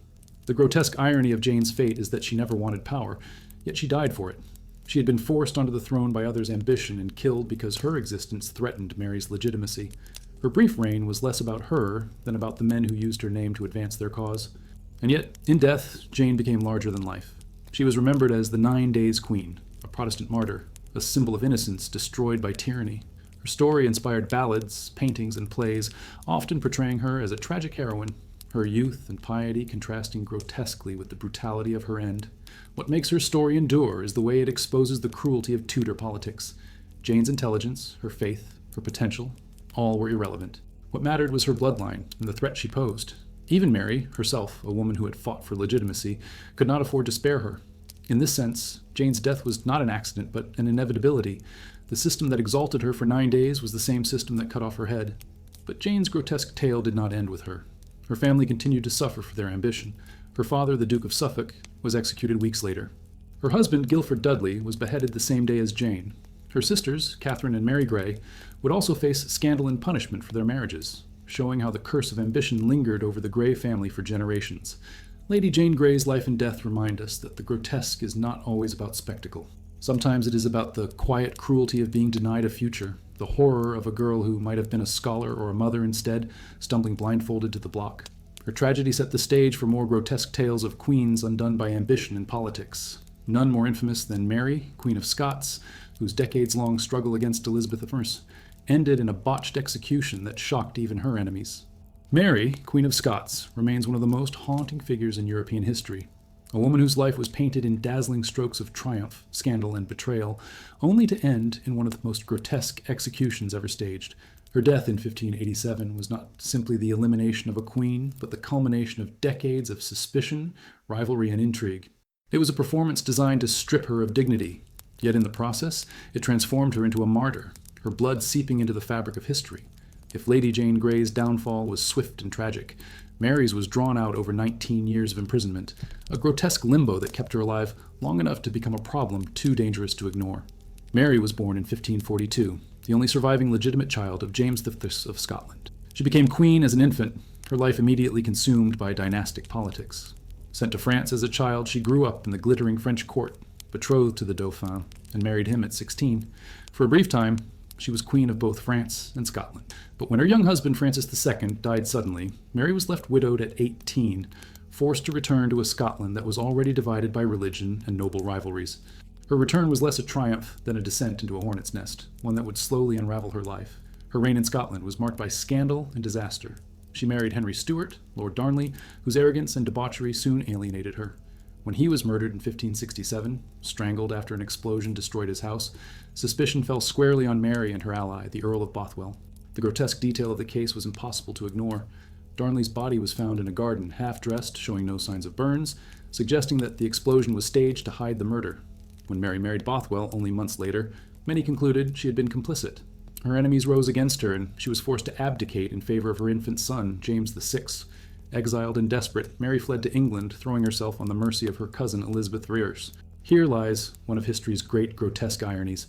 Elizabeth, the queen who had fought to secure her throne as a woman in a hostile world, could not afford to harbor another queen with a claim to that same throne. Mary was Catholic, and to many English Catholics, she was the rightful ruler, a rallying point against Elizabeth's Protestant rule. Instead of refuge, Mary found herself imprisoned for her own safety, Elizabeth claimed. In reality, she had become a political prisoner, her very existence too dangerous to leave unchecked. For 19 years, Mary lived in captivity, moved between castles and manors, always under guard. She wrote letters, plotted escapes, and became the center of endless conspiracies. To her supporters, she was a wronged queen, a saintly sufferer. To Elizabeth and her ministers, she was a ticking bomb, waiting for the right rebellion to explode. It was during this long imprisonment that Mary's legend began to grow, the queen without a crown who still carried herself with regal dignity, who prayed, embroidered, and schemed in equal measure. Her downfall came with the Babington Plot in 1586, a conspiracy to assassinate Elizabeth and place Mary on the throne. When letters were discovered implicating Mary, whether authentic, forged, or manipulated by Elizabeth's spy master Walsingham remains debated, her fate was sealed. Elizabeth hesitated to sign the death warrant, aware that killing a fellow queen was unprecedented and grotesque, but political necessity overcame reluctance. On February 1st, 1587, she signed it, and Mary's execution was scheduled. On February 8th, Mary was led into the Great Hall at Fotheringhay Castle. She wore black velvet, but beneath it she revealed a crimson petticoat, the color of Catholic martyrdom. In this final act, she transformed her death into a spectacle of faith. She prayed aloud, forgave her executioners, and declared her loyalty to Christ. Witnesses described her calmness, her regal bearing, her voice ringing with defiance. For a moment, she seemed to command the stage as though it were a throne room, but the execution itself was grotesque in its brutality. The headsman's first stroke missed, gashing the back of her head. The second blow struck truer, but still did not sever the head completely. It took a third strike to finish the task. When the executioner lifted her head to the crowd, crying, "God save the Queen," her auburn wig came off in his hand, revealing short, gray hair beneath. Gasps rippled through the hall, as though even in death Mary had defied expectations. To deepen the grotesque spectacle, her small dog was discovered hiding under her skirts, soaked in her blood, refusing to leave her body. The scene was a macabre tableau of loyalty and loss. The aftermath was equally chilling. Mary's body was embalmed, placed in a lead coffin, and buried at Peterborough Cathedral, only later to be reinterred at Westminster Abbey by her son James, who ironically united the crowns of England and Scotland after Elizabeth's death. The queen, executed as a traitor, was posthumously restored as a queen in death, her legacy more powerful than her life had ever been. What makes Mary's death grotesque is not only the botched execution, but the way her life had been consumed by forces beyond her control. She was exalted as queen of 3 kingdoms, yet she died on a scaffold, accused of treason against a cousin who feared her too much to let her live. Her existence was a paradox, too royal to be free, too dangerous to be spared, too human to survive the relentless machinery of politics. Mary's story lingers because it speaks to the grotesque contradictions of power. She was both victim and conspirator, innocent and guilty, saint and sinner. Her bloodied body on the scaffold became a mirror in which Europe saw its anxieties reflected, the dangers of female rule, the terror of religious division, and the ruthless calculus of survival. And yet, as shocking as Mary's end was, it was not the final word in grotesque queenly deaths. For centuries later, in revolutionary France, Marie Antoinette would mount her own scaffold, facing not only the executioner's blade, but the hatred of an entire people.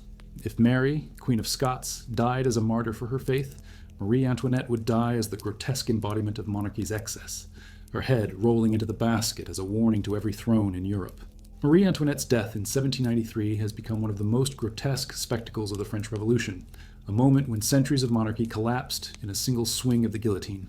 Her downfall was not merely the punishment of a queen, it was the public dissection of everything she represented: foreignness, extravagance, and aristocratic privilege, transformed into a living effigy of tyranny. Unlike Mary, Queen of Scots, who died in a semi-private execution marked by clumsy brutality, Marie Antoinette's final hours were staged with precision, designed to strip her of dignity before the gaze of an entire people. The grotesque nature of her fate lies not just in her death, but in the humiliations that paved the way to it. She had once been the glittering Austrian Archduchess, sent to Versailles at 14 to cement an alliance between Austria and France through marriage to the future Louis XVI. From the beginning, she was resented by the French public, who viewed her as an outsider, a pawn of foreign interests. Versailles, with its endless rituals and gossip, only deepened her isolation. When she struggled to produce heirs in her early years of marriage, whispers accused her of coldness or infertility. When she finally bore children, her every gesture as a mother was scrutinized and mocked. The grotesque irony is that while she was never truly the frivolous monster painted in pamphlets, she was trapped in a role where every misstep became evidence of decadence. Her reputation collapsed entirely with the infamous affair of the diamond necklace in 1785, a scandal in which she played no real role but which cast her as a conniving, greedy queen manipulating men for jewels while the people starved. Pamphlets and caricatures turned her into Madame Deficit, a grotesque symbol of all that was wrong with France. The supposed phrase, "let them eat cake," which she almost certainly never said, crystallized this image in the public imagination. By the time the revolution broke out in 1789, Marie Antoinette was less a queen than a caricature, despised more fiercely than her awkward, indecisive husband. Imprisonment at the Temple stripped away the last vestiges of majesty. Louis XVI went to the guillotine in January 1793, leaving Marie Antoinette widowed and despised, a relic of the Ancien Regime. But her trial that autumn was more grotesque still. She was accused of treason, of conspiring with Austria, of depleting the treasury, and most shocking of all, of incest with her young son, the Dauphin. The accusation was so obscene that when it was read aloud, Marie Antoinette's response stunned even her enemies. She refused to dignify it with an answer, instead turning to the women in the courtroom. Nature refuses to answer such a charge made against a mother. I appeal to all mothers who are here. The silence that followed was not sympathy, but a reminder of the grotesque depths to which propaganda had dragged her image. On October 16, 1793, she was woken early and told her execution would be carried out that day. Dressed in a simple white gown, her hair shorn roughly by the executioner's assistants, she was led from the conciergerie to a waiting open cart. Unlike Louis, who had been transported to the scaffold in relative dignity, Marie Antoinette was paraded through the streets of Paris, exposed to the jeers and insults of the crowd. It was humiliation by design. The people demanded not just her death, but her degradation. The once glittering queen, who had hosted masked balls at Versailles and walked the manicured gardens of Trianon, now sat bound in plain white, a widow with her face pale and drawn, her dignity clinging to her only through her composure. At the Place de la Révolution, she mounted the scaffold with surprising grace. As she ascended the steps, she accidentally stepped on the foot of the executioner and immediately apologized. "Pardon me, sir, I did not mean to do it." These were her final words. That small act of courtesy, grotesquely contrasted with the enormity of her impending death, revealed the absurdity of her fate. Condemned for being a monster, she died with a polite apology on her lips. Moments later, the blade fell, severing her head from her body at precisely 12:15 p.m. The crowd roared, drums rolled, and her blood joined that of thousands of others who had already met the guillotine's edge. Her body was unceremoniously thrown into a common grave at the Madeleine Cemetery, covered with quicklime to hasten decomposition. No tomb, no crown, no ceremony, just earth and silence. Years later, during the Bourbon Restoration, her remains were exhumed and reburied at Saint-Denis beside Louis, but by then her image had already been reshaped into legend. For monarchists, she became a martyr of the revolution. For Republicans, she remained a grotesque embodiment of aristocratic excess. The grotesque fascination with Marie Antoinette lies in the contradictions of her fate. She was despised for extravagance, yet she died in rags. She was mocked as heartless, yet her final defense was maternal. She was painted as frivolous, yet she met death with dignity. Her life ended not because of who she was, but because of what she represented, a system that had become intolerable to a starving nation. And yet, Marie Antoinette's grotesque death was not the last of its kind. Less than a century later, another empress, Elizabeth of Austria, Sisi, would fall not to the guillotine, but to the random strike of an anarchist's file in Geneva, her blood soaking the promenade as Europe reeled from the modern violence of ideology.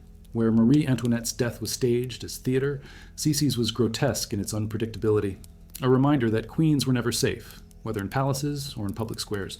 Empress Elizabeth of Austria, better known to history as Sisi, was a woman who embodied contradiction. She was celebrated for her beauty, envied for her freedom, and romanticized as the restless spirit of a fading empire.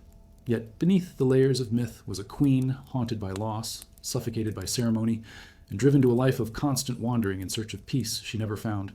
Her death in 1898 was grotesque, not because of public humiliation like Marie Antoinette, nor because of betrayal like Mary, Queen of Scots, but because of its absurd randomness. A woman who had survived palace intrigue, court scandals, and profound personal tragedies was felled in an instant by the thrust of a crude file wielded by an anarchist in Geneva. Sisi was born in 1837 into the Bavarian Wittelsbach family, a line notorious for eccentricity and instability. Unlike most princesses, she grew up in relative freedom, riding horses, hiking in the Alps, and living closer to nature than to court ritual. She was not intended for greatness. Her elder sister Helene was meant to marry Emperor Franz Joseph of Austria. But when Franz Joseph met Elizabeth at 16, he chose her instead, captivated by her beauty and charm. Thus a carefree teenager was thrust into the suffocating world of the Habsburg court, where every glance and gesture was judged, and where her life ceased to belong to her. The grotesque burden of queenship soon crushed her spirit. The formidable Archduchess Sophie, her mother-in-law, took control of Elizabeth's children, even naming her firstborn after herself, as though to underline her dominance. Sisi, barely more than a child herself, was sidelined, treated as a decorative figure rather than a mother. The strain left her isolated and resentful, and she began retreating from court life. Where other queens embraced their roles, Elizabeth resisted. She became obsessed with her beauty, training her body with punishing regimens of exercise, riding, and near-starvation diets. Her waist measured barely 19 inches, maintained by hours of constraint and self-denial. She wore her hair down to her ankles, tended to by maids for hours each day. Her beauty became her armor, but it was also her prison. She could never let it go, for it was the only power she had left. Tragedy followed her relentlessly. She lost her daughter Sophie to illness in infancy. Later, her only son, Crown Prince Rudolph, died in the infamous Mayerling incident of 1889, in what was reported as a suicide pact with his mistress. The grotesque detail of Rudolph's death, the body of the heir to the Habsburg throne lying lifeless beside his lover, destroyed Elizabeth. She wore black for the rest of her life, and spoke often of death, not with fear, but with longing. She told friends she no longer belonged to the world, that she lived only in shadow. By the 1890s, she had become a ghostly figure drifting through Europe, endlessly traveling from spa towns to seaside resorts, always seeking solace, but never finding it. Her death came on September 10th, 1898, in Geneva. Traveling incognito as the Countess of Hohenems, she sought anonymity, but her presence did not go unnoticed. Luigi Lucchini, an Italian anarchist, had come to the city intending to kill the Duke of Orleans. When that plan failed, he learned that the Empress of Austria was in town. To him, she was not Elizabeth the woman, but Elizabeth the symbol, a monarch, a representative of everything anarchists despised. He fashioned a crude weapon from a sharpened file, concealed it in his sleeve, and waited for his chance. That morning, Sisi left the Hotel Beau Rivage with her lady-in-waiting to catch a steamship on Lake Geneva. As they walked along the promenade, Lucchini approached. With one sudden motion, he struck her in the chest. The force was so slight that those nearby thought he had only pushed her. Even Elizabeth herself did not realize she had been stabbed. She continued walking, boarded the ship, and only then collapsed. When attendants loosened her corset, they found blood pooling at her chest. The file had pierced her heart. Within an hour, she was dead.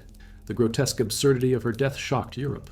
An empress, one of the most famous women of her time, killed not by an army or a conspiracy, but by a single man with a tool no more sophisticated than what might be found in a carpenter's box. Her life of wealth and status had offered no protection against the randomness of modern violence. Even more grotesque was the irony. A woman who had spent decades trying to control her image, hiding her face from photographers and veiling herself in public, was exposed in death in the most brutal way. News of her assassination spread like wildfire. Crowds mourned, monarchs trembled, and anarchists gloated. Franz Joseph, who had adored her in his own restrained way, was devastated. Yet even in death, Elizabeth became larger than life. Statues were erected, biographies published, and her legend romanticized. She became not just a queen, but a myth, the eternal Sisi, beautiful, tragic, restless. Her death was grotesque because it robbed her of the anonymity she had craved, turning her final moments into the most public spectacle of all. The fascination with Elizabeth's assassination lies in the way it bridges eras. She was born into the age of dynasties, of elaborate courts and rigid hierarchies, but she died in the age of modern terrorism, when monarchs were targets not for who they were, but for what they represented. Her assassination foreshadowed the violence that would claim Archduke Franz Ferdinand in 1914, an act that ignited World War I. In this sense, her blood on the promenade was a grotesque prelude to even greater tragedies, and yet Sisi's death was not the most brutal royal assassination of her time. Only a few years later, in 1903, Queen Draga of Serbia would be gunned down in her palace, her body mutilated and thrown from a window in a coup so savage that even hardened diplomats recoiled. If Elizabeth's end was grotesque for its randomness, Draga's was grotesque for its calculated cruelty, a massacre carried out by those meant to protect her. The assassination of Queen Draga of Serbia in 1903 is one of the most grotesque and violent episodes in the history of European royalty, not only because of the bloodshed, but because of the deliberate humiliation that followed. If Empress Elizabeth of Austria's assassination in Geneva was grotesque in its randomness, Draga's was grotesque for its calculation and savagery. Her death, alongside that of her husband King Alexander Obrenović, was not simply an act of regicide, it was a massacre orchestrated by the very army officers sworn to defend the crown. It stands as a chilling reminder of how fragile monarchy had become in the turbulent Balkans, and how hatred of a queen could explode into violence that stunned even a continent accustomed to political upheaval. Draga Mašin's origins already made her controversial. Born in 1864 into a middle-class Serbian family, she was not of noble birth, a fact that weighed heavily in a society still steeped in dynastic pride. She had been married before and widowed, and later served as a lady-in-waiting to Queen Natalia, mother of King Alexander. When Alexander chose her as his bride in 1900, the match scandalized Serbia. She was older than the king, infertile according to rumor, and despised by the nobility who expected Alexander to marry a European princess who could strengthen alliances. Instead, they saw Draga as a usurper, a social climber whose brothers benefited from her position at court. To the public and the military, she was a grotesque symbol of corruption and decadence. The marriage quickly eroded Alexander's popularity. Rumors spread that Draga manipulated him, that she poisoned politics with her influence, that she intended to place one of her brothers on the throne in the absence of an heir. In reality, much of this was slander, but in politics, perception matters more than truth. By 1903, resentment within the army and government had reached boiling point. A group of officers plotted to overthrow the royal couple, convinced that the survival of Serbia required their deaths. Among them were men who would later form the notorious Black Hand Society, infamous for its role in the assassination of Archduke Franz Ferdinand in 1914. Draga's fate, then, was a grotesque prelude to the violence that would ignite the First World War.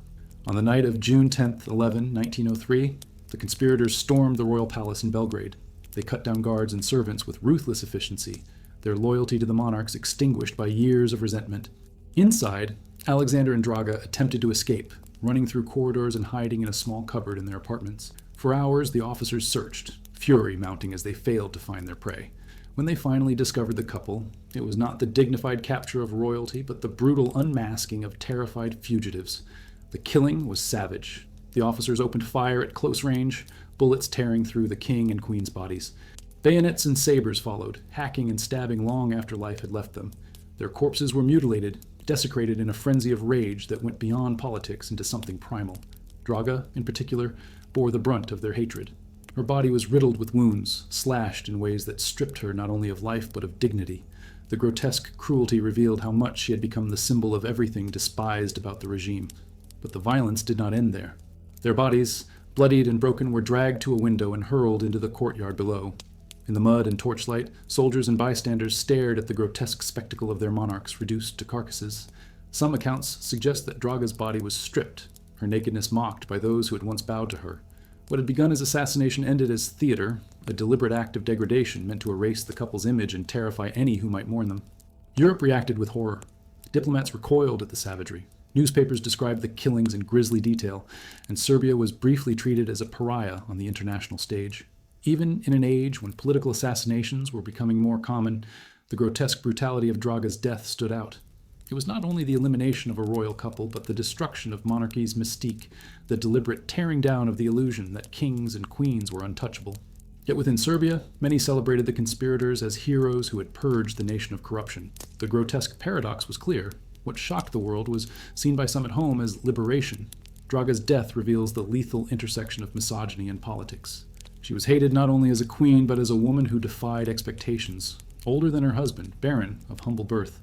Her very existence at Alexander's side was intolerable to a society that demanded queens serve as silent vessels of dynasty. The grotesque violence inflicted on her body was an expression of that hatred, a final punishment for daring to occupy a place that her enemies believed she did not deserve. And yet, the consequences of her death echoed far beyond Belgrade. The conspirators who killed her rose to power, their influence shaping Serbia's future. Their organization, the Black Hand, would later plot the assassination of Franz Ferdinand in Sarajevo, setting in motion the chain of events that triggered World War I. In this way, the grotesque end of Queen Draga was not an isolated act of brutality, but a spark in the tinderbox of European history. Her bloodied body thrown from a window in 1903 foreshadowed the blood-soaked battlefields of 1914. Draga's story, grotesque as it was, belongs to the larger tapestry of queens destroyed by systems that demanded perfection, but punished them for their humanity. Her death was more violent than most, but the pattern was familiar. Queens who were too ambitious, too barren, too foreign, too outspoken, too inconvenient. Like Anne Boleyn, Catherine Howard, or Marie Antoinette, Draga was consumed not only by politics but by perception. Her body turned into both a target and a message. And yet, if Draga's fate was grotesque for its brutality, another queen, Alexandra Feodorovna of Russia, would face a grotesque end of a different kind. In 1918, she and her children were herded into a cellar in Ekaterinburg, shot and bayoneted by Bolsheviks, their bodies buried in secret. Where Draga's death was public, Alexandra's was hidden, wrapped in silence for decades. Both, however, reveal the same truth. When the tides of history turned, queens were often among the first to be consumed.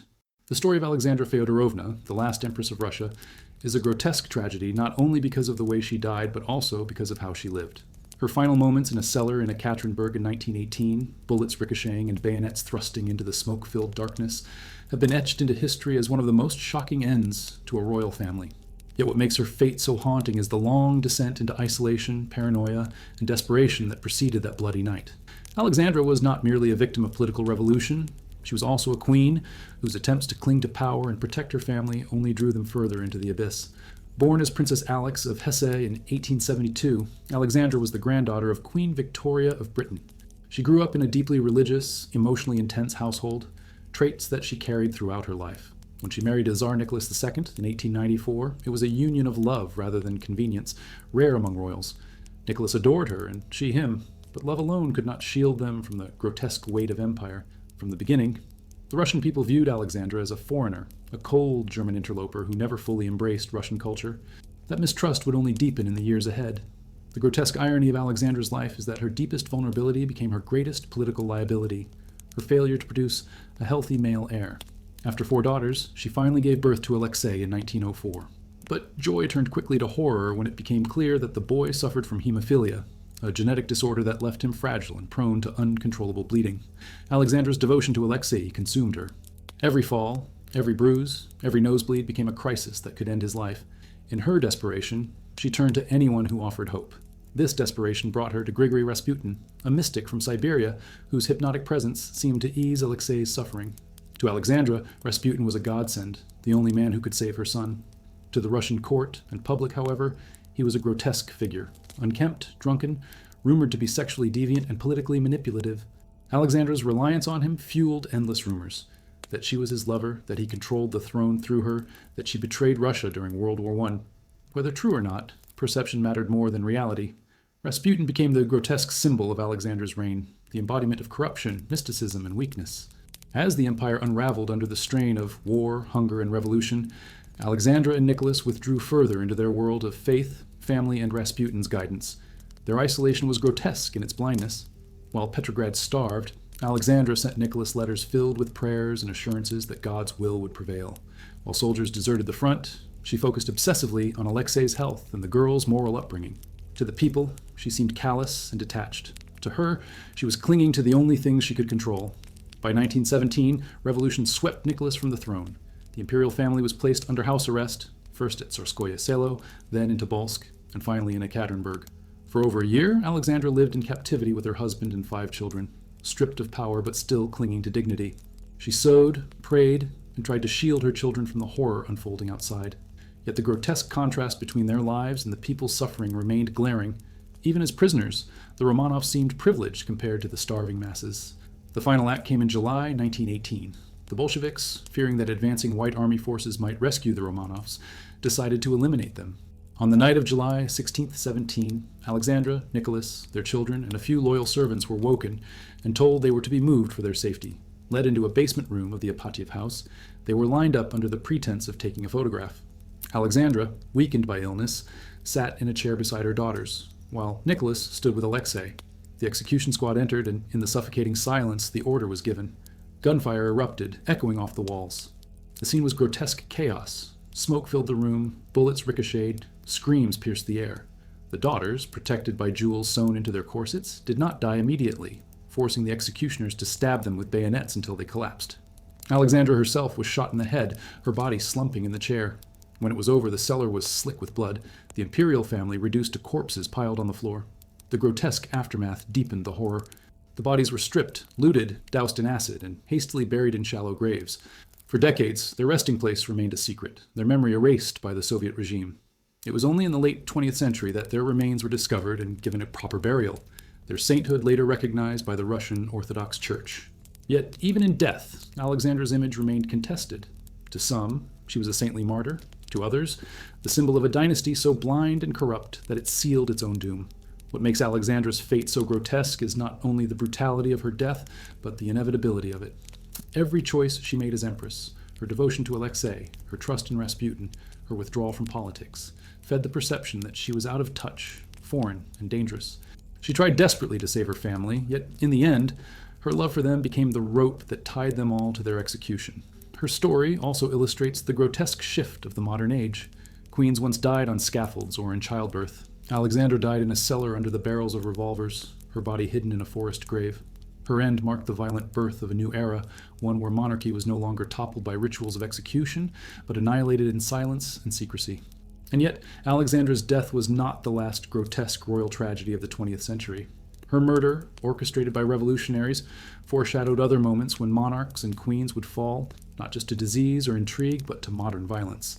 In another part of the world, in Iran, Soraya Esfandiari, the sad princess, would not die in blood, but in exile. Her life grotesquely undone not by bullets, but by divorce and the erasure of her role in history. Where Alexandra's end was violent, Soraya's was quietly devastating, proving that queens could be destroyed in many ways, through assassination, exile, or simply being deemed no longer useful. Soraya Esfandiari Bakhtiari, often remembered as the princess with the sad eyes, represents a grotesque twist in the narrative of queens who met tragic ends. Unlike Alexandra Feodorovna of Russia or Marie Antoinette of France, Soraya did not die in a cellar filled with bullets or on a scaffold before a jeering crowd. Her end was quieter, lonelier, and in its own way just as devastating. She was not destroyed by revolutionaries or conspirators, but by the very institution that had once exalted her. Cast aside for failing to produce an heir, she became a ghost of her former self, exiled into a life of fading glamour, broken dreams, and profound solitude. Her tragedy lay not in a single violent act, but in the slow erosion of purpose, identity, and love. Soraya was born in 1932 in Isfahan, Iran, to an Iranian father and a German mother. Her mixed heritage gave her striking beauty, green eyes, dark hair, and delicate features that made her stand out even among European aristocracy. She was educated in London and Switzerland, raised in an atmosphere of cosmopolitan privilege that blended East and West. In 1948, she met Mohammad Reza Pahlavi, the Shah of Iran, at a party in Switzerland. He was captivated immediately. Within 2 years, she had become his second wife and the new Queen of Iran, celebrated in a dazzling wedding ceremony attended by royalty and dignitaries from across the globe. The wedding itself was a grotesque spectacle of wealth. The bride wore a Dior gown adorned with 20,000 feathers and countless sequins, so heavy that she could barely move. The groom presented her with diamonds and pearls, while a newly modernizing Iran watched with awe and envy. Soraya seemed destined for a life of unimaginable luxury, a fairy tale queen stepping into a golden future. But the fairy tale was already fraying at the edges. From the beginning, her marriage to the Shah was overshadowed by one brutal fact: she could not conceive. Doctors diagnosed her with infertility, and though treatments were attempted, no child ever came. For the Shah, whose dynasty and political legitimacy depended on producing an heir, this was catastrophic. Soraya's beauty, charm, and Western sophistication could not offset this failure in the eyes of court and country. The grotesque truth was that all her qualities mattered less than her ability to bear a son. By 1958, after nearly a decade of marriage, the Shah was forced to make a choice, his throne or his queen. He chose the throne. Their divorce was announced publicly, with the Shah declaring with visible sorrow, "My heart will break, but I must have an heir for my people." Soraya, only 26 years old, was stripped of her crown and exiled from Iran. She left not as a disgraced queen, but as a discarded one, a woman who had given her youth to a role that reduced her to nothing when she could not fulfill its most grotesque requirement.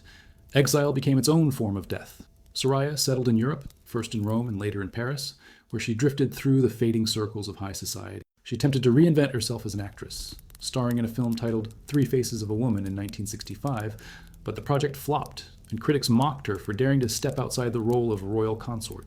She had been trained to be a queen, not a performer, and the world refused to see her as anything else. Her beauty remained, but it grew tinged with melancholy. Her striking green eyes earned her the nickname the Sad Princess, as though even strangers could sense the grief lodged behind them. Her later years were marked by loneliness. She lived in a Parisian apartment filled with photographs, jewelry, and relics of a life she could never reclaim. Lovers came and went, but none lasted. She had no children, no country, no throne. The grotesque irony was that while revolution would later sweep away the Pahlavi dynasty entirely in 1979, Soraya had already been erased decades earlier, not by the will of the people, but by the demands of the crown itself. When she died in 2001, at the age of 69, she was found alone in her apartment, her body discovered days after her passing. There was no dramatic finale, no assassination or public trial, only the quiet grotesqueness of solitude. Her fortune was left to distant relatives and charities, her possessions scattered at auction. For a woman who had once worn Dior gowns and lived in palaces, her end was haunting in its ordinariness. The fairy tale queen had become a forgotten exile. Soraya's life is grotesque because it reveals the cruelty of monarchy in its most subtle form. Unlike queens who lost their heads, she lost her identity.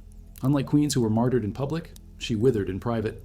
She was undone, not by enemies, but by biology, condemned by the inability to fulfill the narrowest and most dangerous of royal duties, producing an heir. Her story forces us to see how queens could be destroyed not only in blood, but in silence, not only in violence, but in exile. And yet, Soraya's downfall also resonates with a broader pattern. Across history, countless queens have been reduced to their reproductive capacity, discarded when they failed to deliver heirs. Soraya's exile echoes the fates of Catherine of Aragon, Anne of Austria, and countless others whose crowns weighed less than their womb. Her sad eyes became a metaphor not just for her own tragedy, but for the plight of women trapped in roles where failure was inevitable and compassion scarce. But even Soraya's lonely exile was not the last grotesque royal tragedy of modern times. In the late 20th century, another woman, Diana, Princess of Wales, would find herself hounded not by infertility, but by fame itself. Her grotesque death in a Paris tunnel in 1997 revealed a new way that queens and princesses could be consumed, not by revolution or rejection, but by the relentless gaze of cameras and a public that demanded too much. Princess Diana's death in 1997 is perhaps the most grotesque royal tragedy of the modern era, not because it involved scaffolds, firing squads, or guillotines, but because it revealed the lethal collision between monarchy, celebrity, and the insatiable appetite of the media. Unlike Marie Antoinette, humiliated before the guillotine, or Alexandra Fyodorovna, executed in a cellar by revolutionaries, Diana's end came in the fluorescent glare of a Paris tunnel, pursued by photographers who had made her life into a spectacle long before it ended. The grotesque nature of her death lies not only in the twisted wreckage of the Mercedes in which she took her last breaths, but in the way her existence had been consumed piece by piece until there was nothing left for her to give. Diana Frances Spencer was born in 1961 into an aristocratic family, raised in privilege but marked by insecurity. When she married Prince Charles in 1981, at the age of 20, she became the People's Princess, a radiant bride watched by an estimated 750 million people worldwide. The grotesque irony was clear from the beginning. She was chosen less for love than for her suitability as a young, fertile bride who could provide heirs. Within a year, she had given birth to Prince William, and 2 years later to Prince Harry. In fulfilling her duty, she seemed to secure her place in history. Yet beneath the shimmering surface of fairy tale weddings and adoring crowds, her marriage was already fractured. Charles's long-standing relationship with Camilla Parker Bowles haunted Diana from the outset. She once described herself as living in a marriage with 3 people in it, a grotesque arrangement that left her isolated and tormented. She suffered from bulimia, self-harm, and depression, her pain amplified by the relentless gaze of the media. The very public that adored her also devoured her, dissecting her fashion, her figure, her every gesture. Unlike queens of the past, whose fates were decided by kings or revolutionaries, Diana's torment came from cameras flashing in her face, her life reduced to tabloid fodder. Her ability to connect with ordinary people became both her salvation and her undoing. She broke royal protocol by hugging AIDS patients, walking through minefields, and speaking openly about her struggles. This authenticity made her beloved across the globe, but it also deepened the chasm between her and the royal family, where Elizabeth II embodied tradition and restraint. Diana embodied emotion and vulnerability. She was the queen of hearts, but not the queen on the throne. The grotesque irony was that the very qualities that made her adored by the world alienated her from the monarchy she was supposed to serve. By the mid-1990s, the breakdown of her marriage was complete. The explosive interviews she gave, most famously on the BBC's Panorama, revealed her pain to millions, cementing her role as both victim and rebel. "I want to be the queen of people's hearts," she declared, as though acknowledging she could never be queen in any other sense. In doing so, she exposed the grotesque fissures within the royal family itself, dragging into the open what had once been hidden behind palace walls. Her romance with Dodi Fayed in 1997 seemed, briefly, to promise happiness. But it also placed her once again under the blinding spotlight of the press. On August 31st of that year, she and Dodi left the Ritz Hotel in Paris, pursued by paparazzi on motorcycles. Their driver, Henri Paul, sped through the city to evade them. At 12:23 a.m., the car entered the Pont de l'Alma tunnel at high speed, struck a pillar, and crumpled into twisted metal. The grotesque detail that haunts history is that when rescuers arrived, Diana was still alive, conscious enough to whisper faintly before collapsing. She was rushed to a hospital but died within hours from internal injuries. The aftermath was a grotesque spectacle of grief and anger. Crowds gathered outside Kensington Palace, covering the gates with flowers and notes. Millions wept openly, while the royal family faced fierce criticism for their initial silence. Diana's funeral was watched by an estimated 2.5 billion people worldwide, one of the largest global audiences in history. Elton John's performance of Candle in the Wind, rewritten in her honor, became an anthem of collective mourning. The grotesque irony was that in death, Diana achieved the connection she had always sought, uniting people across nations in grief, even as her body lay in a coffin draped with the royal standard. What makes Diana's death so grotesque is the way it blurred the line between private suffering and public consumption. She was hounded in life and hunted in death, pursued not by political enemies but by photographers. The monarchy, once toppled by revolutions or wars, had now been undermined by tabloids and the hunger for scandal. Diana's tragedy revealed that, in the modern age, queens and princesses could be destroyed not by axes or bullets, but by the relentless machinery of fame. Her legacy, however, remains powerful. She reshaped the monarchy by forcing it to confront emotion, vulnerability, and authenticity. Her sons, William and Harry, carry her memory as a living rebuke to the institution that failed to protect her. Yet her death also serves as a grotesque warning. In a world where royalty became celebrity, the crown could no longer shield its wearers from the public's insatiable gaze. And Diana's fate, as grotesque as it was, did not mark the end of royal tragedies. In the early 21st century, another queen, though far less known to the world, would meet her death in a shocking act of domestic violence. Queen Ankhesenamun of Egypt, centuries earlier, had been swallowed by history. But in our time, queens like Rania of Jordan and Maxima of the Netherlands face threats not from guillotines, but from the instability of modern monarchies. The grotesque lesson remains the same. Whether by revolution, exile, or the flash of cameras, queens have always been vulnerable.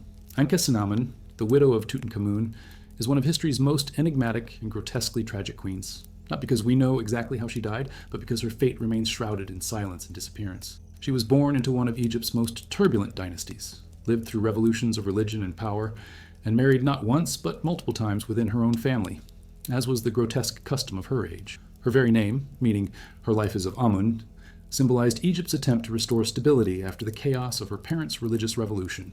Yet her end reveals the dangerous fragility of queenship in ancient Egypt, where a woman could be exalted as the wife of a god-king one moment and erased from history the next. Ankhesenamun was the daughter of Pharaoh Akhenaten and the famous queen Nefertiti. Her childhood unfolded in the radical city of Amarna, where her father abolished Egypt's traditional gods in favor of worshipping the sun disk, Aten. This religious upheaval left deep scars on the kingdom, dismantling centuries of tradition and angering powerful priests. The grotesque irony is that Ankhesenamun's very name had to change with the shifting tides.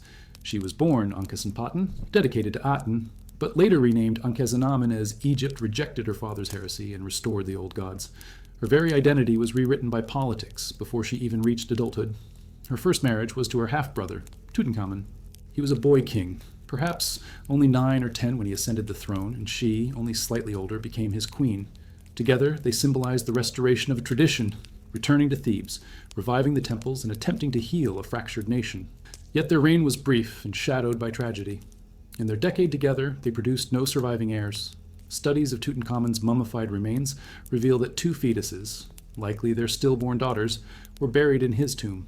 The grotesque reality of their marriage was that incest and fragile genetics left them unable to secure the dynasty's future, dooming the royal line to collapse upon Tutankhamun's sudden death around 1323 BCE.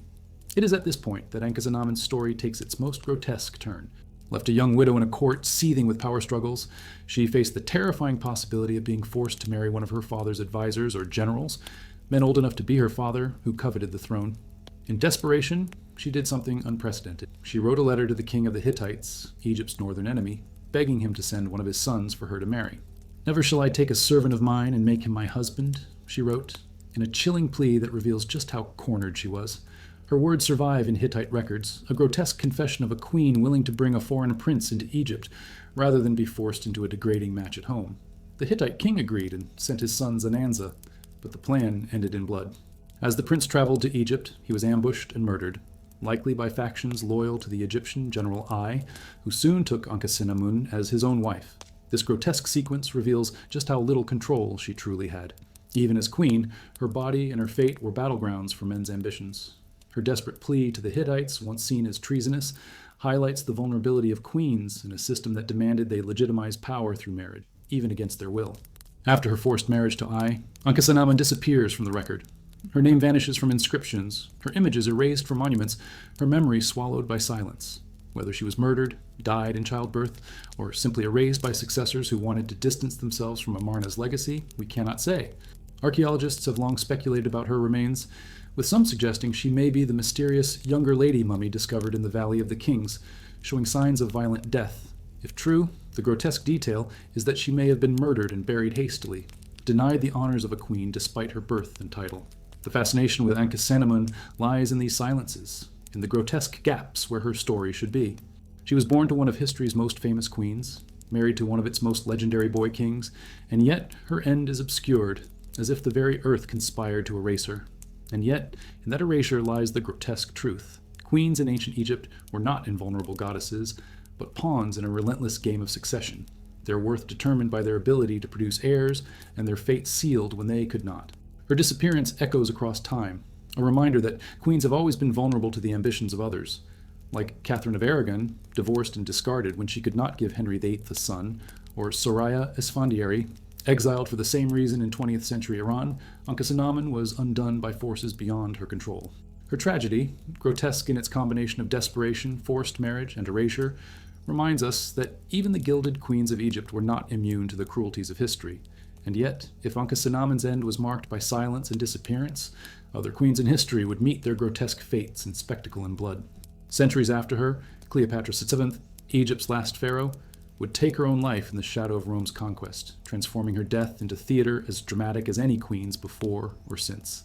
Cleopatra VII's death in 30 BCE stands as one of the most grotesque, yet mesmerizing exits of any queen in recorded history, because it was not simply a personal tragedy, but the curtain fall on an entire civilization. With her passing, the line of the pharaohs, stretching back 3 millennia, came to an end.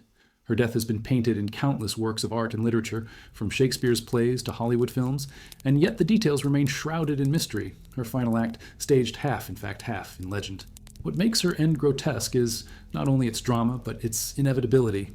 The queen who had defied empires, seduced conquerors, and ruled Egypt in one of its most precarious ages found herself cornered, stripped of allies, and forced to choose between humiliation at the hands of Rome or a death of her own making. Cleopatra was born in 69 BCE into the Ptolemaic dynasty, a Greek Macedonian family that had ruled Egypt since the days of Alexander the Great. From the start, her life was shaped by grotesque power struggles. Her family's tradition of sibling rivalry was as deadly as it was dynastic. Brothers and sisters married, betrayed, and even murdered one another to cling to the throne. Cleopatra herself married her younger brother Ptolemy III, as custom dictated, but quickly found herself in a vicious civil war with him. Her intelligence, charisma, and political cunning set her apart. She spoke multiple languages, unlike most of her Ptolemaic predecessors, and deliberately cultivated her image as the living goddess Isis, blurring the line between queen and deity. Her alliance with Julius Caesar was her first great gamble. After being smuggled into his presence in Alexandria, famously, perhaps apocryphally, rolled in a carpet, she won his support and secured her throne. Their relationship produced a son, Caesarion, whom she hoped would one day unite Rome and Egypt. But Caesar's assassination in 44 BCE shattered those ambitions. Cleopatra then turned her gaze to Mark Antony, Caesar's ally and rival of Octavian. Their romance, immortalized in myth and propaganda, was as political as it was passionate. Together, they envisioned an empire stretching from the Nile to the Euphrates, a grotesque threat to Octavian's ambitions in Rome. The clash was inevitable. At the Battle of Actium in 31 BCE, Cleopatra and Antony's forces were crushed by Octavian's fleet. The grotesque drama that followed reads like tragedy scripted by fate.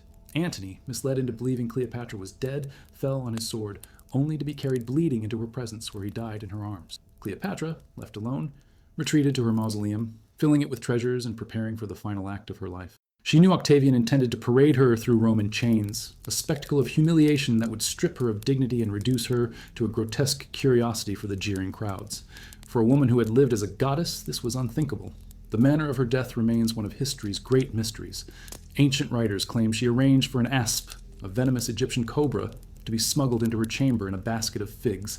With her attendants, she supposedly guided the snake to bite her breast or arm, choosing a death both symbolic and theatrical. To Romans, the snake was a grotesque image of poison and treachery. To Egyptians, it was sacred, a symbol of divine kingship, the uraeus serpent that crowned the brow of pharaohs. In choosing the asp, Cleopatra staged her own apotheosis, transforming death into ritual. Yet some historians suggest she may have used a poisoned ointment or sharp instrument instead. Her asp, more metaphorical than literal. The truth may never be known. What we do know is that she died on August 12th, 30th BCE, at the age of 39, with her 2 loyal handmaidens dying alongside her. Octavian, upon finding her body, reportedly allowed her to be buried with Antony, though her tomb has never been definitively identified. The grotesque irony is that, in death, Cleopatra achieved what she could not in life. She escaped Rome's humiliation, preserved her dignity, and secured her place as a legend. But she also sealed the fate of Egypt, which was annexed as a Roman province, ending centuries of pharaonic rule. Cleopatra's grotesque death has fascinated the world for over 2,000 years because it blurs the line between history and myth. Was it truly an asp? Was it poison prepared in her laboratory? Did she die serenely or in agony? Each version tells us more about how we want to see her than about what actually happened. The Romans painted her as a seductress, undone by her own excess, a warning against female power. Later generations romanticized her as a tragic heroine, a woman who defied empire until the very end.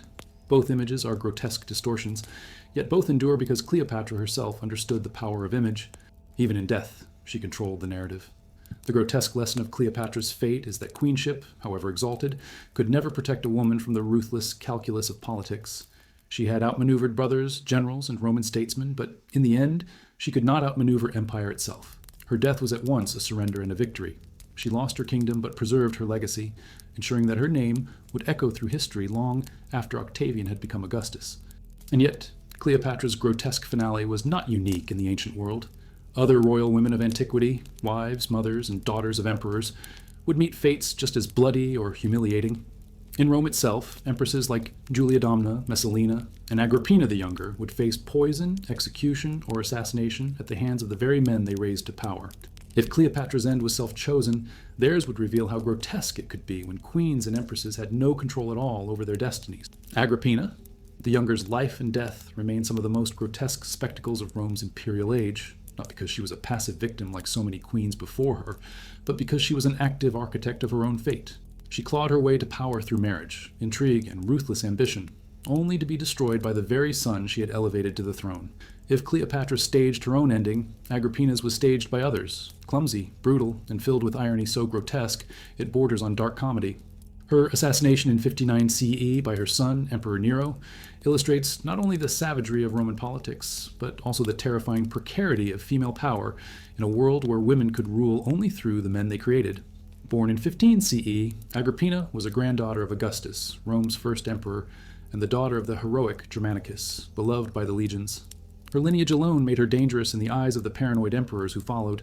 She was exiled once by her brother, Emperor Caligula, who suspected her of treason, only to return after his assassination. Ambition burned within her, and she pursued survival with the same ferocity as any Roman general on the battlefield. She married 3 times, each alliance more strategic than the last, culminating in her marriage to her uncle, Emperor Claudius. Incestuous by our standards, the union was a grotesque but legal maneuver that placed her in the highest seat of power. As empress, Agrippina dominated the court. Ancient historians describe her walking beside Claudius in public, dressed in military attire, an audacious signal that she intended to rule as his equal. She maneuvered relentlessly to secure her son, Nero's succession over Claudius's own biological son, Britannicus. She persuaded Claudius to adopt Nero, and soon after, Claudius was dead, poisoned, many believed, by a dish of mushrooms Agrippina had arranged for him. Whether or not she truly orchestrated the poisoning, her enemies believed it, and the grotesque image of the emperor dying from the mushroom of death became a staple of Roman gossip. Nero ascended to the throne at 16, and for a time, Agrippina stood beside him as co-ruler in all but name. Coins minted during his early reign even depict her face alongside his, an almost unprecedented recognition of female authority in Roman politics. But the grotesque nature of their relationship quickly soured. Agrippina, who had fought for Nero's crown, expected to control him. Nero, intoxicated by power and youth, resented her dominance. Their quarrels soon became Rome's favorite scandal, whispered in the Senate, repeated in the baths, painted in the graffiti of the streets. Rumors of incest between mother and son, likely slander, but believable in the decadent world of the Julio-Claudians, fueled the grotesque aura around their relationship. By the late 50s, Nero had grown determined to rid himself of his mother. Yet Agrippina was not easy to kill. His first attempt was almost theatrical in its absurdity. He invited her onto a specially designed boat that was meant to collapse at sea, drowning her in an accidental shipwreck. When the vessel collapsed, Agrippina, ever resourceful, swam to shore. The grotesque comedy of the failed plot turned quickly to farce. Nero, horrified that she had survived, scrambled to invent excuses, while Agrippina, dripping with seawater, marched back to her villa, fully aware that her son had tried to murder her. The final act came soon after. Nero dispatched assassins to her villa at Baiae on the Bay of Naples. Accounts describe her being struck first with a blow to the head, then stabbed multiple times. One detail, preserved by the historian Tacitus, is grotesque in its symbolism. As the assassin raised his dagger, Agrippina bared her womb and cried, "Strike here, where the monster was born." With those words, she condemned her son as both her creation and her destroyer, her body the source of his power and his crime alike. The irony was almost too perfect. The woman who had risked everything to make him emperor demanded that he recognize her womb as the true throne of Rome, even in her death. After her murder, Nero tried to disguise the act as a suicide or a natural death, but no one believed him. Rome buzzed with grotesque jokes about matricide. Even his allies recoiled at the brutality. The young emperor, who had once been adored, now bore the indelible stain of killing his own mother. Agrippina's death haunted him, appearing in dreams and nightmares until he became a paranoid tyrant spiraling into infamy. Her ghost, both literal and symbolic, lingered over his reign, a grotesque reminder of the unnatural act that defined him. Agrippina's story is grotesque, not only for its violence, but for its theatricality. Every stage of her life played out like a dark drama: the incestuous marriage, the poisoned mushrooms, the collapsing boat, the final defiant gesture of bearing her womb. She embodied both the ambition and the doom of Rome's imperial women, caught between extraordinary influence and inevitable destruction. Unlike Cleopatra, who chose her own end, Agrippina was stripped of control, undone by the very son she had elevated. Her fate also reveals something timeless: the grotesque precariousness of power gained through others. Queens, empresses, and consorts across history, from Catherine de' Medici to Empress Dowager Tixi, would walk similar tightropes, their authority real but fragile, always at the mercy of sons, husbands, and the shifting tides of politics. Agrippina's defiance and death gave her a kind of immortality, but it also cemented her as both monster and martyr in the Roman imagination. And yet, if Agrippina's grotesque fall exposed the dangers of family politics in ancient Rome, another empress of the East would face her own grotesque fate centuries later: Wu Zetian of China, the only woman to rule outright as emperor, whose rise was drenched in blood and whose legacy was nearly erased by those who despised her audacity. Where Agrippina died violently at her son's order, Wu Zetian's story shows how grotesque power could consume not only a queen's enemies, but also her memory. Wu Zetian, the only woman in Chinese history to rule outright as emperor, is a figure both grotesque and magnetic. Her life is a lesson in how ambition, intelligence, and ruthlessness can elevate a woman to unimaginable heights, and how those same traits can condemn her to infamy. She rose from the shadows of a concubine's quarters to the dragon throne itself, building an empire of surveillance and loyalty, only to be undone by the forces of age, betrayal, and the relentless hostility of those who refused to accept a woman as son of heaven. Her death in 705 CE was quiet compared to her life, but the grotesque lies in the way her legacy was mutilated, her name smeared, her achievements erased, as if the empire itself tried to strangle her memory. Wu was born in 624 CE into a relatively noble but not royal family during the Tang dynasty. At 14, she entered the palace as a concubine to Emperor Taizong. In this world of silk, incense, and hidden rivalries, she learned survival as an art. After Taizong's death, she should have been sent to a convent, her life effectively over, but Wu instead seduced his successor, Emperor Gaozong, and clawed her way back into the palace. The grotesque irony is that her rise depended not just on beauty, but on the willingness to wield cruelty where others would not. Ancient accounts accuse her of killing her own infant daughter and framing the empress for the crime, a maneuver that cleared her path to the highest position at court. Whether fact or slander, the story reflects the fear she inspired. A woman who would not let even motherhood restrain her ambitions. Once empress, Wu consolidated power with relentless precision. When Gaozong's health declined, she effectively ruled as regent, her hand behind every decree. She built a network of secret police who rooted out dissent, often with grotesque punishments, dismemberment, exile, public humiliation. Her enemies described her court as a place of terror, where a whisper could bring execution. Yet she also governed with vision. She promoted talented officials from humble backgrounds, expanded the civil service exams, and strengthened Buddhism as a unifying ideology. Temples sprang up in her honor, depicting her as a bodhisattva, a living embodiment of compassion even as blood stained the palace floors. In 690 CE, Wu declared herself emperor in her own right, founding the Zhou dynasty and breaking a barrier no other woman in China would ever cross. She styled herself Shengshen Huangdi, the holy and divine emperor, claiming both cosmic and earthly legitimacy. The grotesque brilliance of this move was that she wrapped her ambition in religion, commissioning massive Buddhist texts and statues that proclaimed her as the incarnation of Maitreya, the future Buddha. She understood that power was as much about belief as about armies, and she bent belief itself to her service. But her rule was haunted by grotesque paranoia. To secure her throne, she eliminated rivals with brutal efficiency. Princes, ministers, even her own kin fell to accusations of treason and conspiracies, often followed by grisly executions. She replaced high officials with loyal women in her inner circle, an audacious act that scandalized the Confucian elite. And yet, despite the blood, her reign brought stability and prosperity to a fractured empire. Trade flourished, borders held firm, and the bureaucracy expanded in ways that strengthened China for centuries. The grotesque paradox of Wu Zetian is that her cruelty was matched by competence, her reign at once feared and effective. Her downfall came not in a blaze of rebellion, but in the slow decay of age. By her 80s, she was frail, plagued by illness and surrounded by scheming courtiers.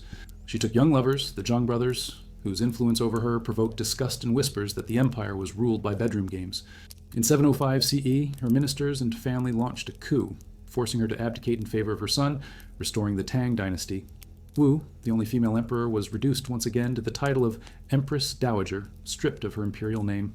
Months later, she died quietly, her end a grotesque contrast to the storm of her life. Yet the grotesque mutilation of her legacy may be the cruelest blow.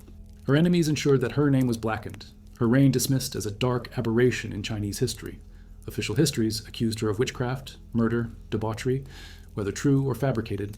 The stories served to brand her as monstrous. Even her tomb, shared with Emperor Gaozong, bears no inscription. It stands as the unworded stele, an eerie monument of silence, as if the empire could not decide whether to honor or condemn her. That blank stone is perhaps the most grotesque symbol of all. A woman who ruled as emperor left officially nameless in death, and yet her memory could not be erased. Modern scholars recognize her as a skilled politician, a ruler whose methods were harsh but whose results were undeniable. In popular imagination, she endures as both villain and heroine, a grotesque mix of blood and brilliance. Her story reveals the impossible bind of female power. To rule, she had to be more ruthless than men, yet her ruthlessness became the very reason she was vilified. If Wu Zetian's grotesque fate lay in the erasure of her memory, another queen, Empress Dowager Cixi, centuries later, would face a similar battle. Cixi, who ruled China from behind the curtain in the late Qing dynasty, was accused of decadence and treachery, blamed for the empire's decline, and caricatured in grotesque ways by both contemporaries and historians. Where Wu Zetian seized the throne outright, Cixi manipulated from the shadows, but both women reveal how queens who dared to rule in China were painted as monsters, no matter their accomplishments. Empress Dowager Cixi's story is grotesque, not in a single moment of bloodshed, but in the long, twisting arc of power, manipulation, and vilification that defined her life. She ruled China for nearly half a century during one of its most turbulent eras, shaping policy, outmaneuvering rivals, and balancing modernization with tradition, yet she has often been remembered as a monster, selfish, decadent, and corrupt.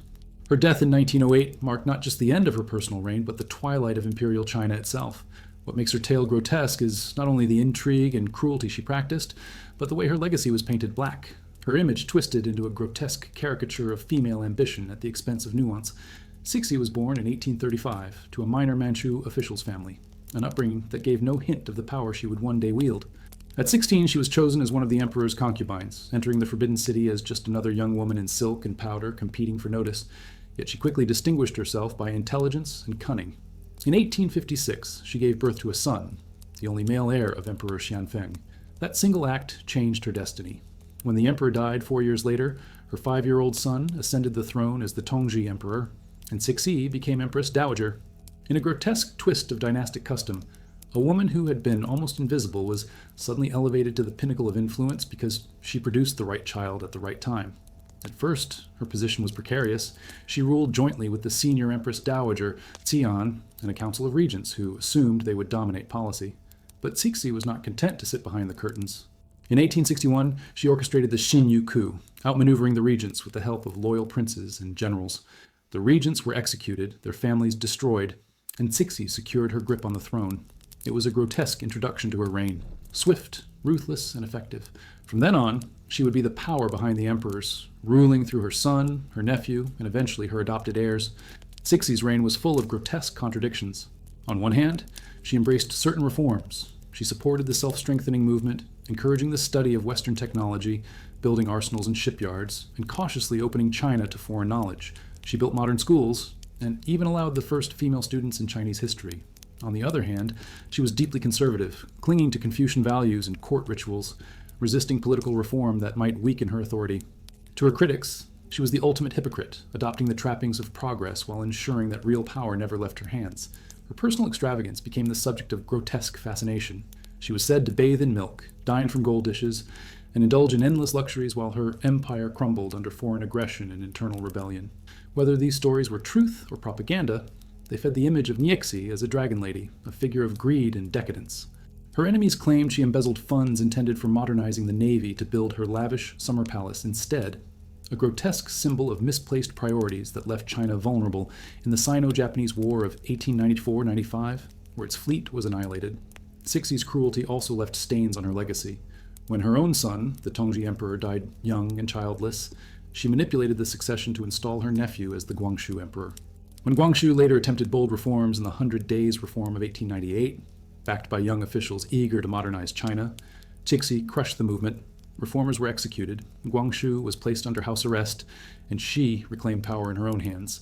The grotesque irony is that she silenced her nephew for trying to save the dynasty, while preserving the very rigidity that ensured its downfall. The Boxer Rebellion of 1899 to 1901 cemented her grotesque reputation in Western eyes. At first, she hesitated to support the anti-foreign movement, but when the Boxers began attacking missionaries and foreign legations, she threw her weight behind them, declaring war on the world's great powers. The result was disaster. Allied troops stormed Beijing, looting the Forbidden City, while Cixi fled into exile dressed as a peasant. Her gamble had nearly destroyed the dynasty, yet upon her return, she pivoted again, implementing modest reforms to modernize the army, education, and infrastructure. The grotesque paradox of her reign was laid bare. Reactionary one moment, reformist the next. Her policies dictated not by vision, but by survival. Her death in 1908 was as strategic as her life.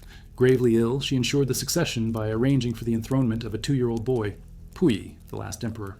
In a grotesque twist of timing, Guangxu, the emperor she had imprisoned for a decade, died just 1 day before her, almost certainly poisoned at her orders to prevent him from reclaiming power after her passing.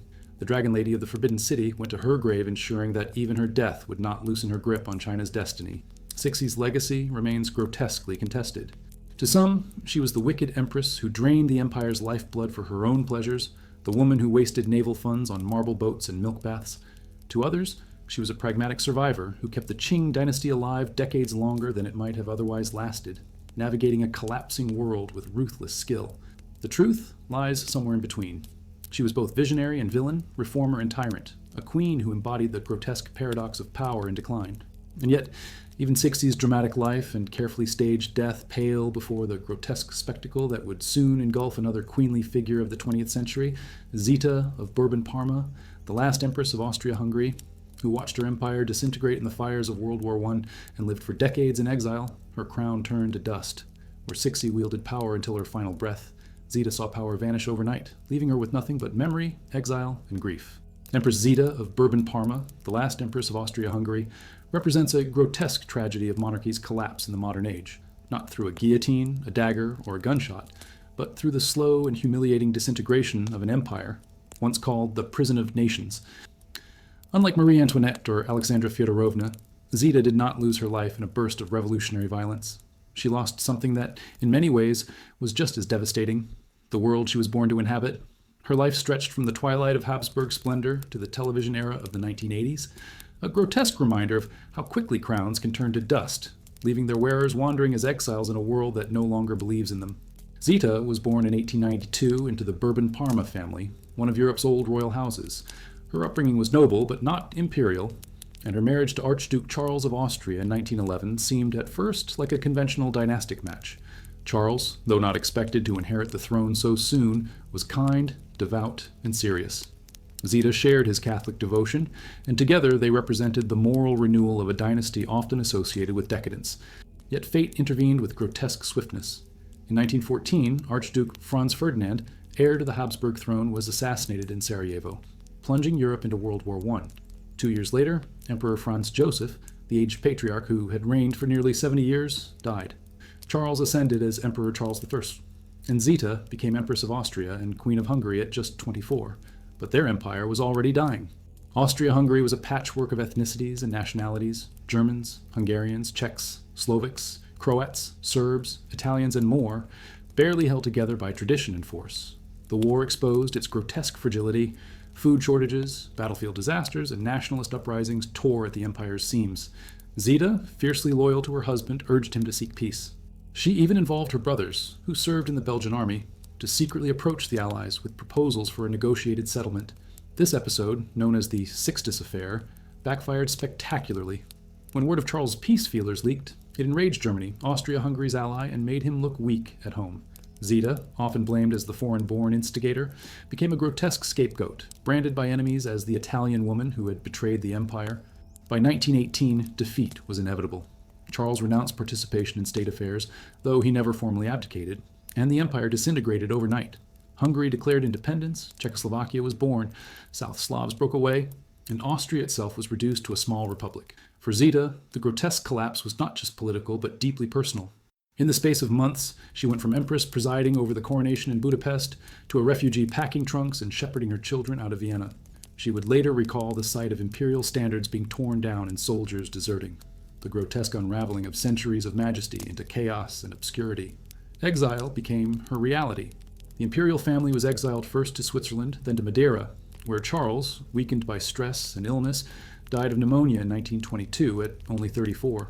Zita was left a widow at 29, pregnant with her 8th child, facing poverty and uncertainty. For a woman who had once lived in gilded palaces, the sight of her husband's coffin lowered into a small Madeira chapel must have seemed grotesquely surreal. The empire had died, and now her partner in exile was gone too, leaving her to raise their children alone. Her later years were a wandering odyssey across Europe and North America. She lived in Belgium, Spain, France, and eventually Canada, often dependent on relatives or the charity of monarchist supporters. Yet despite her reduced circumstances, Zita never surrendered the dignity of her title. She insisted that Charles had never abdicated, and thus she remained empress in name and in spirit. Her black widow's dress became her uniform for the rest of her long life, a grotesque symbol of mourning stretched over 6 decades. Wherever she went, she carried not only her children, but the ghost of a vanished empire. What makes Zita's life so haunting is its grotesque contrasts. She had once presided over glittering court ceremonies, yet later she could be seen queuing for food in exile.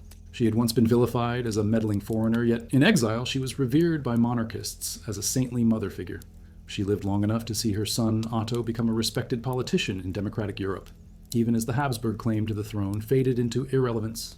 She died in 1989 at the age of 96, her funeral in Vienna attended by tens of thousands who lined the streets, not for an empress in power, but for a ghost of the old world returning home.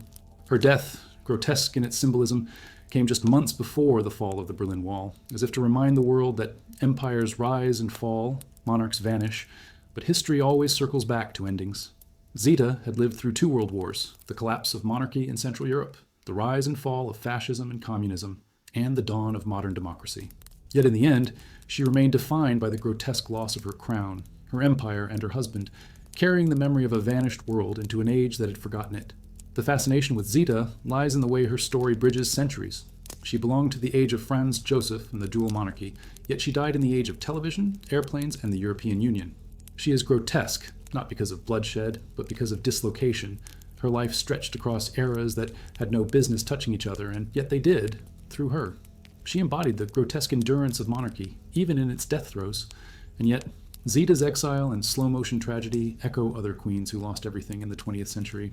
None, however, would face such grotesque and total annihilation as the royal women of the Russian Romanovs, slaughtered in a cellar in 1918, or the queens of smaller kingdoms, swept away without ceremony. History shows us that there are many ways for queens to die, some by blade, some by poison, some by exile, and some by erasure. Queen Ranavalona III of Madagascar, the last sovereign of her island kingdom, lived through one of the most grotesque tragedies of modern colonial history. Her story is not one of guillotines or cellars filled with gunfire, but of the slow, humiliating unraveling of sovereignty under the shadow of European imperialism. Her life reveals how monarchy, once a bulwark of identity and independence, could be strangled not by daggers but by treaties, armies, and exile. Her downfall is grotesque because it was both inevitable and devastating.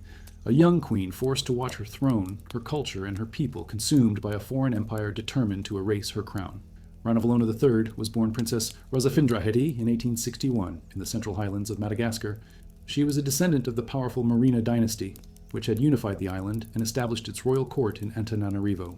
At a time when Madagascar was balancing between tradition and modernity, her upbringing reflected both. She received a Christian education from missionaries, spoke French, and yet remained tied to the sacred rituals of the Malagasy monarchy.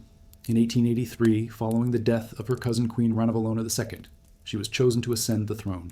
At just 21, she became Ranavalona III, the final monarch of a kingdom that had already begun to feel the heavy hand of French ambition. From the start, her reign was shadowed by colonial pressure. France had long coveted Madagascar, seeking to add it to its growing African empire. The Franco-Hova Wars, named after the Marina ruling class, brought devastating conflict to the island. French forces bombarded coastal towns and forced treaties on the Malagasy court. Ranavalona III, guided by her Prime Minister Orenelai Arivani, attempted a balancing act, resisting French encroachment while courting Western powers like Britain and the United States for recognition and protection. But the grotesque reality of the late 19th century was that small kingdoms could not stand against the tide of European imperialism. No matter her skill or dignity, Ranavalona was standing in front of a juggernaut. In 1895, French troops launched a full-scale invasion. After brutal fighting and the capture of Antananarivo, the French imposed a protectorate. Ranavalona was stripped of real power, her throne reduced to a ceremonial role while French generals and administrators governed in her name. The grotesque humiliation was palpable. The queen who had once been the symbol of Malagasy independence now presided over ceremonies she did not control, her palace overshadowed by the tricolor flag. For her people, she remained a sacred figure, but everyone knew that sovereignty had been stolen in daylight. Things worsened in 1896, when Madagascar was formally annexed as a French colony. The monarchy was abolished, but Ranavalona remained in the palace under guard, a prisoner in velvet. She was allowed to host rituals, but every gesture was watched, every letter monitored. In 1897, French authorities accused her court of plotting rebellion. Though evidence was thin, it was enough to seal her fate. Ranavalona was deposed, her crown taken, and she was exiled from her homeland. The grotesque cruelty of empire was made clear. She was not even allowed the dignity of ruling as a figurehead. She was erased entirely. Exile took her first to Réunion, then to Algeria, and finally to France. In Réunion, she lived in relative comfort, but far from her people. In Algeria, she resided in a villa surrounded by colonial officers. The heat and dust a grotesque contrast to the green highlands of Madagascar she had once ruled. Finally, in 1899, she was moved to France, where she lived in a villa in Algiers, and later in the suburbs of Paris. For a queen who had once walked in sacred processions beneath the stone palaces of Antananarivo, her life in European exile was one of dislocation and melancholy. Ranavalona became a symbol not just of monarchy lost, but of a nation betrayed. She continued to dress in Malagasy style, wearing silk lamba cloths even in Paris, as though wrapping herself in the last fragments of her kingdom. She attended church, wrote letters, and occasionally received visitors, but her days were mostly filled with silence. The grotesque irony of her exile was that while Madagascar became a French colony, exploited for resources and forced into cultural assimilation, its queen lived as a quiet ghost in Europe, too dangerous to be allowed home but too powerless to matter in politics. She died in 1917 at the age of 55, far from Madagascar. Only after her death were her remains returned to Antananarivo, buried in the royal tombs of Ambohimanga, a sacred hill and UNESCO World Heritage Site today. For her people, The return of her body was a symbolic act of healing, but the crown she had once worn was gone forever. Madagascar remained under French rule until 1960, when it finally regained independence, decades too late for the queen who had tried to resist the tide. The grotesque tragedy of Ranavalona III's story lies in its quietness. Unlike queens who died violently, she died slowly, in exile. Her monarchy dismantled piece by piece. Her fate reveals how empire killed without blood, by taking away identity, dignity, and belonging. To see a queen turned into a powerless exile in a foreign land is to witness another form of execution, one carried out not in seconds by a blade, but over decades by history itself. And yet, Ranavalona's story echoes in other colonial contexts. She was not alone. Other queens, like Queen Liliuokalani of Hawaii, would also be dethroned and exiled by imperial powers, their crowns dissolved in treaties, their authority mocked by colonial administrators. If Ranavalona's grotesque tragedy was to die in exile as her country became a colony, Liliuokalani's was to live to see her kingdom annexed and turned into a possession of a foreign republic. Queen Liliuokalani of Hawaii, the last sovereign of the Hawaiian kingdom, lived a tragedy as grotesque as any faced by queens who lost crowns to guillotines, bayonets, or conspiracies. But her downfall was marked not by a sudden act of violence, but by a subtler cruelty, betrayal masked as legality, conquest cloaked in business suits, and exile carried out under the pretense of civilization. Her life reveals how empire in the modern age could destroy a queen without shedding her blood, stripping away not only her crown but the sovereignty of her people. The grotesque irony is that she began her reign determined to protect Hawaii's independence, yet ended her days watching the islands absorbed into the United States, as if they had always been destined for it. Liliuokalani was born in 1838, during a time of enormous change for the Hawaiian Islands. Her childhood was marked by the collision of Polynesian traditions, with Western influences brought by missionaries, merchants, and whalers. She was educated in Western-style schools, learned English, and studied music, yet she remained deeply rooted in Hawaiian identity and culture. This duality defined her life. She could move easily in the world of European courts, but her loyalty was always to her people and their traditions. She would later compose over 150 songs, including the haunting Aloha Oe, which became both a farewell to her kingdom and a lament for what was lost. In 1891, Liliuokalani ascended the throne after the death of her brother, King Kalakaua. The kingdom she inherited was already weakened. In 1887, foreign businessmen and missionaries, many of them American, had forced Kalakaua to sign the so-called Bayonet Constitution, which stripped the monarchy of much of its authority and handed power to a legislature dominated by white landowners. This grotesque document disenfranchised most native Hawaiians, while empowering the sugar planters whose wealth was tied to trade with the United States.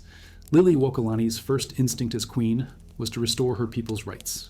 She drafted a new constitution that would have reasserted royal authority and expanded voting rights to native Hawaiians. But this act of defiance sealed her fate. The businessmen, fearing the loss of their power and profits, organized a coup with the support of U.S. Minister John L. Stevens and a detachment of U.S. Marines. In January 1893, the Queen's Palace, Iolani Palace, was surrounded. Liliuokalani, determined to avoid bloodshed, surrendered under protest, trusting that the U.S. government would eventually restore her throne.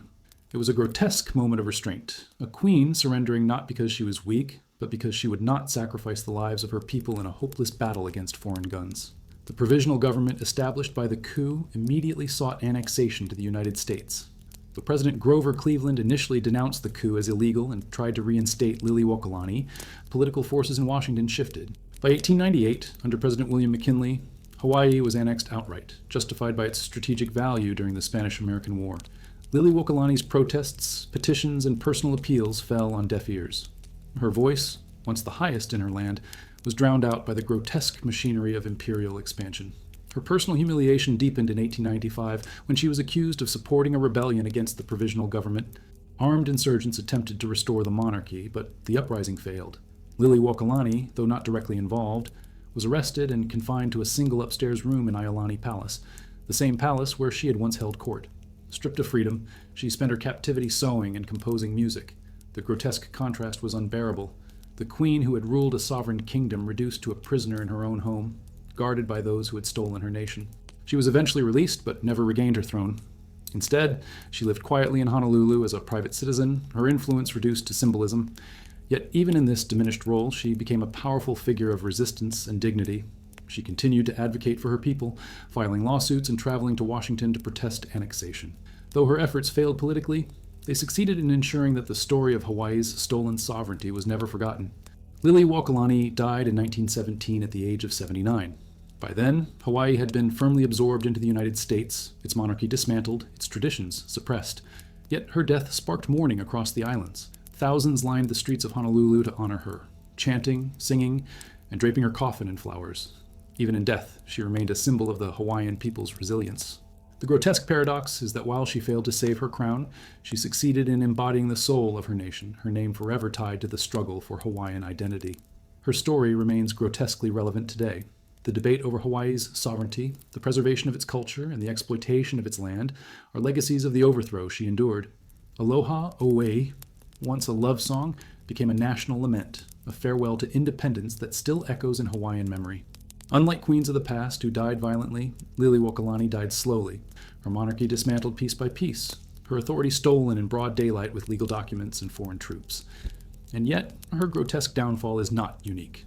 Across the world, other queens and empresses faced similar fates at the hands of empire. Queen Ranavalona III of Madagascar had already been exiled by the French. In India, queens like Rani Lakshmibai of Jhansi had died on the battlefield fighting the British. Liliuokalani's tragedy belongs to this wider tapestry of colonialism, where queens were dethroned not by their own people, but by foreign powers intent on erasing their sovereignty.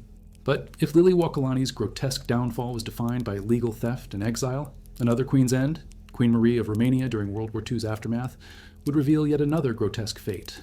A queen who helped save her country during its darkest hour, only to see her family's throne shattered by communism, leaving her descendants scattered in exile. The story of Queen Marie of Romania, and the twilight of Romanian monarchy more broadly, is a grotesque reminder that even queens who shaped nations with brilliance and charisma were not safe from the tidal wave of 20th century revolutions. If earlier monarchs had fallen to guillotines, bayonets, or exile in remote villas, Romania's queens would face the grotesque machinery of modern politics, fascism, communism, and the Iron Curtain that descended over Eastern Europe after World War II. The crown that once seemed eternal was swept away in a single stroke, leaving royal women who had been celebrated as national mothers reduced to shadows in history books edited by their enemies. Marie of Edinburgh, granddaughter of Queen Victoria and Tsar Alexander II, married Ferdinand of Romania in 1893. A British princess by birth and a Romanian queen by destiny, she embodied a curious blend of Western sophistication and Balkan resilience. When she became queen in 1914, her country was perched precariously between empires, Austro-Hungarian, Russian, and Ottoman, its sovereignty constantly threatened. Marie was not content to be a decorative consort. She wielded influence as diplomat, nurse, and propagandist, especially during World War I, when Romania suffered brutal invasions and near collapse. It was during those years that Marie became known as the Mother of the Wounded. While worse, she toured hospitals, visited soldiers, and rolled up her sleeves in a way few queens of her time dared. But she also proved herself on the international stage. At the Paris Peace Conference in 1919, she charmed leaders like Clemenceau and Wilson fighting for Romania's claims. Some joked she accomplished more with her wit and beauty than her ministers did with maps and speeches. The grotesque irony is that her personal charisma helped win Romania vast new territories, creating Greater Romania, a kingdom that would not survive a single lifetime. Marie's later years were bittersweet. She remained popular with her people, but increasingly alienated from her own family. Her children were a source of scandal and instability. Her son Carol renounced the throne more than once, only to seize it later in a coup of his own. Marie, once the symbol of national unity, found herself sidelined in politics and estranged from the corridors of power she had once commanded with such skill. When she died in 1938, she was mourned as one of the great queens of her age, yet the grotesque tragedy was already set in motion. Within a decade, the monarchy she had fought to strengthen would be obliterated. That final blow came not to Marie herself, but to her daughter-in-law, Queen Helen, and later to her grandson, King Michael I's consort, Queen Anne. After World War II, Romania was swallowed by the Soviet sphere.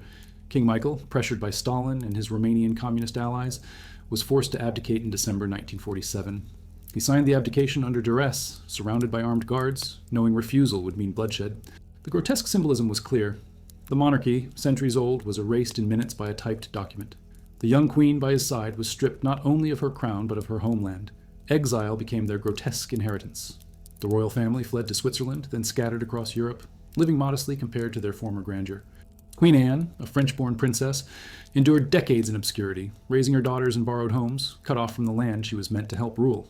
For her, the grotesque tragedy was a life of displacement, married to a king without a throne, raising princesses without a kingdom, condemned to watch Romania's history rewritten by communists who erased the monarchy from textbooks as if it had never existed. When communism finally collapsed in 1989, long after Marie's death, and at the end of Anne's endurance, Romania remembered its queens again. King Michael returned briefly, greeted by crowds, but the monarchy was never restored. Instead, the royal family lived in the liminal space between memory and reality, celebrated as symbols, but denied real power. For Queen Anne, who died in 2016, her funeral in Romania was a grotesque paradox. She was honored with the dignity of a monarch in a country that no longer had a monarchy. Thousands filed past her coffin, draping flowers, as if mourning not only her, but the crown itself. The grotesque lesson of Romania's queens is that power can vanish overnight, but symbolism lingers. Marie built a nation with her charisma, yet that nation erased her dynasty within a generation. Helen and Anne lived lives of exile and marginalization, yet in death they were honored as figures of unity. The grotesque tragedy is that queens, who once stood at the center of power, ended as exiles, remembered more as ghosts than as rulers. Taken together, the fates of Marie, Helen, Anne, and the women of Romania's dynasty close a cycle of grotesque royal tragedies. From the guillotine of Marie Antoinette to the cellar of Alexandra Feodorovna, from Cleopatra's asp to Lily Wakalani's exile, queens across time have been broken not only by violence, but by betrayal, silence, and erasure. Some died in blood, some in solitude, some in obscurity, but all remind us of the precariousness of crowns. And perhaps that is the grotesque truth that binds their stories together. Queens may wear jewels and command armies, but in the end, they are flesh and blood, subject to the same forces, fear, envy, ambition, empire, that have shaped human history since its beginning. Their deaths, whether in spectacle or silence, reveal less about their weakness than about the ruthlessness of the systems they served.